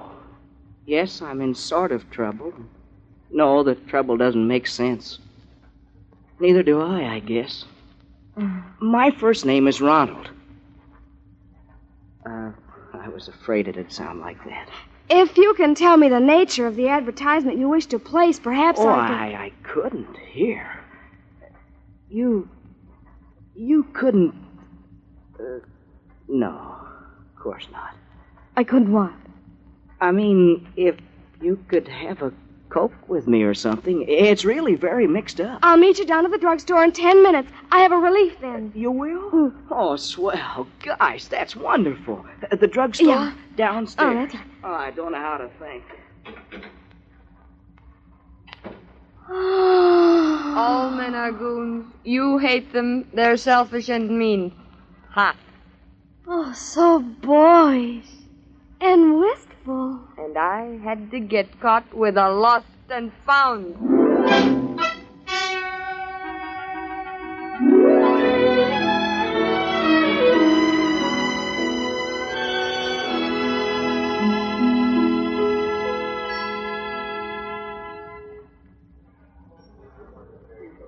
So last Sunday, I'm at the GI's retreat. You know, the place the city fixed up in the park? Yes. And I'm walking along the beach, and I come to the fence. There's a fence there that separates the retreat from the public beach. And there she is. Dorothea. And you climbed the fence? Oh, no, I just looked. She had on one of those beach things. One of those very little beach things? Uh-huh. Here's your Cokes, Miss Bell. Oh, thanks, Rudy. Well, we got into conversation. You know how it is. Everybody talks to a soldier. I know how it is. I told her my name was Ronald. It is. You understand how I feel about the bag part. She said her name was Dorothea. Well, we talked, and she said I could call her up. That's why I came into your office today. Private Bag. I'm a hard-working business gal who supports herself. My work isn't what you might call light labor. I try not to complain, but I'm afraid I can't help you. Take your problem to Miss Tellu. She writes the advice to the Lovelorn column. But you don't understand. Maybe Miss Tellu will. Rudy! Oh, allow me, please. Don't you think I might possibly contact Dorothea through the personal column of the Universe? You see, Dorothea didn't tell me her last name either. And I lost the phone number. Private Bag, you're the most helpless man I ever knew. Here, I'll write an advertisement right now and we'll get her number. Dorothea, lost your number. Please give it to me again. Want to call you, sign, Run. There. And you'd better take the 3-day rate so she'll be sure to see it.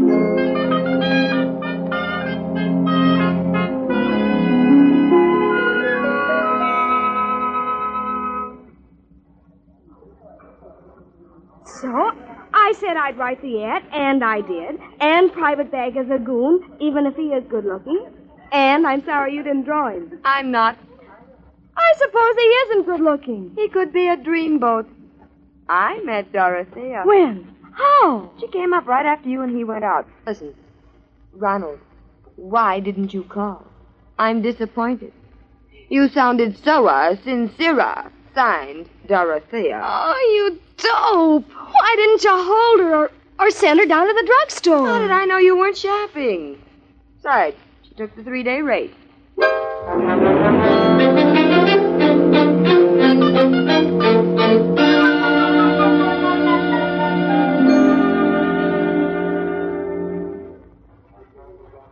But don't you think that... Very well.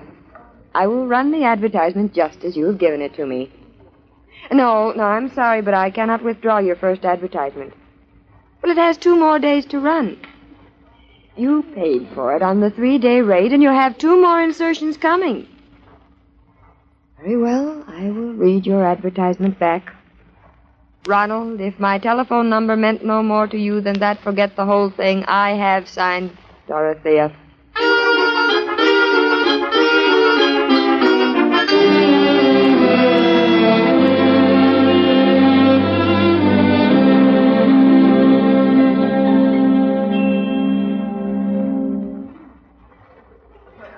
I'm sorry, Private Bag. We are not allowed to divulge such information. No, I cannot give you any information on the lady's last name. Or her telephone number. I'm sorry. Yes, I'll take it. Go ahead. Dorothea. It did mean more. How can I tell you how much more if you don't give me your number? Please. And if you don't like what I have to say, you can hang up. Signed, Ronald.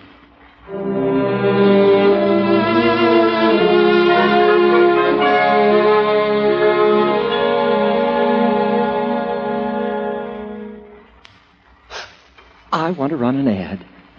A 3-day rate? Yes. Run it for 3 days, and if it doesn't do any good, run it for 3 more. Ready to take it down? Okay, here goes. Dorothea, please give the poor guy your telephone number. Haven't you ever lost anything? If you don't, you may be sorry the rest of your life. I know. Got that? Mm-hmm. Right. What name? Oh, sign it... Interested Reader.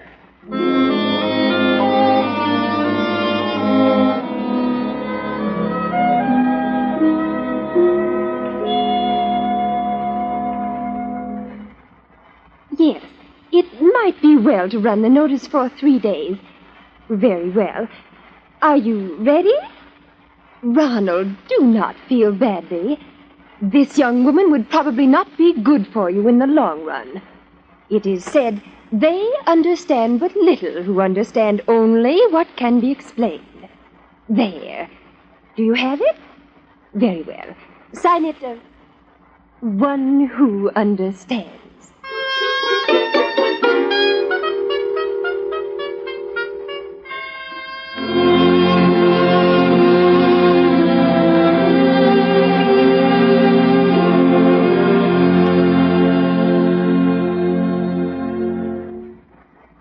And so I quote to you from the learned Seneca. It was he who said, "What once were vices are now the manners of the day." Well, not that I accuse the young men and women of today of vices, but I do point my finger at them and say, you are bereft of good manners. You are casual in your meeting. You enter into associations with each other without proper investigation, without proper introduction. You have gone far afield from the manners of your mothers and fathers. You accept the pickup as the proper mode of alliance. You carry your flirtations into the columns of the newspaper. As Seneca said, I repeat, what once were vices are now the manners of the day.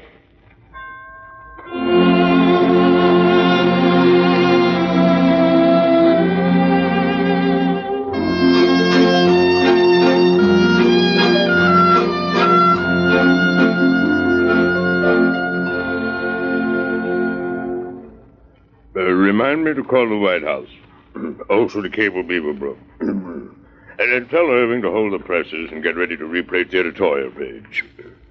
I'm going to dictate an editorial signed by myself. Very well, Mr. Furbisher. Shall I take it in shorthand? No. I'll put it on a record.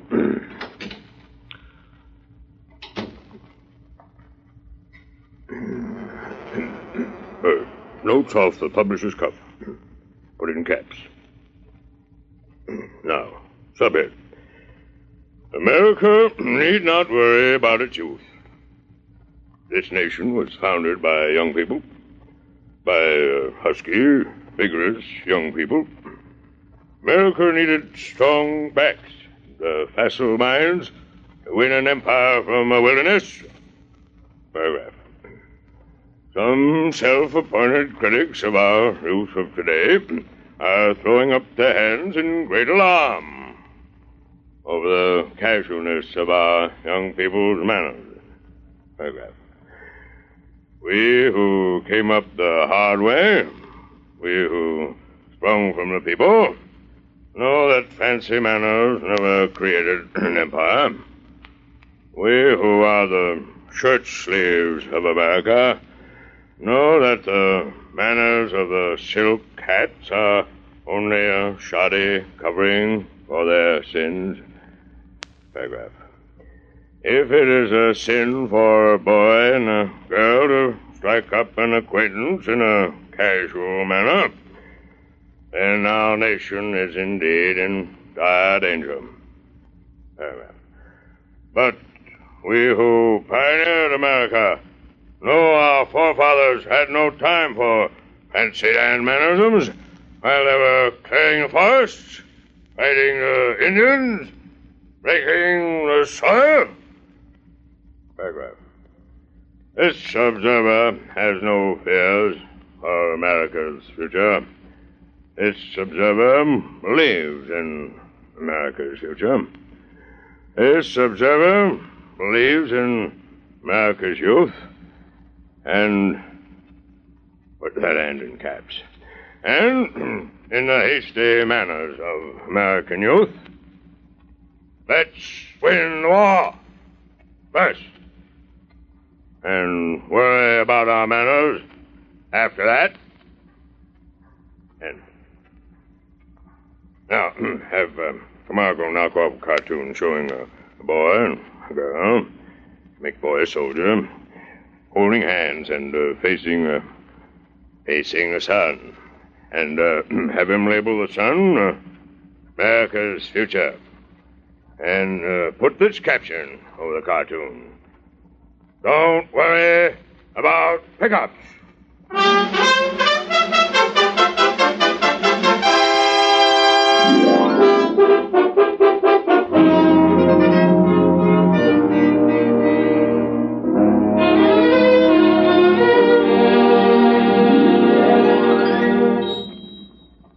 Now, let me get this straight.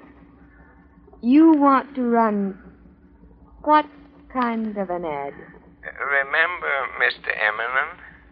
You know, I ran that ad saying I wasn't going to be responsible for the old lady's debts no more. Oh, yes. Well, me and the old lady, we've been reading about Ronald and Dorothea through their ads, you know. And we both decided to kiss and make up. The old lady and me were both pretty stubborn, you know. So we want to run some kind of an ad saying we ain't mad no more. And that the old lady can charge the stuff just like she used to. And it's all right with me.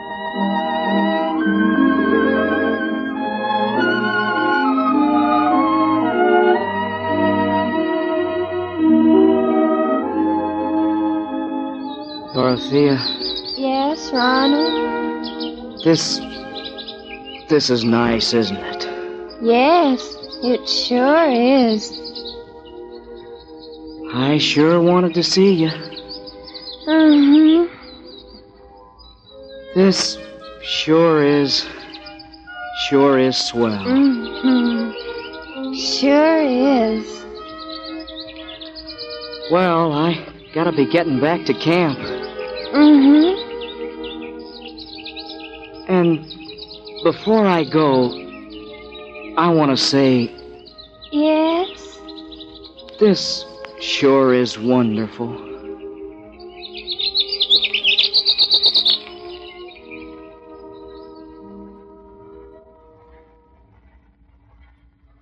So I said to him, Herbert, I said, we gotta come to an understanding. And what did he say?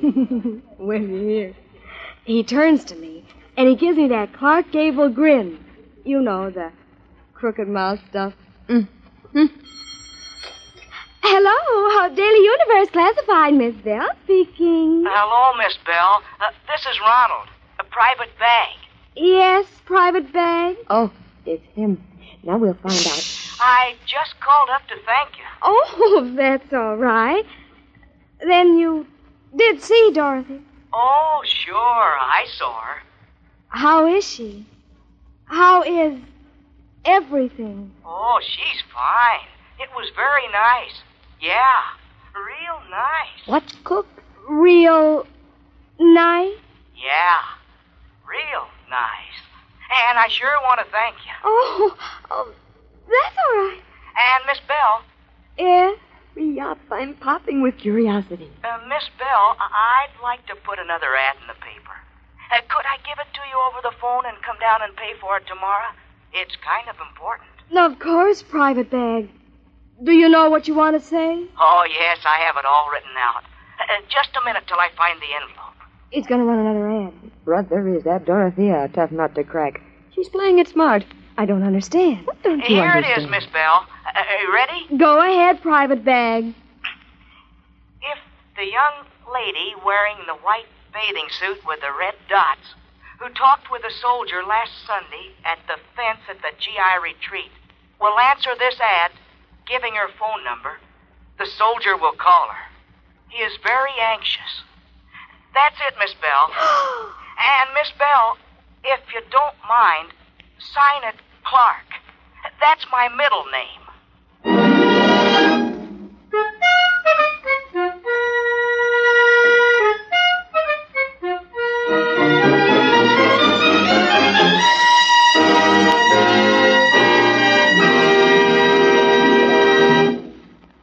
The Source of True Love, of course, was written, directed, and produced by Les Weinrott, of course. Original music was the composition of Frank Smith, and the orchestra was under the direction of Cesar Petrillo. Heard on tonight's 5 After the Hour were Jane Elliott, Johnny Coons, Janet Niles, Charles Irving, Muriel Fagan, Tom Moore, Norman Gottschalk, and Joan Lundeen.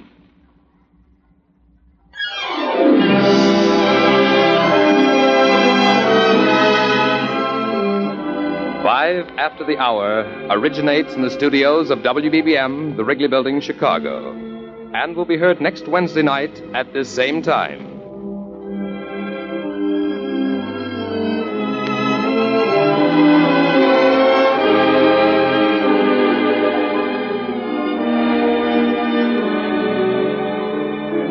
Ken Nordine speaking. This is CBS, the Columbia Broadcasting System.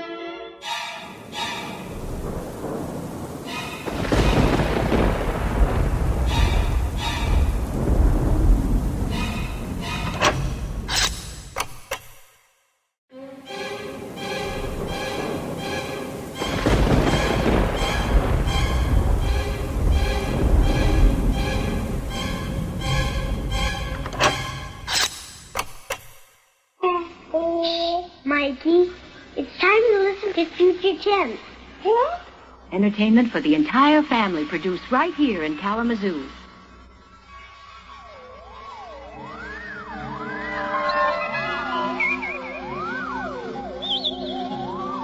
Join us now for a voyage into another dimension.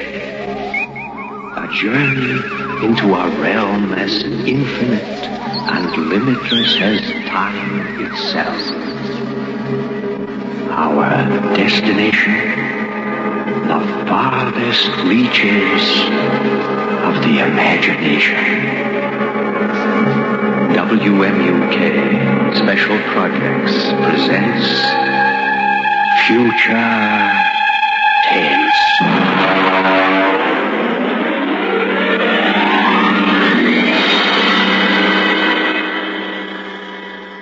The Martian Death March by Ernest Kinoy.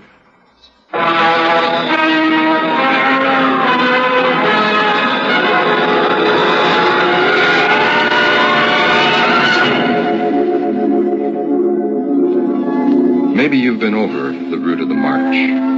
The Cross-Mars Highway runs that way now, from the Calmac Canal on the equator north to the highlands, with a water station every 20 miles. And a radar pickup and towing service running 24 hours a day.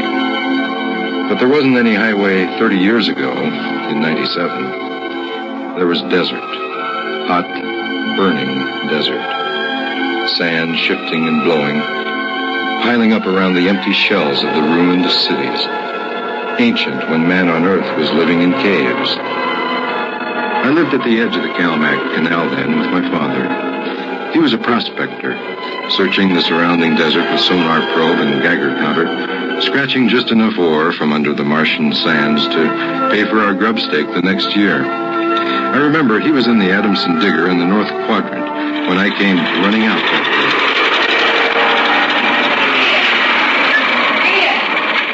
day. There's somebody coming, Dad, across the desert. Are you sure?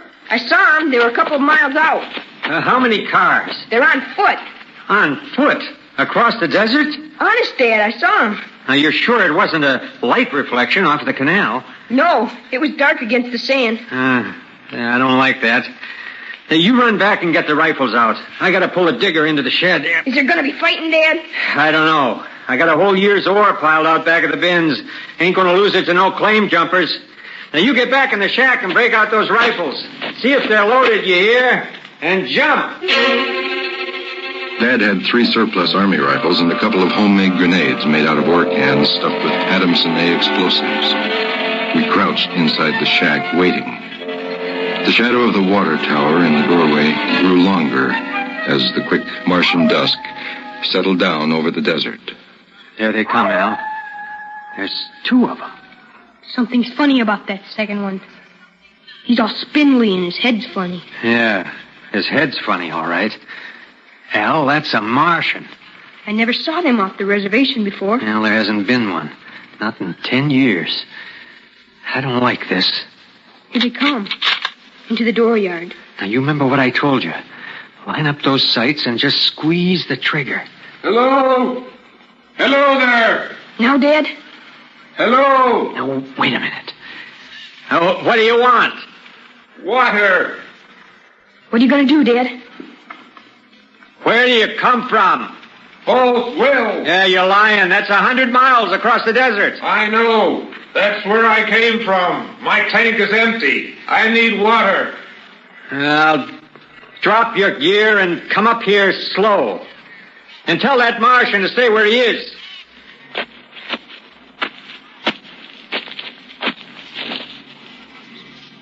All right now. Who are you? My name is John. John, huh? Well, what you doing with that spider? His name is Contal Carr. I don't care what his name is. What's a human doing with a Martian? I found him in the dry bed of Calmac Canal, nearly dead of thirst. He probably ran off the reservation. When our brothers are caged, they seek freedom. Brothers? Those spiders?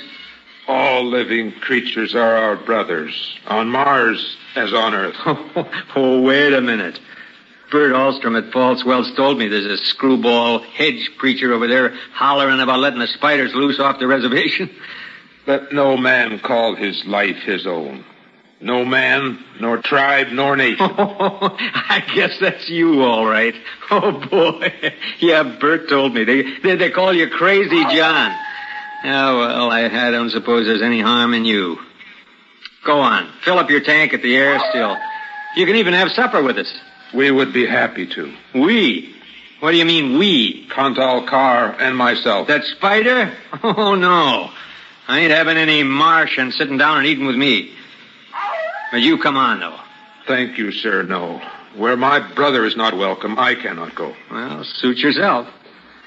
Al, get the key to the water tower and come out here. And put away the guns. We won't have any trouble from these two.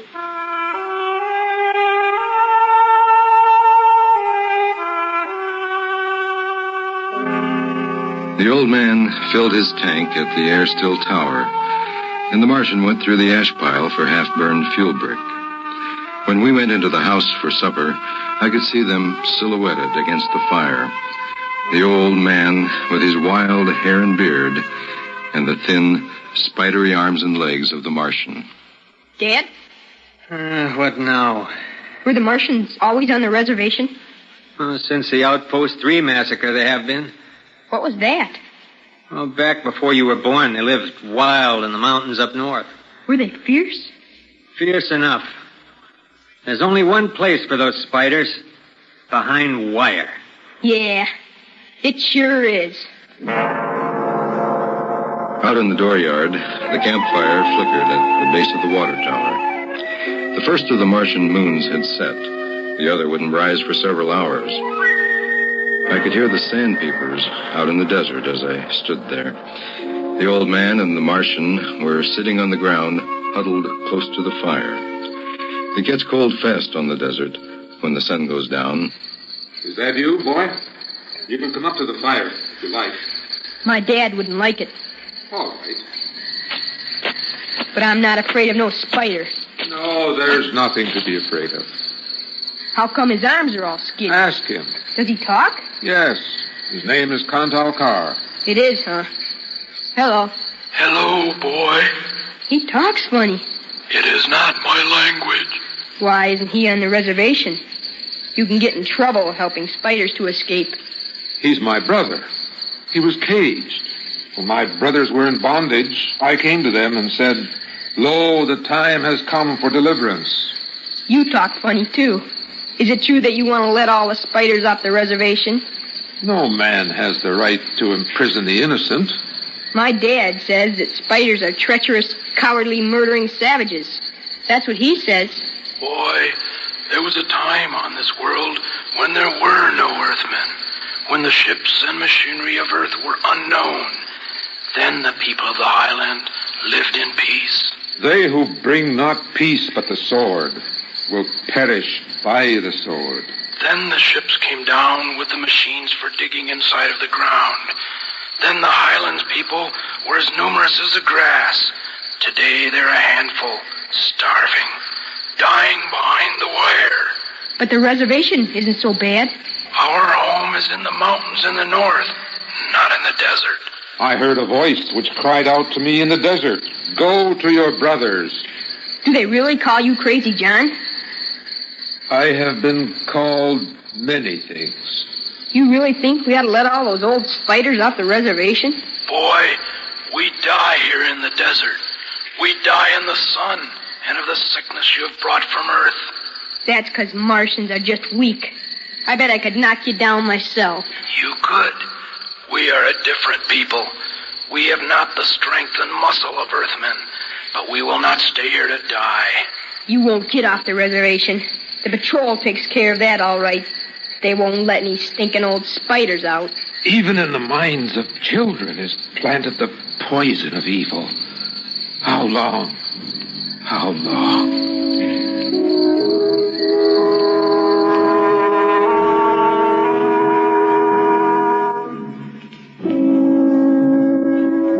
That night through the window, I could see the flicker of the old man's campfire. He was walking up and down now, shouting, singing hymns, verse after verse, his white beard catching the light as he passed behind the fire. The Martian sat slumped over, his thin, spindly arms folded across the huge barrel chest that had developed over the centuries as the air of Mars thinned and escaped into space. In the morning, I looked out and they were gone.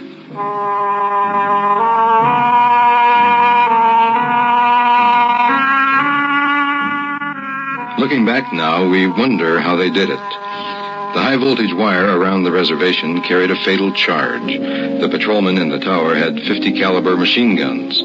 The desert around the camp was mined heavily. And yet at dawn, August 7, 1997, they broke out. I was down at the dried-up canal bed hunting sandpeepers when my father came running after me. Al! Al! Al! Here I am. Come on back to the house. What's the matter, Dad? Now shut up and run. What is it? The spiders busted loose. Bert Alstrom radioed in. They coming here? They're headed this way, the murdering devils. Did they kill anybody? 6 patrolmen when they busted through the wires. All right, now get inside. What are you going to do, Dad? I wire a keg of Adamson A across the gate.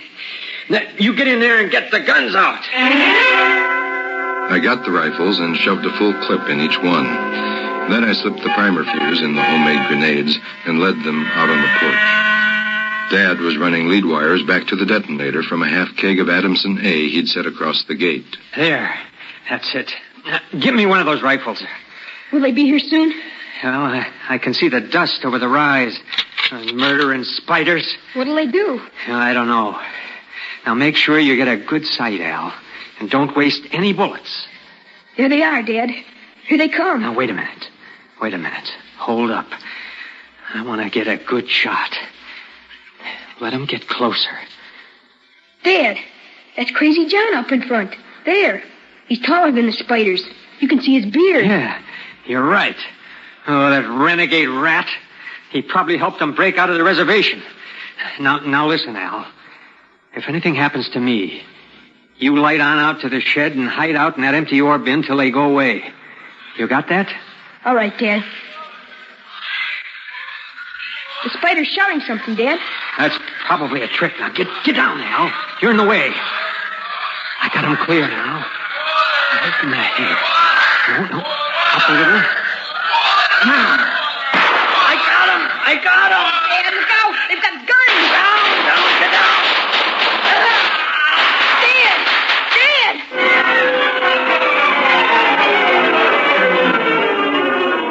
I ran back through the house to the shed, and behind me I could hear the Martians sweeping up to the dooryard. Then, suddenly the ground shook, and I could feel the dull concussion waves hit my ears as the Adamson A exploded. I could hear the high-whispered screams of the Martians and the rattles of fragments on the metal roof of the shed. I dived into the empty ore bin and slammed the hatch almost shut. I crouched there, watching the thin edge of light that filtered through, listening to the brittle tramping of Martian feet on the board floor of our house. The shooting had stopped, and the shouts had died away. I sat there, waiting. And then suddenly a shadow fell across the edge of light, and the hatch slid open. You leave me alone, I'll kill you. Boy, I've been looking for you. Where's my dad? What did you do to my dad?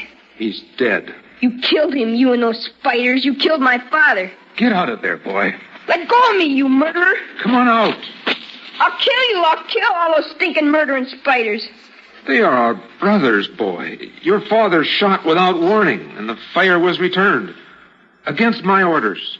Before he died, he set off the explosive. I hope it killed them all. It killed many. You did not have to shoot. We came to get water for the journey.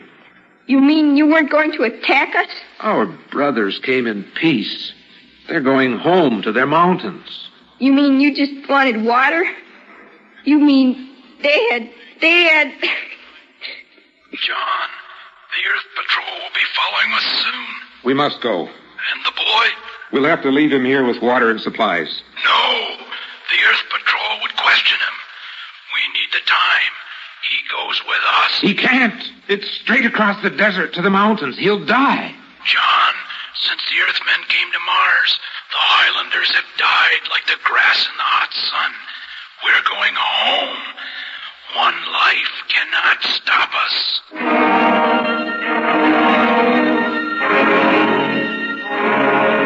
They tore the Adamson air still from the tower and mounted it on poles.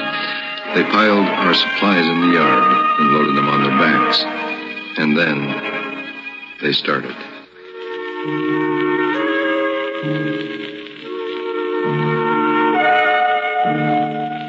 I marched with the old man at the head, and the columns stretched out behind us on the desert.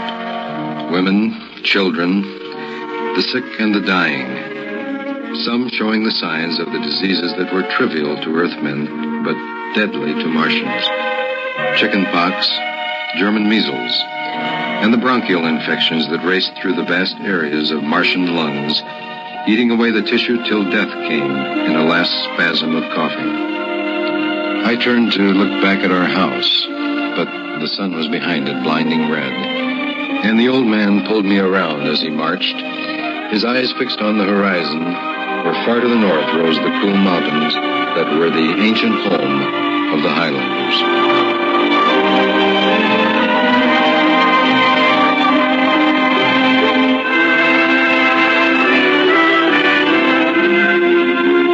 14 of the Martians died the first day. They dropped to the side of the column when they could go no further and died. The march went on. The sun burned down in the day. The air shimmered with the heat. And at night, under the cold racing light of the twin moons, the winds cut at tattered clothing and scattered the feeble fires that dotted the campsites. On the fifth day, we swung wide to avoid a mining settlement, but not wide enough. They were in ambush behind a pile of rocks. Down, boy. Why aren't the spiders fighting back? Go on back, all of you. We're giving you your last chance to get back to the reservation, or we'll shoot the whole lot of you. Let us go in peace. Who's that? You. What are you doing with them spiders? That's crazy, John. A voice cries out in the universe, your brothers must have justice. We'll give them justice. I shall lead them home. Home to the promised rest. Home to the mountains. March forth! March forth!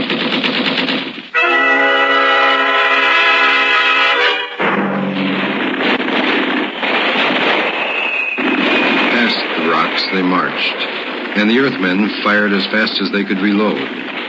A Martian would spin and drop as the heavy caliber bullets shook his bones to brittle fragments. But the march went on.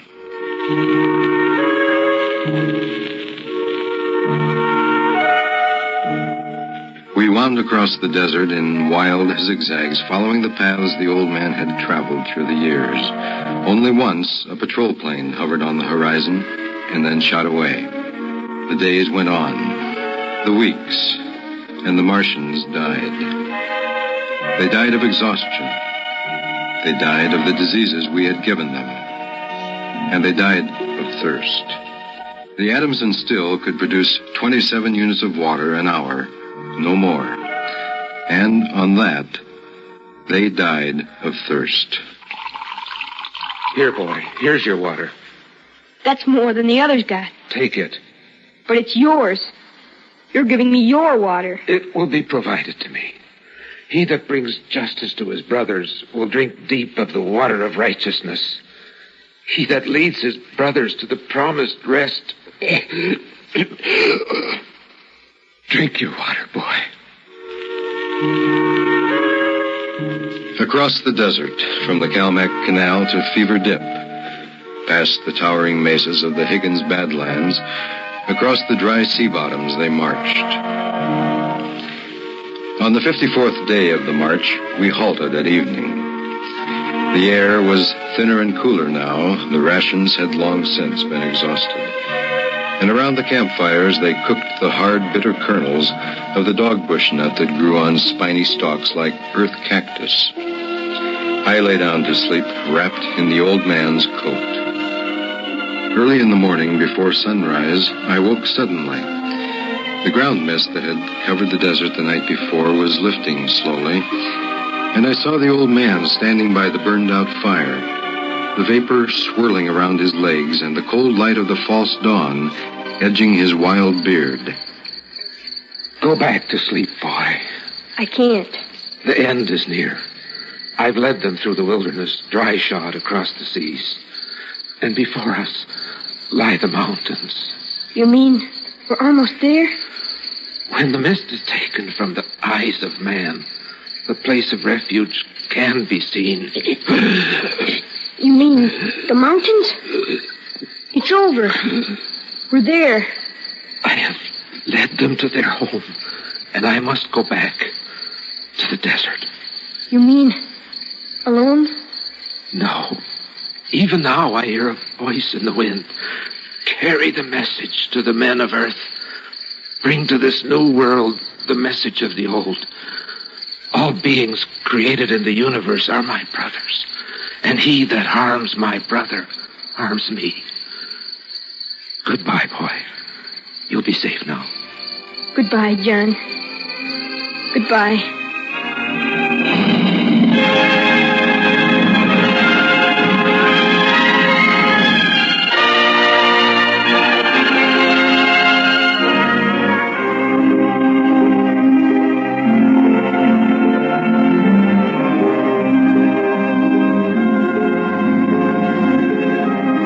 The Martians found him 500 yards from the camp, dead. He had given me his water.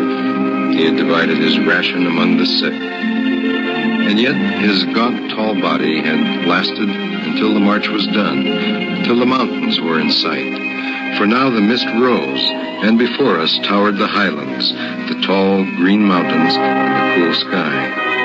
The march was over. Of the 7,000 Martians who started, 900 were alive. They gathered now on the rise of ground and faced the hills. Their thin bodies wavered as they stood, and some dropped to the ground as they stood there. But there was a light of hope in their large, staring eyes. Most of them had died, but they had died on the way home. And now the march was over.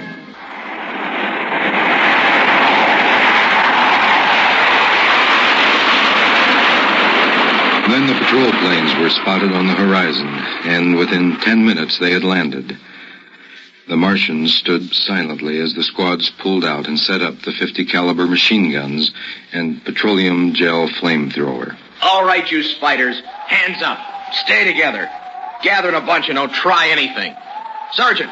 Yes, sir. Shoot the first spider that moves and shoot to kill. All right. Come on now. Where's the boy? There was a boy reported. Here I am. You all right, kid? They didn't hurt you. No, I'm all right. John gave me his water ration. Oh, the leader, huh? I've got a warrant for him. Where is he? There. He's dead. Oh, well, just as well. I'd hate to be him in front of a settler's jury. What are you going to do to them? The spiders? You see those transport planes coming in? We're going to ship them all back to the reservation, where they belong. You mean take them all back? Lock, stock, and barrel. They'll be back behind wire before tonight. Hey, Sergeant, get them loaded up in groups of 50. The first transports are coming in. You can't. You can't do that. What are you talking about, kid? You can't take them back. They're home. John said they were home. You don't understand. You didn't see them. Now, what's the matter with you, son? Desert got you? What do you care what happens to the spiders? Bunch of murdering cowards, anyway. No, they're not cowards. They couldn't be. I saw them marching until they couldn't walk. And they aren't even as strong as I am. Take it easy, kid. You're all right now. We've rescued you. You don't have to worry about these spiders anymore. You can't take them back. It isn't fair. I won't let you. I won't let you. Hey, I won't let you. Let go of me. Sergeant. I won't let you. Yes, sir. Peel this crazy kid off me. They're home. Can't you understand? You can't take them back. All right, now, take it easy. Take it easy. Must be the shock of finally being safe now. Yeah, I guess that's it. All right, you spiders. Step it up. Move along. Those transport planes. Go on now. You're headed right back to the reservation.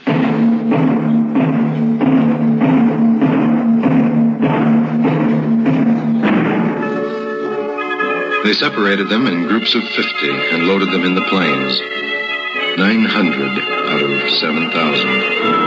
And soon the first big-bellied ships waddled out on the hard sands and lifted slowly into the air, headed back to the south, flying over the trail of dead and dying, who started on the march to the highlands, the march to home. Come on now, kid. You'll feel better as soon as you get back to civilization. Don't worry about those spiders. They're taken care of now.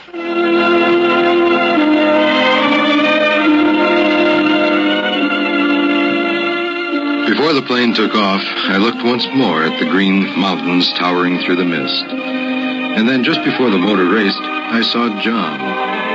Crazy John. He was propped up against a dognut bush where the Martians had placed him. The wind from the south gave the wild hair and beard a rippling life. He faced the hills, the home, and the rest he had promised his brothers as he led them through the wilderness of Mars.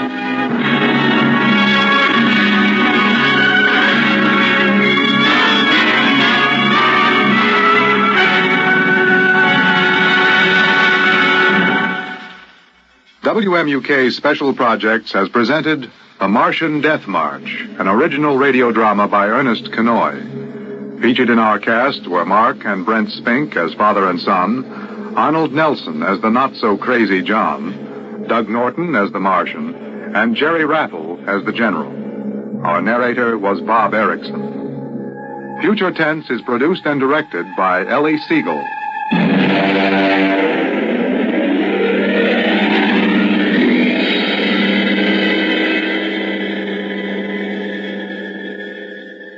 Next on Future Tense. Oh, no. Oh, no. You couldn't do that. That's how it has to be. Well, that's crazy. I haven't done anything. I haven't hurt anybody. I'm sorry. I should have told you before, but I wanted to make sure that there was no other way. You mean it? You're going to make me leave this Well, that's ship? how it is. But I'll die.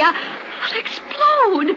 I'll be like those horrible pictures. Now, try to understand. I do understand. You're going to kill me, and I didn't do anything. I know you didn't. I know.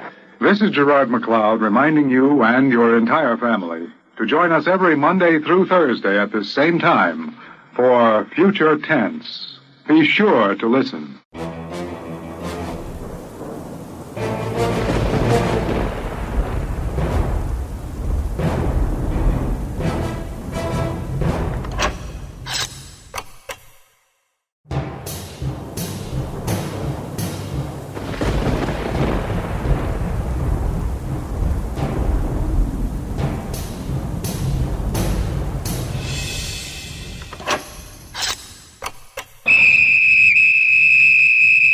Now, in cooperation with police and federal law enforcement departments throughout the United States, the only national program that brings you authentic police case history, Gangbusters.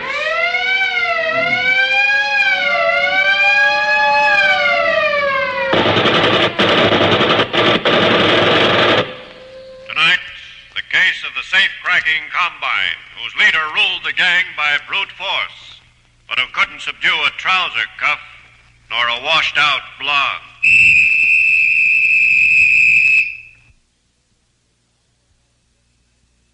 And now to gangbusters and facts that show the operation of our law enforcement officials in their war against the underworld.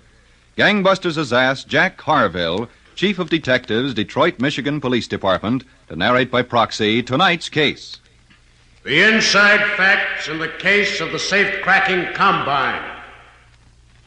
Chief Harville, a few minutes ago, you told me that one of the biggest problems of police is organized crime. That's exactly so, Don Gardner. When criminals band together for the purpose of large-scale operations, the job of the police becomes so much harder. You'll see what I mean in tonight's Gangbusters case. About 2 years ago, in the city of Detroit, we had numerous complaints of safe burglaries on the west and north sides of the city. Despite efforts of dozens of detectives, we weren't making too much progress in the investigation, partly because of an event which took place in a certain house on the north side one night. In the kitchen of that house, a short but powerfully built man sat playing solitaire. As the door to the living room opened and another man approached, he looked up from the cards.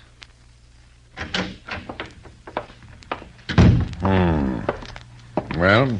Okay, Batch. He's here. They comfortable, Steve? How comfortable could he get? And we let him squirm a while. Ah, come on, Batch. Let's get it over with, huh? Let him squirm. Look, I promised to take Effie to a party tonight. She's gonna have... the red jack goes on the queen there. I see it. Effie's cousin's got a birthday. So what do you want me to do, Steve? Give a present? Ah, but come on, Batch. Let's get it over with, huh? Well... I guess Corny Mike squirmed enough, huh? Yeah, sure. Let's go. Hey, tell him, Batch. Tell him good, huh? Don't worry, I will. Hello, Mike. Glad you could make it. What goes, Patch? This won't take long. I got a few things on my mind. I come to do some talking myself. First, you listen. Look, Patch, what's the idea of getting me down here? here? You'll listen, Mike, so you'll listen. Steve. Thought we made a bargain, Mike. I thought there wasn't going to be another safe job on the north or west side without my say-so. What are you talking about? What do you think, Mike? You broke into that joint without his say-so. What are you, a cop? Can you prove it? What I said goes. No more safe jobs around here without my okay. Let go. You want to settle it right here, Mike? Batch, he asked, you want to settle it right here? Listen, Batch, let go. Please. I'm listening. Okay, I did that job. Me and the Charlotte brothers. You can have your 20%. I'll pay it off right now, We're going to collect more than 20%. Steve. I'll pay it off. I'll pay it. Okay. But I'm warning all of you, Mike. This outfit operates the way I say. No safe jobs without my okay. If anybody thinks they can get away with tricks, I'll come down and beat their head to paste.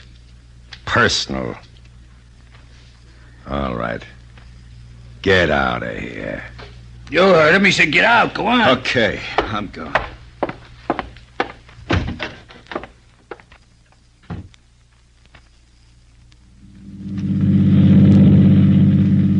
Steve. Let's stop and get something to eat. Waffles, maybe? For crying out loud, Effie, didn't you have enough to eat at the party? I'm hungry again. Well, it's late. Please? Where do you want to go? How about the top hat? It's not far. Okay. Steve? Huh? You were telling me about Batch. Now, look, Effie, I'm telling you again. I told you all I could tell you. Okay. Batch is getting to be a pretty big shot, huh? Yeah, you said it. As big as this town's ever seen. I don't know. I seen bigger. Yeah, well, show me a guy's ever organized things the way he has. Nobody even cracks a safe without his say-so. You mean even Corny Mike said he'd go along with Batch? He'd let Batch be the boss? I don't believe it. Corny Mike ain't so tough. Not if you know how to handle him. There's going to be some dough in this deal, Yeah, too. for Batch. Yeah, I'll get my share. Maybe. If Batch can handle Corny Mike and the rest. Don't you worry about Batch. He's slick with them guys, and he's tough. They're scared to death of him. He'll get his, don't you worry. Must be some operator, all right. Yeah, you think... Look, Effie, forget I told you anything about what was going on. Oh, don't worry about me, Steve. I wouldn't say a word, not to nobody. That's a smart kid. Don't you worry, baby. You'll get taken care of. Anything you want. Just ask. Just ask and you'll get it. Thanks, Steve. I knew I could depend on you. And Batch.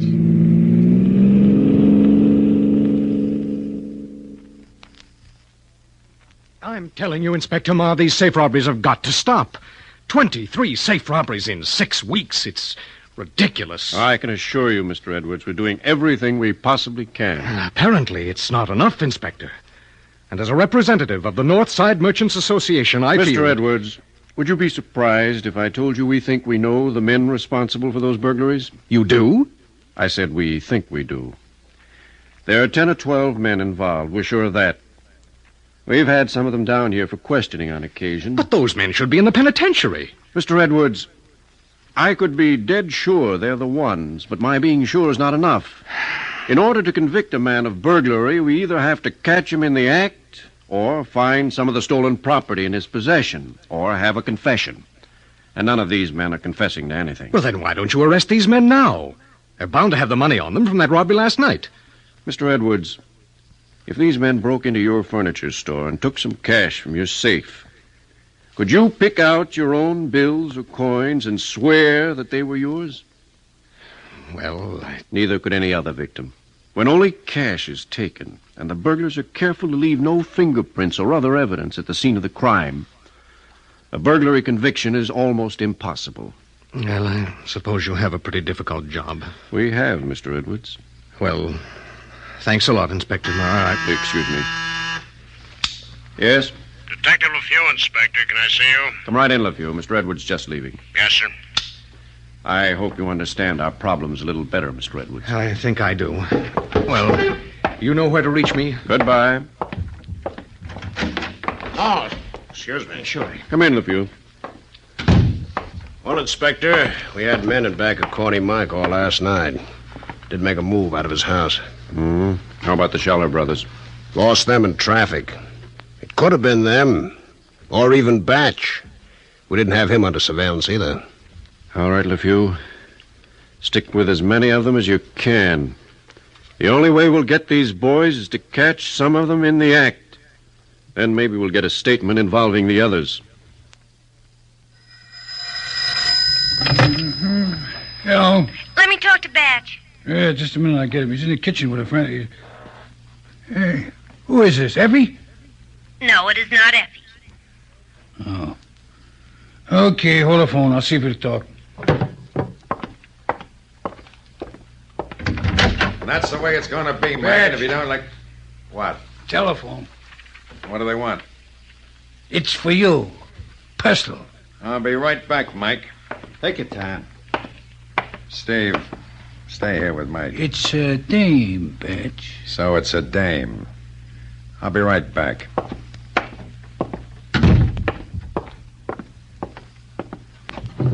Hello. Hello, Batch. Effie. I'm busy. I just wanted to tell you, Steve... Now, look here, Effie. I'm tired of this monkey business. Stop bothering me, will you? Batch, I just want to be friends. Be friends with Steve. That's enough. Leave me alone. Batch, you and me could really... I got no time to talk about it. Dumb twist. Mess things up. So you and Batch know what you... Well, Mike, you gonna get through with it? Look, Batch. Batch. That was Effie on the phone. You're crazy. It was. I know her voice. You mean you think you do? It wasn't Effie. Okay. Wasn't Effie. Well, Mike? We can get in a safe all right. We can get the dough. We can get out all right. Good. I'm glad to hear it. But this whole thing was my idea. I found a joint. I cased it. I worked out the angles. So? So I don't feel you're entitled to any 20%. Don't you? Batch said he wants 20%. Not for sitting on a throne like a king, you don't get no 20%. I don't figure on sitting on a throne like a king. This time, Steve and I are going along. So, Don, the criminal Stanley Grelak, known as Batch, and his henchmen, Mike Kornichuk and Steve Constantine, conspired to stage still another safe burglary on Detroit's north side. But they had no idea of how close detectives under Inspector James Marr Were to the evidence they saw it. Now back to gangbusters. You were telling us, Chief Harville, how the gang of safecrackers under the direction of Stanley Grelac, alias Batch, had planned still another safe burglary on the north side of Detroit. That's right, Don. They knew the doors and windows of the furniture store they intended to loot were protected by a burglar alarm. They also knew the occupants of an apartment on the second floor of the building were out of town. After the criminals gained entrance to this residence by picking a lock, they cut a hole in the floor leading to the private office of the owner of the furniture store. After nearly 2 hours of quiet work, they were about ready to scramble through the opening and crack the safe.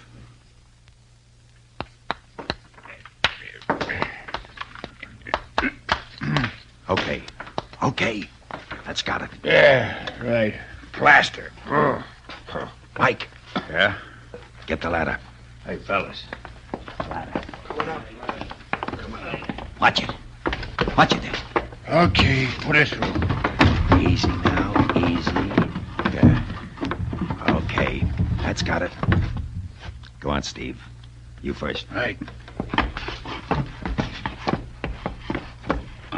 That safe is as tough as cutting a hole. This is going to be an all-night job. Plaster. Oh, Go on, get down there. Okay. I'm getting. Hey, nice office. Awful pretty. Hey, how'd you like a fountain pen, boss? Hey, those lay there. Okay. Get picked up with one of them on you, we're all in trouble. I'm not arguing. Mike. Yeah? Bring the stuff. Aye. Bring the stuff, fellas. Okay. Take a look around the main office. Yeah. Watch yourself. Hey, this door's locked. Let me see that thing. Yeah, the snap lock. Oh, yeah. Open it up. Yeah, sure.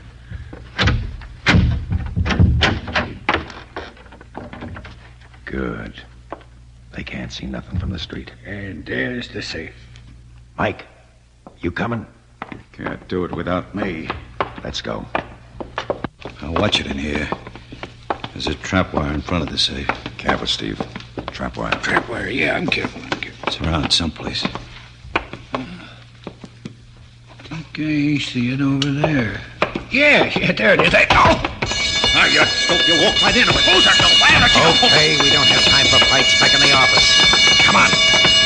Inside. Yeah. The door. Is it locked? Yeah. It's locked. Let's get out of here. Up the ladder. Come on. Up the ladder. Hold it. Stay away from that ladder. What for? They'll nab us, sure. Yeah. And they'll nab us quicker on the street if we get out. We stay right here. Oh, no. We stay right here. The doors and windows are all okay. They won't see nothing. We might get away with it. All right, Patch. You got a customer. All right, Patch, but keep your fingers crossed, boys.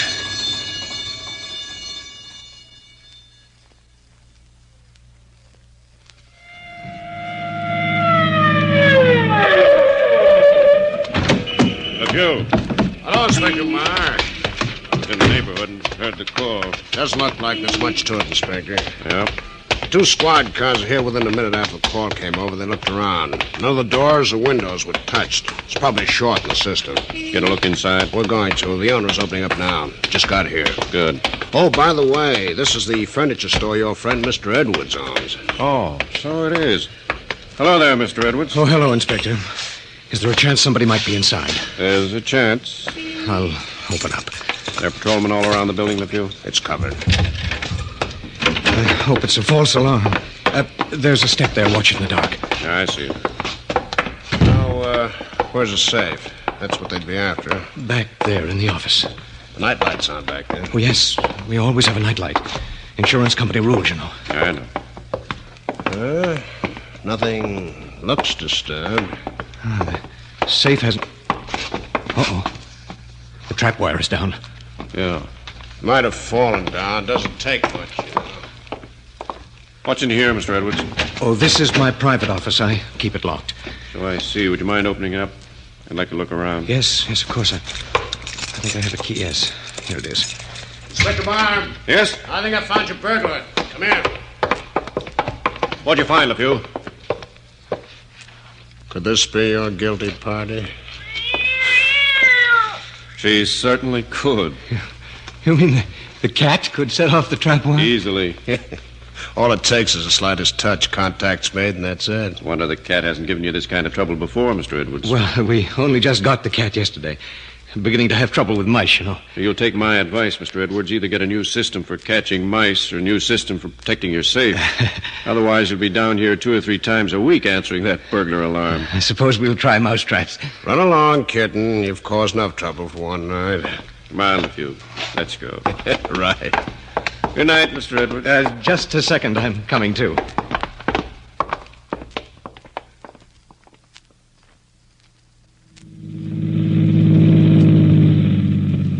Oh, believe me, Patch, I never want another one like that. Boy, that was as close as I ever wanted. We got away, didn't we? Did we? Boy, I can't believe it yet. Now, look, Steve. The same thing I told Mike and the other boys goes for you.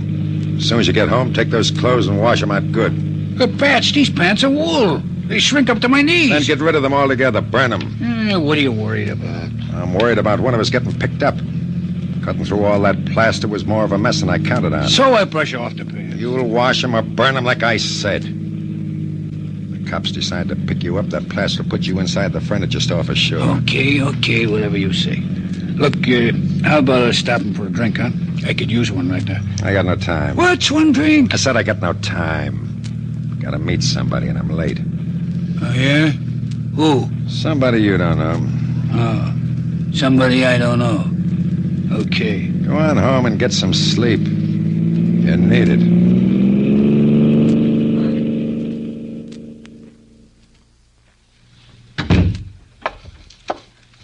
Morning, Steve. Where you been, Effie?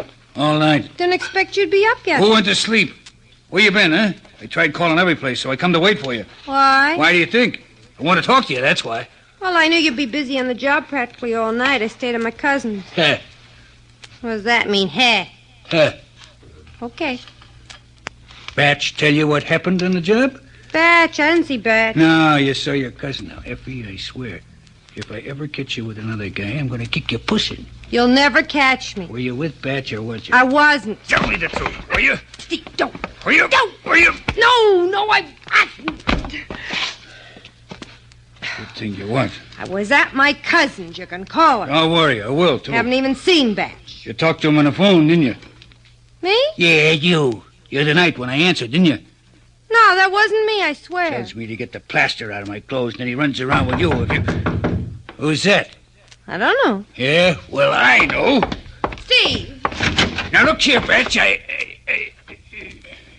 Hello, Steve. Going someplace? Yeah, policeman. I guess I am. You bet you are. For a ride downtown. Okay, back inside. All right, okay, just take it easy.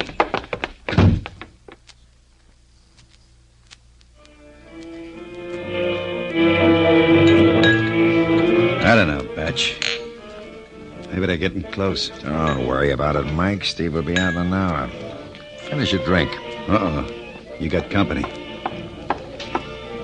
Hello, Batch. Get out of here, Effie. Hello, Effie. They picked Steve up. So what do you want me to do? I just come to tip you off. Why are you acting like this is the first time he was ever questioned? He'll be out in a couple of hours. They got nothing to hold him on. What's the matter, Batch? Why can't we be friends? We are friends. Let's leave it at that. You know what I mean. Sure, I know what you mean. Let me tell you something, baby. I learned a long time ago not to let dames interfere with business. Especially other guys' dames. Now walk out of here before somebody has to carry out. Okay, Batch. If that's the way you want it. That's the way I want it. Scram.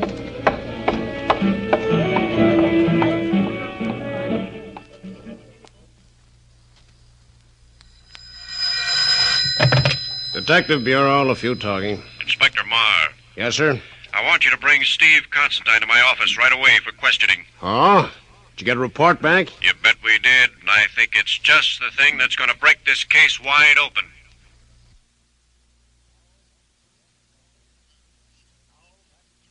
Now back to Gangbusters.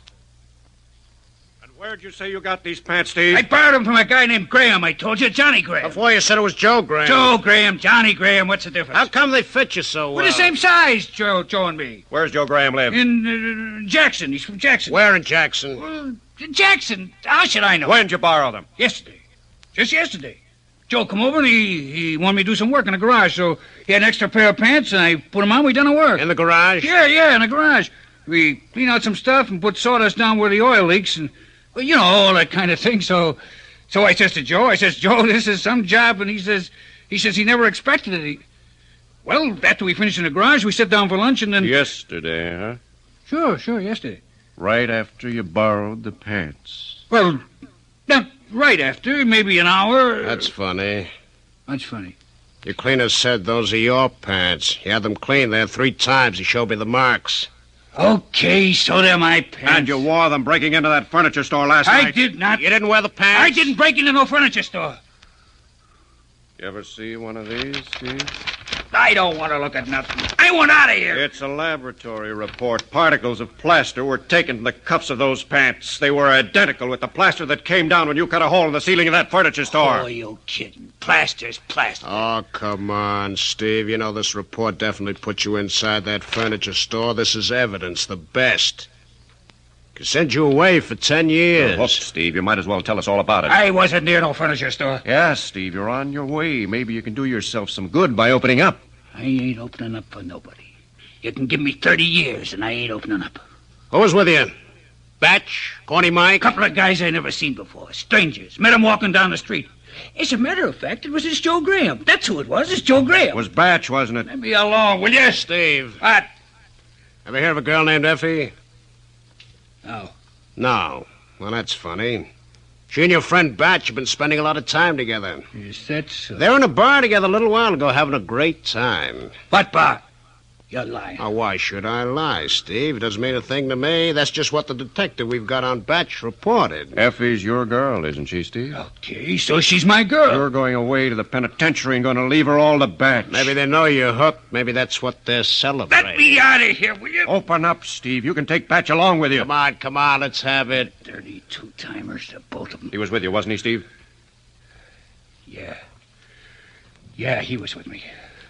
Well, what are you waiting for? Get your stenographer in here. Get him in here. I'll tell you enough to clear 50 safecrackers. Get the guy in here. Get him. Batch. You want to know about Batch? Yeah, Steve.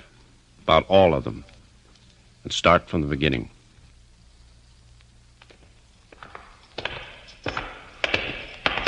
Well, Patch, welcome to the country club. Take it easy. Keep your mouth shut. We'll be out in the street in an hour. Okay, Batch, this is your cell. Much obliged. Hi, Mike. Come in, Batch.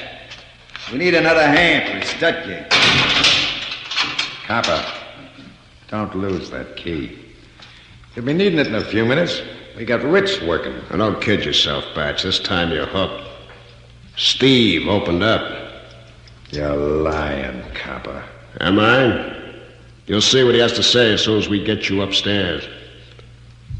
Well, make yourself comfortable.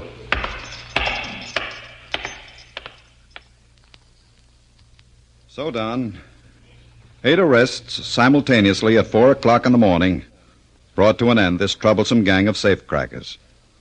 They're all now serving long terms in the Michigan State Penitentiary. Well, thank you, Chief of Detectives Jack Harville, Detroit Police Department, for the inside facts in this case history. And congratulations to members of the Detroit Detective Bureau who successfully concluded this difficult investigation.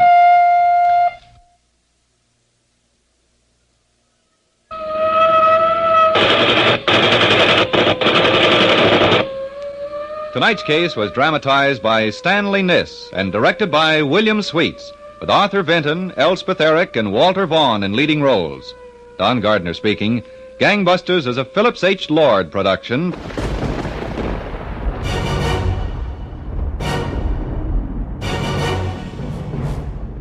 Thanks for listening. If you like what you heard, be sure to subscribe so you don't miss future episodes. If you like the show, please share it with someone you know who loves old-time radio or the paranormal or strange stories, true crime, monsters, or unsolved mysteries like you do. You can email me and follow me on social media through the Weird Darkness website. WeirdDarkness.com is also where you can listen to free audiobooks I've narrated, get the email newsletter, visit the store for creepy and cool Weird Darkness merchandise. You can find other podcasts that I host. Plus, it's where you can find the Hope in the Darkness page if you or someone you know is struggling with depression, addiction, or thoughts of harming yourself or others. You can find all of that and more at WeirdDarkness.com. I'm Darren Marlar. Thanks for joining me for this episode of Weird Darkness's Retro Radio.